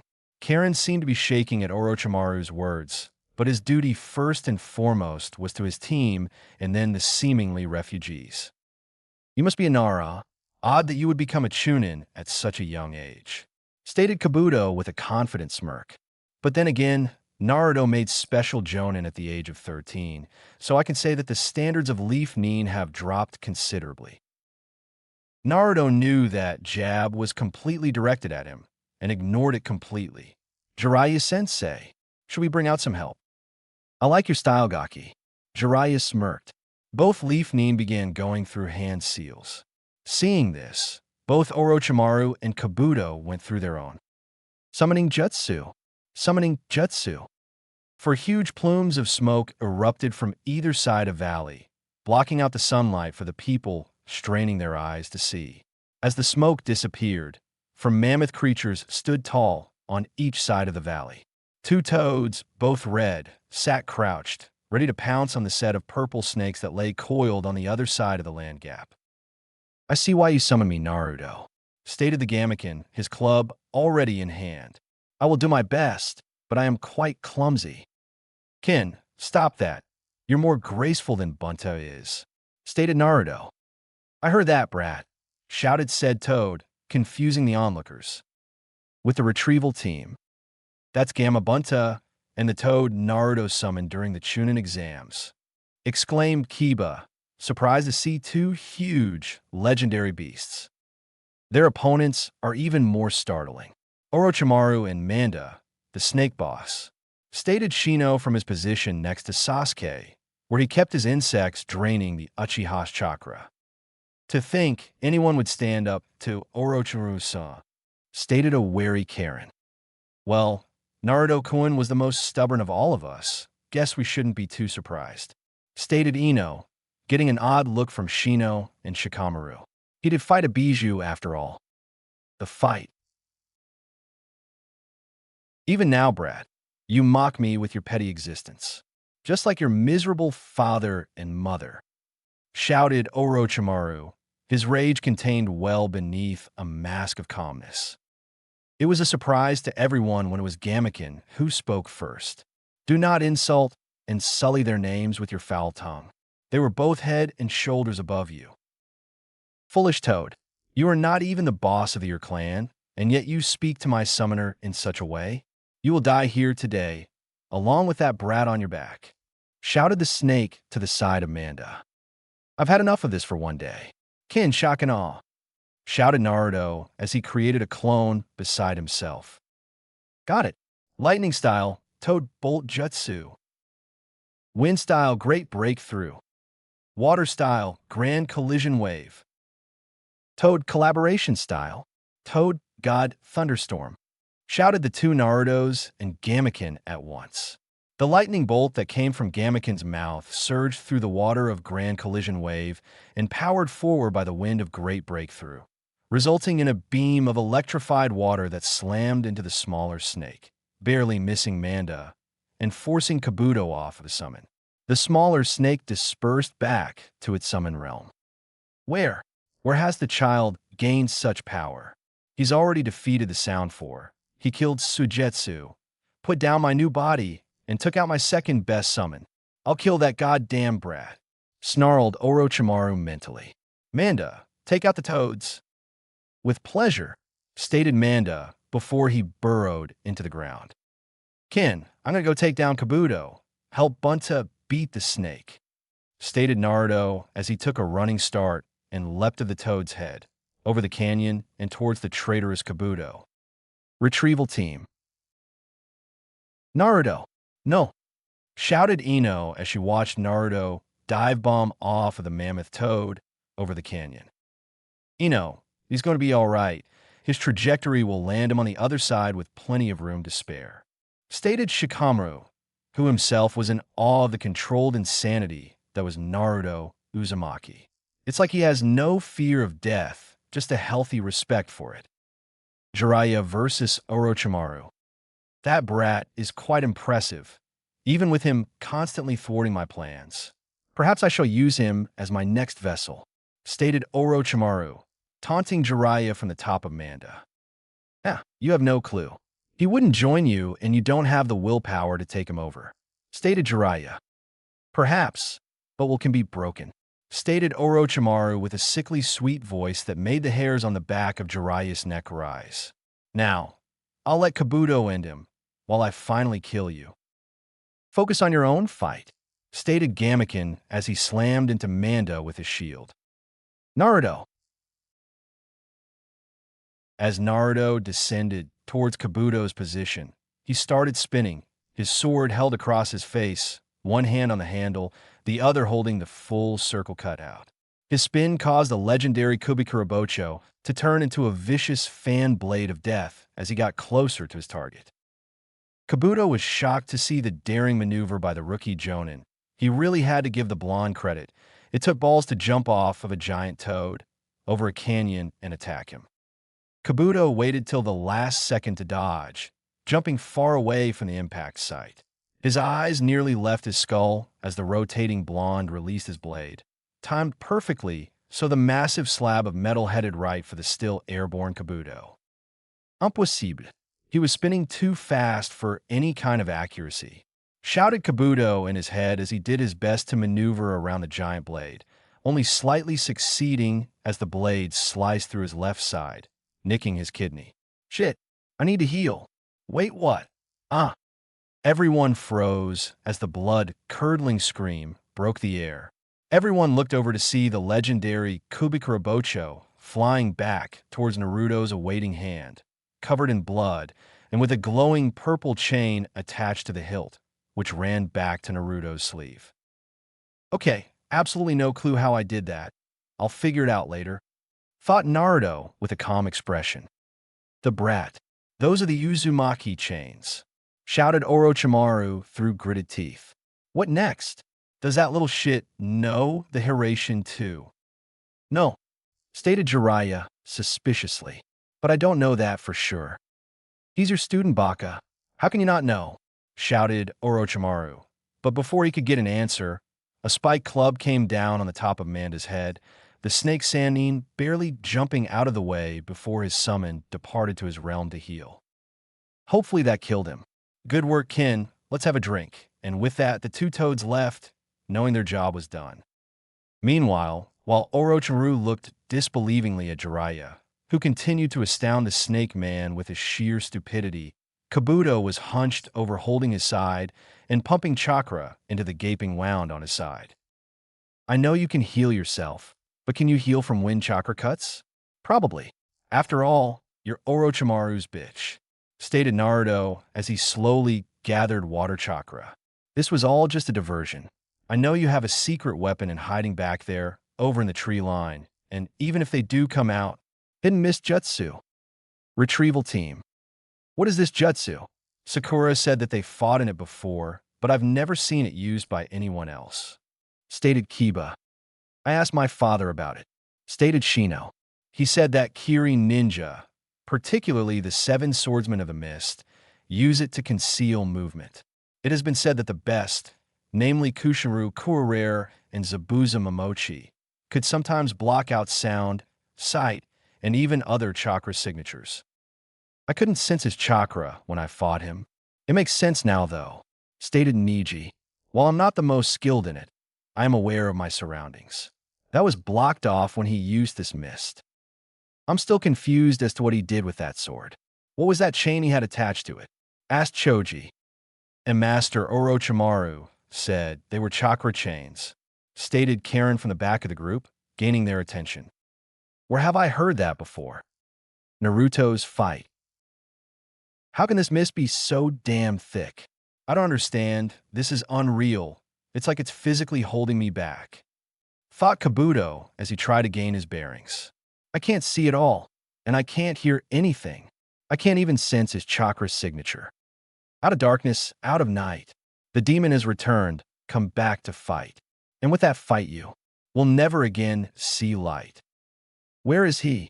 I can't even smell him. 1. 2. Your senses betray you.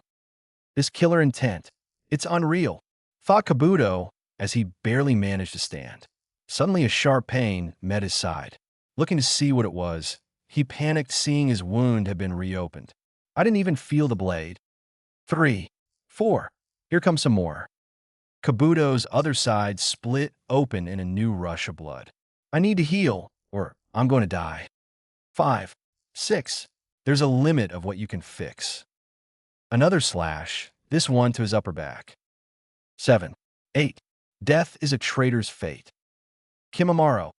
9. 10. Clang. Naruto's blade was kept from slicing Kabuto in half by a spear of bone. The blonde retreated into the mist, observing the new foe. That worked. At least now his buddy is out in the open. Wait, is that a... shit? The mist started to move away from the two white-haired men due to the influx of chakra from the newcomer. Deciding to just release the mist, figuring it would be useless to keep it going, he cut the chakra to it. How many of you curse seal bastards are there? Questioned Naruto loudly. Kit, you're low on your chakra. Start using mine and end this now. How much can I use? Go to 20 and kill the medic, then finish off the bone user. You're pathetic. Why Orochimaru thinks of you as his best soldier, I will never understand. Stated Kimimaro. His skills are far from what my data shows. He must be growing stronger at an unheard of rate. Stated Kabuto. He killed off the Sound 4, killed Suigetsu, and defeated Sasuke, who had just activated the second level of the curse mark. Also, his sword skills are vast and unpredictable. I will decide that for myself. Stated Kimimaro, entering the second level of his curse mark. Let's see just how strong he is. I see that you also have that damn curse mark, but I can tell you're stronger than the other 5 users I've defeated. Stated Naruto before red chakra burst out of him, looking like he was encased in wicked flames. Naruto drew his sword from his back. Let's see how much stronger. The dinosaur-like Kimimaro reached to his shoulders and drew out 2 long bones before settling into deep stance that caught Naruto's attention. There's no way that stance is built around speed. Quickness and a lot of power maybe, but not speed. Thought Naruto before blurring out of the curse mark warrior's vision, only to feel his upper back sliced down to the bone shield. So fast, almost as fast as Orochimaru-sama. And he cut me? How is that possible? My skin is as hard as tempered steel when I'm this FO-ah. Shouted the Kagaya as he felt his bicep sliced down to the bone. He's hurting Kimimaro, but that's impossible. No blade should be able to just slice his skin. Thought Kabuto as he continued to heal. I'm not even fully healed yet, and I'm already getting low on chakra. Meanwhile, Naruto was having thoughts of his own. How tough is this guy?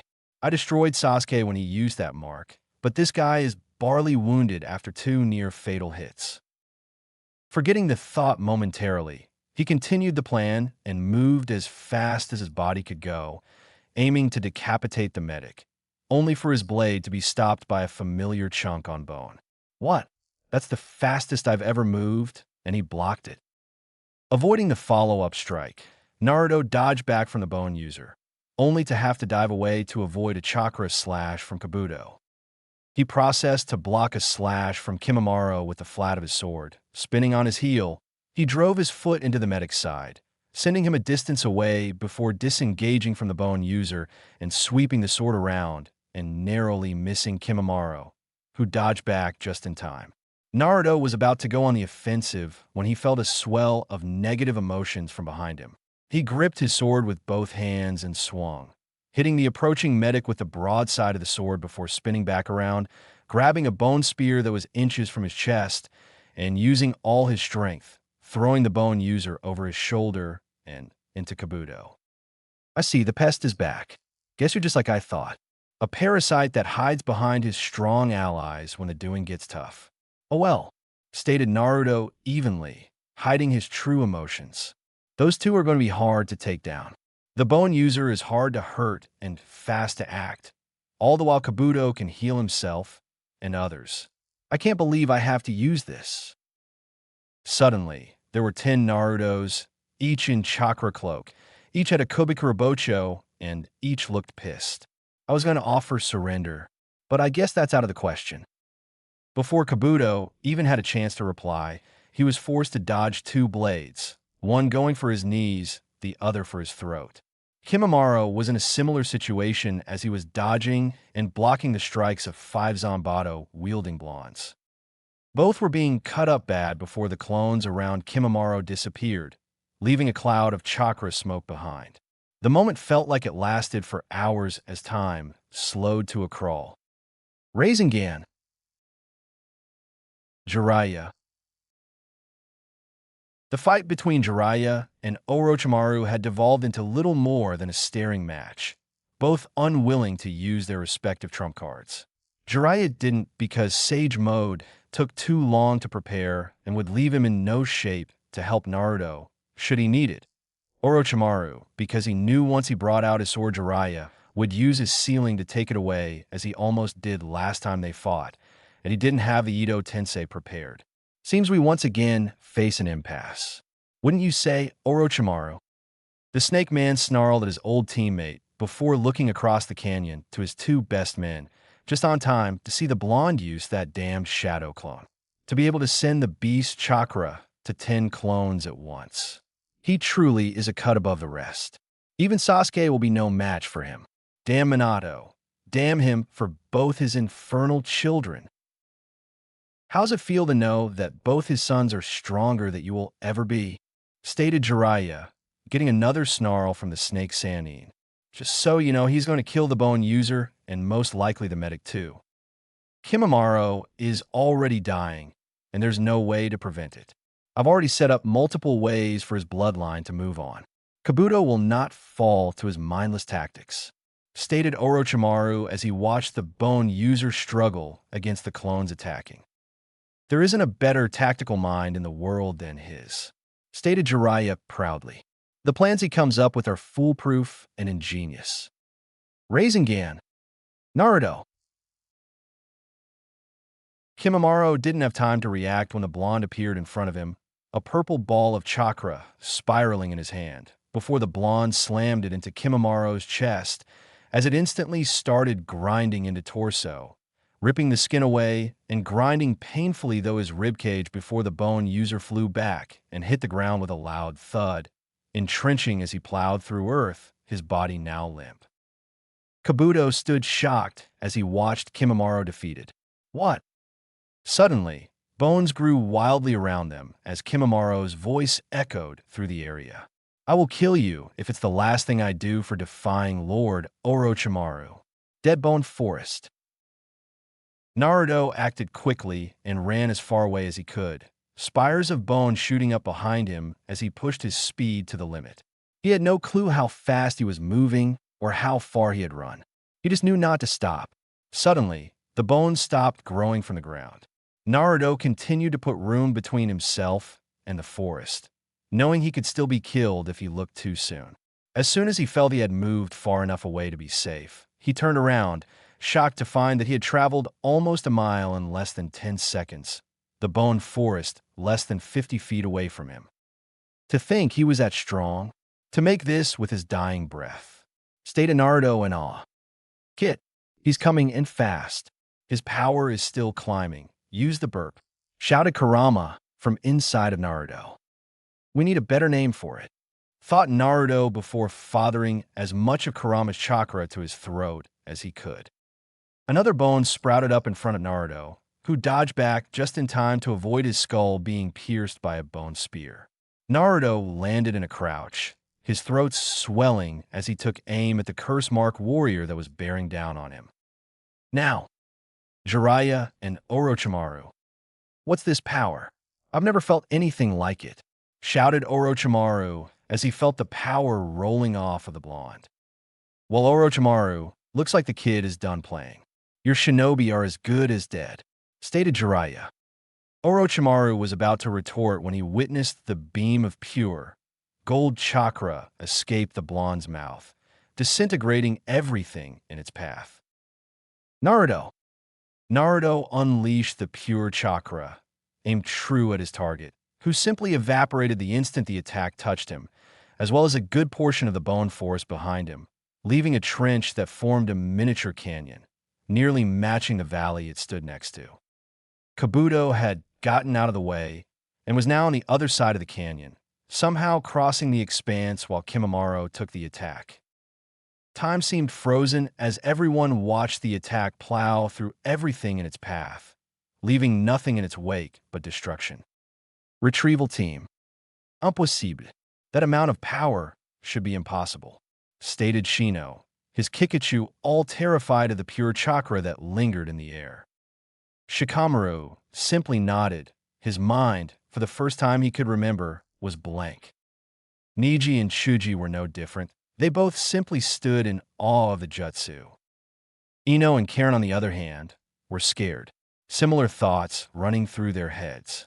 How could someone so nice do something like that? Time restarted again when they watched as Naruto, his chakra still flaming around him, took off on a dead sprint towards Kabuto, clearing the canyon with apparent ease. As he drew closer to the white-haired ninja, he once again disappeared when he was only feet away from his target. Clang!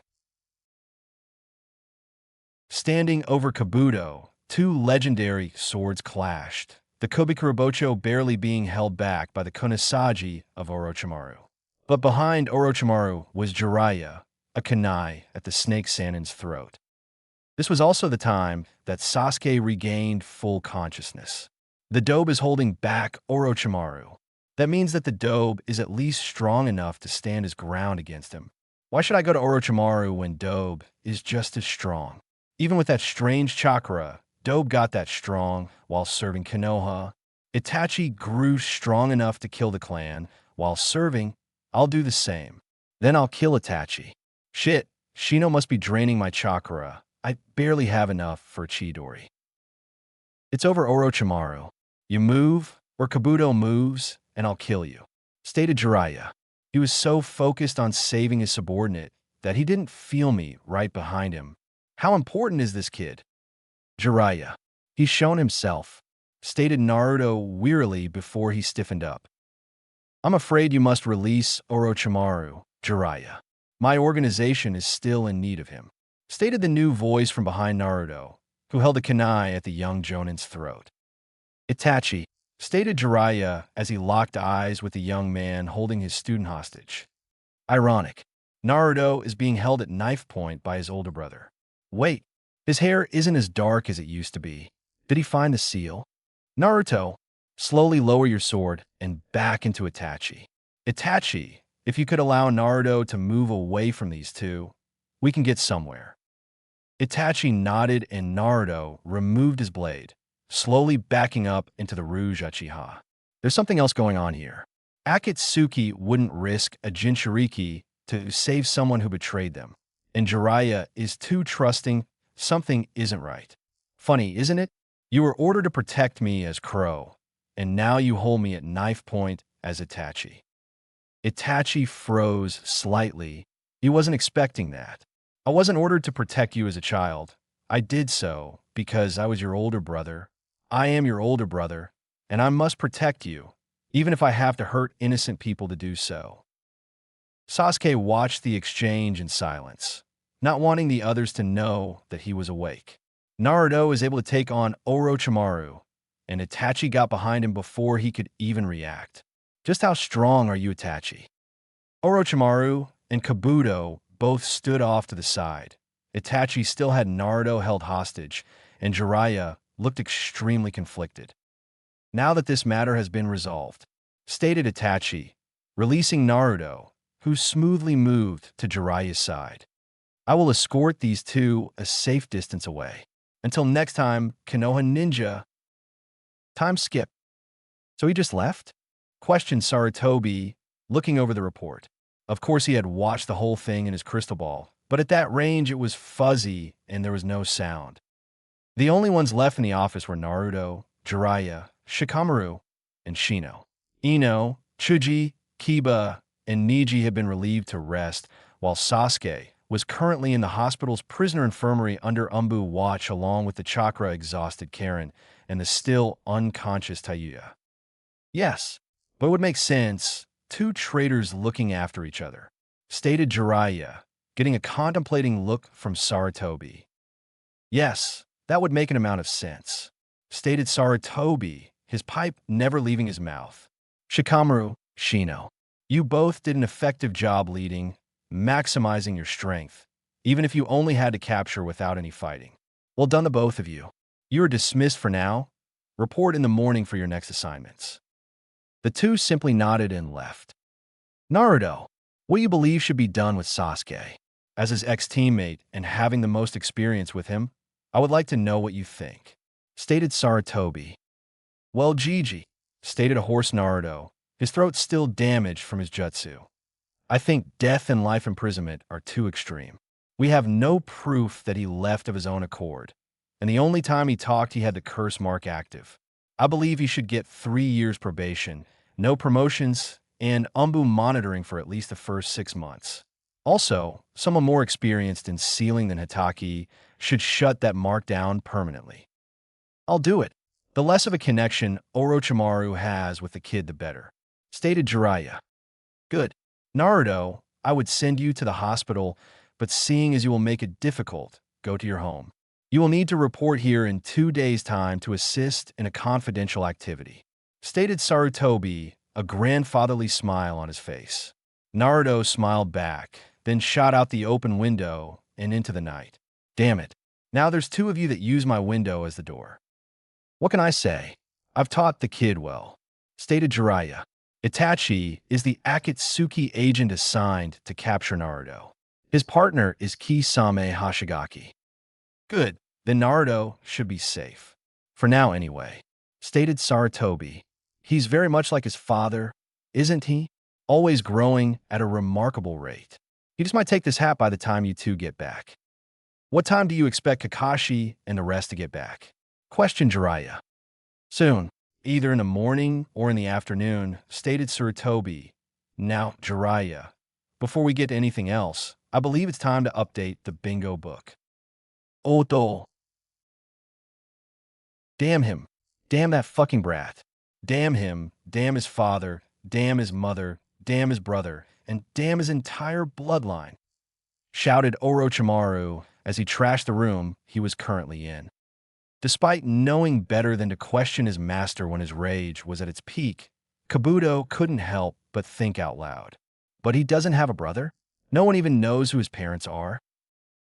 Orochimaru, having heard the quiet comment, responded. Of course people know who his parents are. The brat can use Kushin as chakra chains and looks exactly like his father, that bastard who took my title of 4th Hokage away from me. And don't get me started on Minato's other brat, that half-blood Uchiha. I wish I could kill them all. Half-blooded Uchiha, but the only 2 Uchiha left are Sasuke and Itachi, but they're both Fugaku Uchiha sons. Wonder Kabuto. No, Itachi is a bastard child that Minato and Mikoto had together after a 3-way. They hid it from the Uchiha clan so that the elders wouldn't exile Get and kill the baby, stated Orochimaru, finally beginning to cool down as he held up a book. Jiraiya used it as writing material in Volume 3. So, Itachi is the 4th Hokage's firstborn son? But then why dash? Because as far as I know, Itachi and Sarutobi do not know. Danzo doesn't even know. The only ones who do that are still alive are Jiraiya, myself, maybe Kakashi, and now, stated Orochimaru.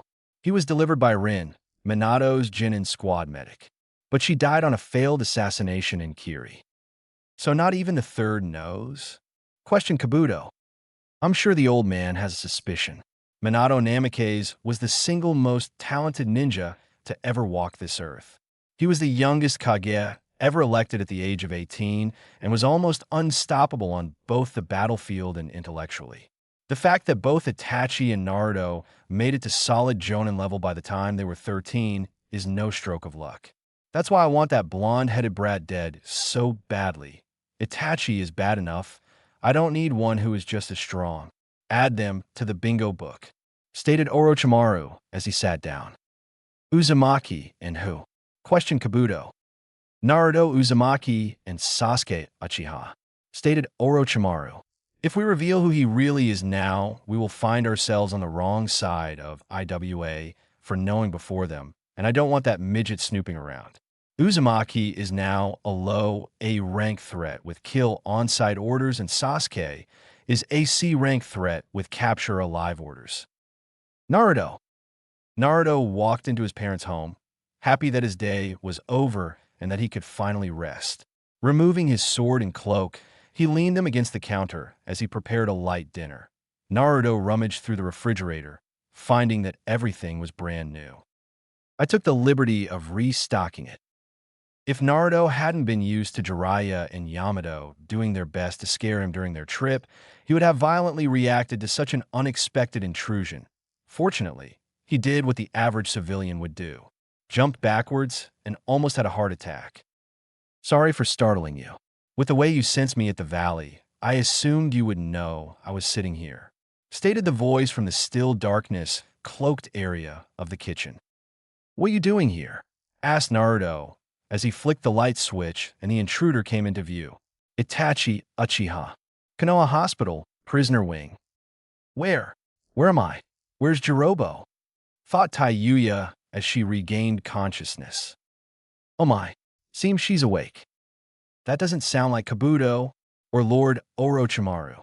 Thought Taiyuya as she tried to open her eyes, only to find she was blindfolded. Not only that, but it seemed she was bound to the bed. Alert Lord Hokage and the Uzumaki brat. The test came back positive. She's a 75% match. Naruto's home. I understand if you don't believe me. I didn't believe it when my mother told me either, stated Itachi, still sitting at his position at the table. It's a lot to take in. It's like everything I knew isn't true. All this time, stated Naruto, his mind trying to absorb all the new information. I'm sorry you had to be told instead of figuring it out on your own, stated Itachi. But now you know, Pocky is just as good as ramen. It sounds so wrong, but Pocky is just so good, stated Naruto, his hands in his hair as he slumped over the table.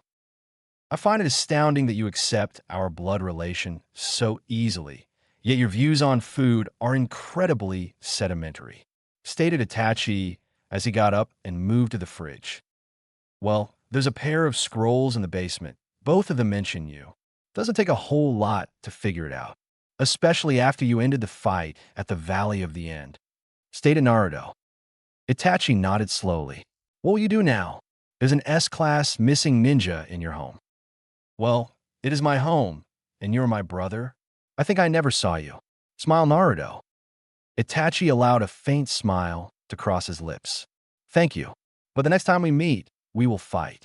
Kisame nor our leader know that we have blood ties, and it must stay that way. I understand. You may want to get going. There's an umbu at my door, stated Naruto with a smile. You're always welcome here, Itachi and I. Itachi nodded and leapt out the window, while Naruto moved to the front door, opening it to find none other than Tenzo. Hey Tenzo-sensei, what's up? Wow, it's daytime? We were talking all night. Now, Naruto, I was never really your sensei. More like senpai, stated Tenzo, his smile hidden by his mask. Whatever you say, wood boy senpai. Am I being summoned? Questioned Naruto. He laughed as Tenzo face vaulted before sprinting back up. Let's go, and please call me sensei. Hospital.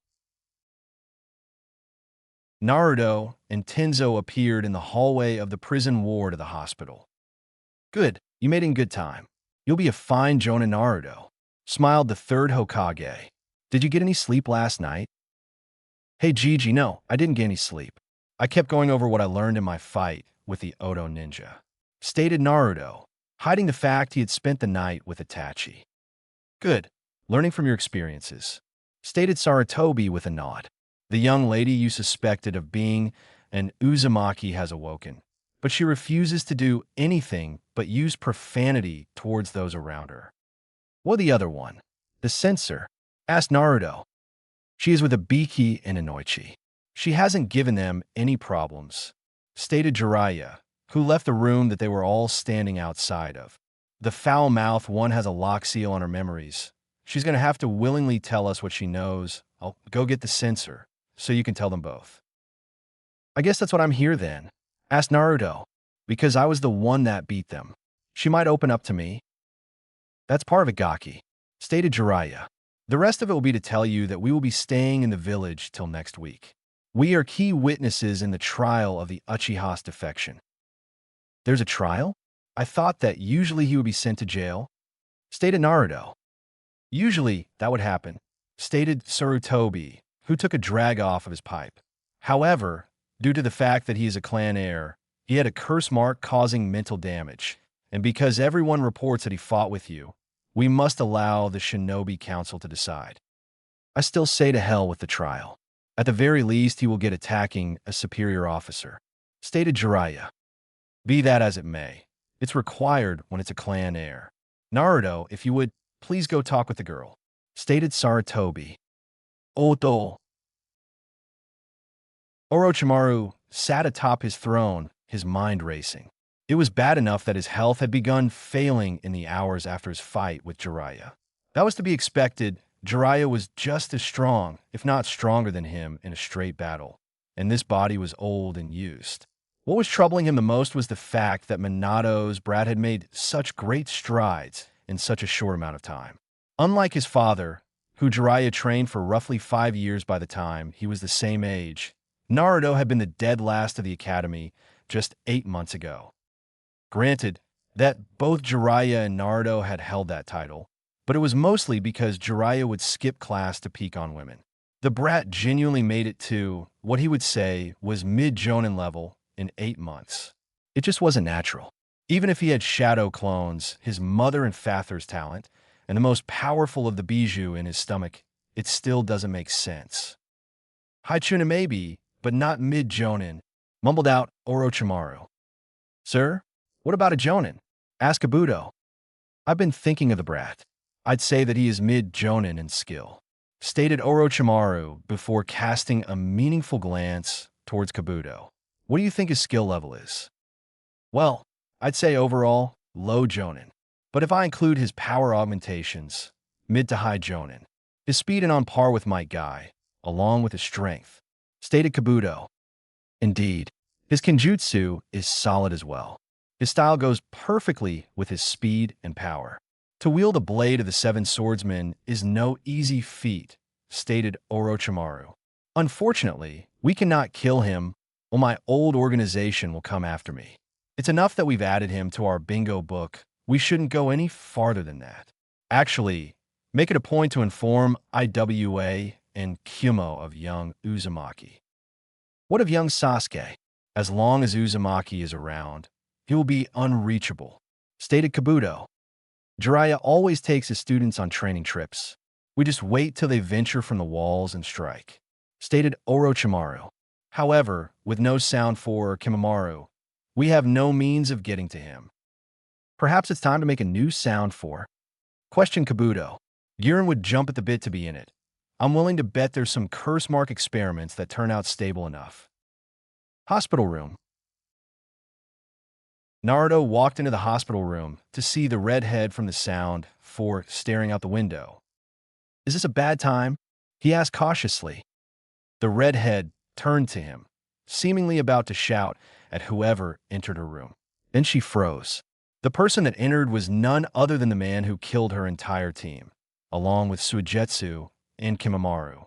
She remained frozen until she started slamming her fists into the wall, screaming for help.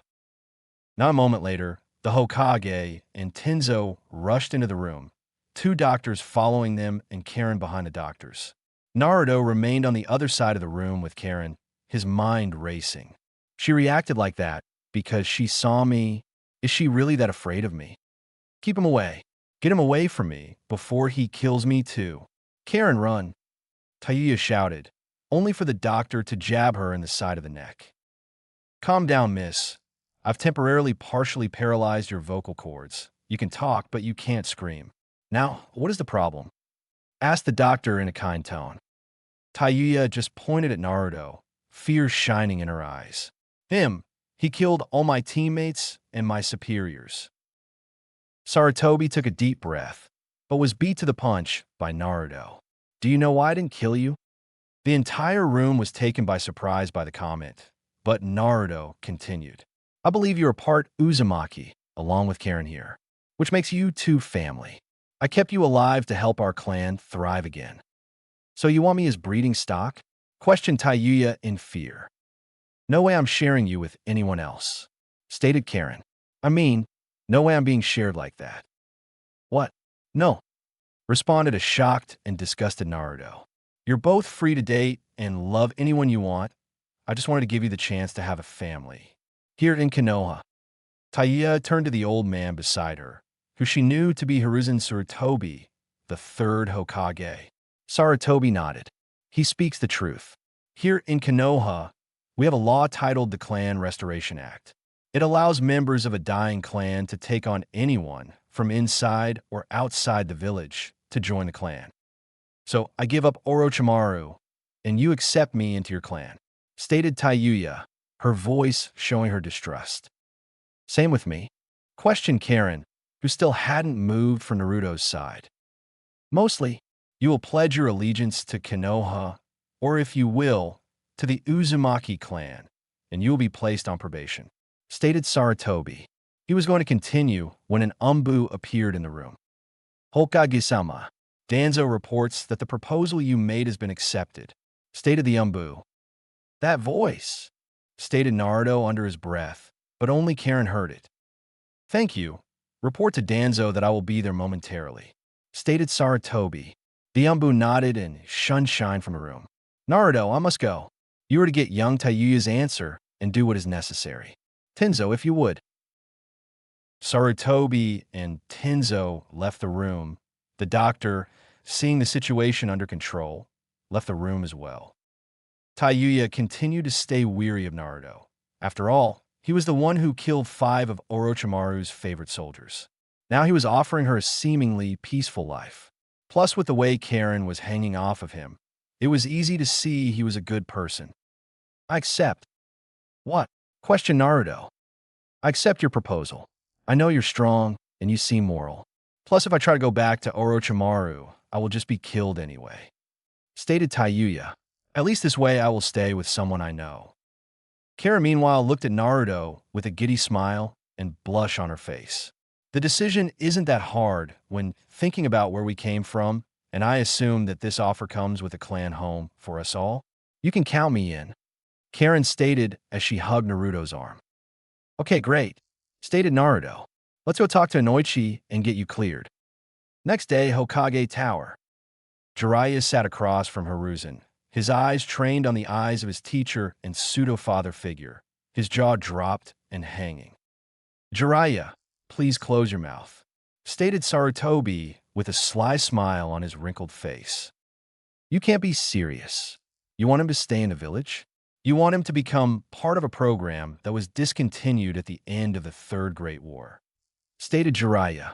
We had a deal. I was to take Naruto and train him until the predicted date that the Akatsuki would begin to move. He needs to be ready. I understand, Jiraiya, but that was before the board was reset, stated Sarutobi. If it was just Akatsuki, then I would allow the training trip. But now with our alliance with Suna strained, Orochimaru interfering and no doubt targeting Naruto, and the attack on Naruto on our own soil, I cannot allow you to go,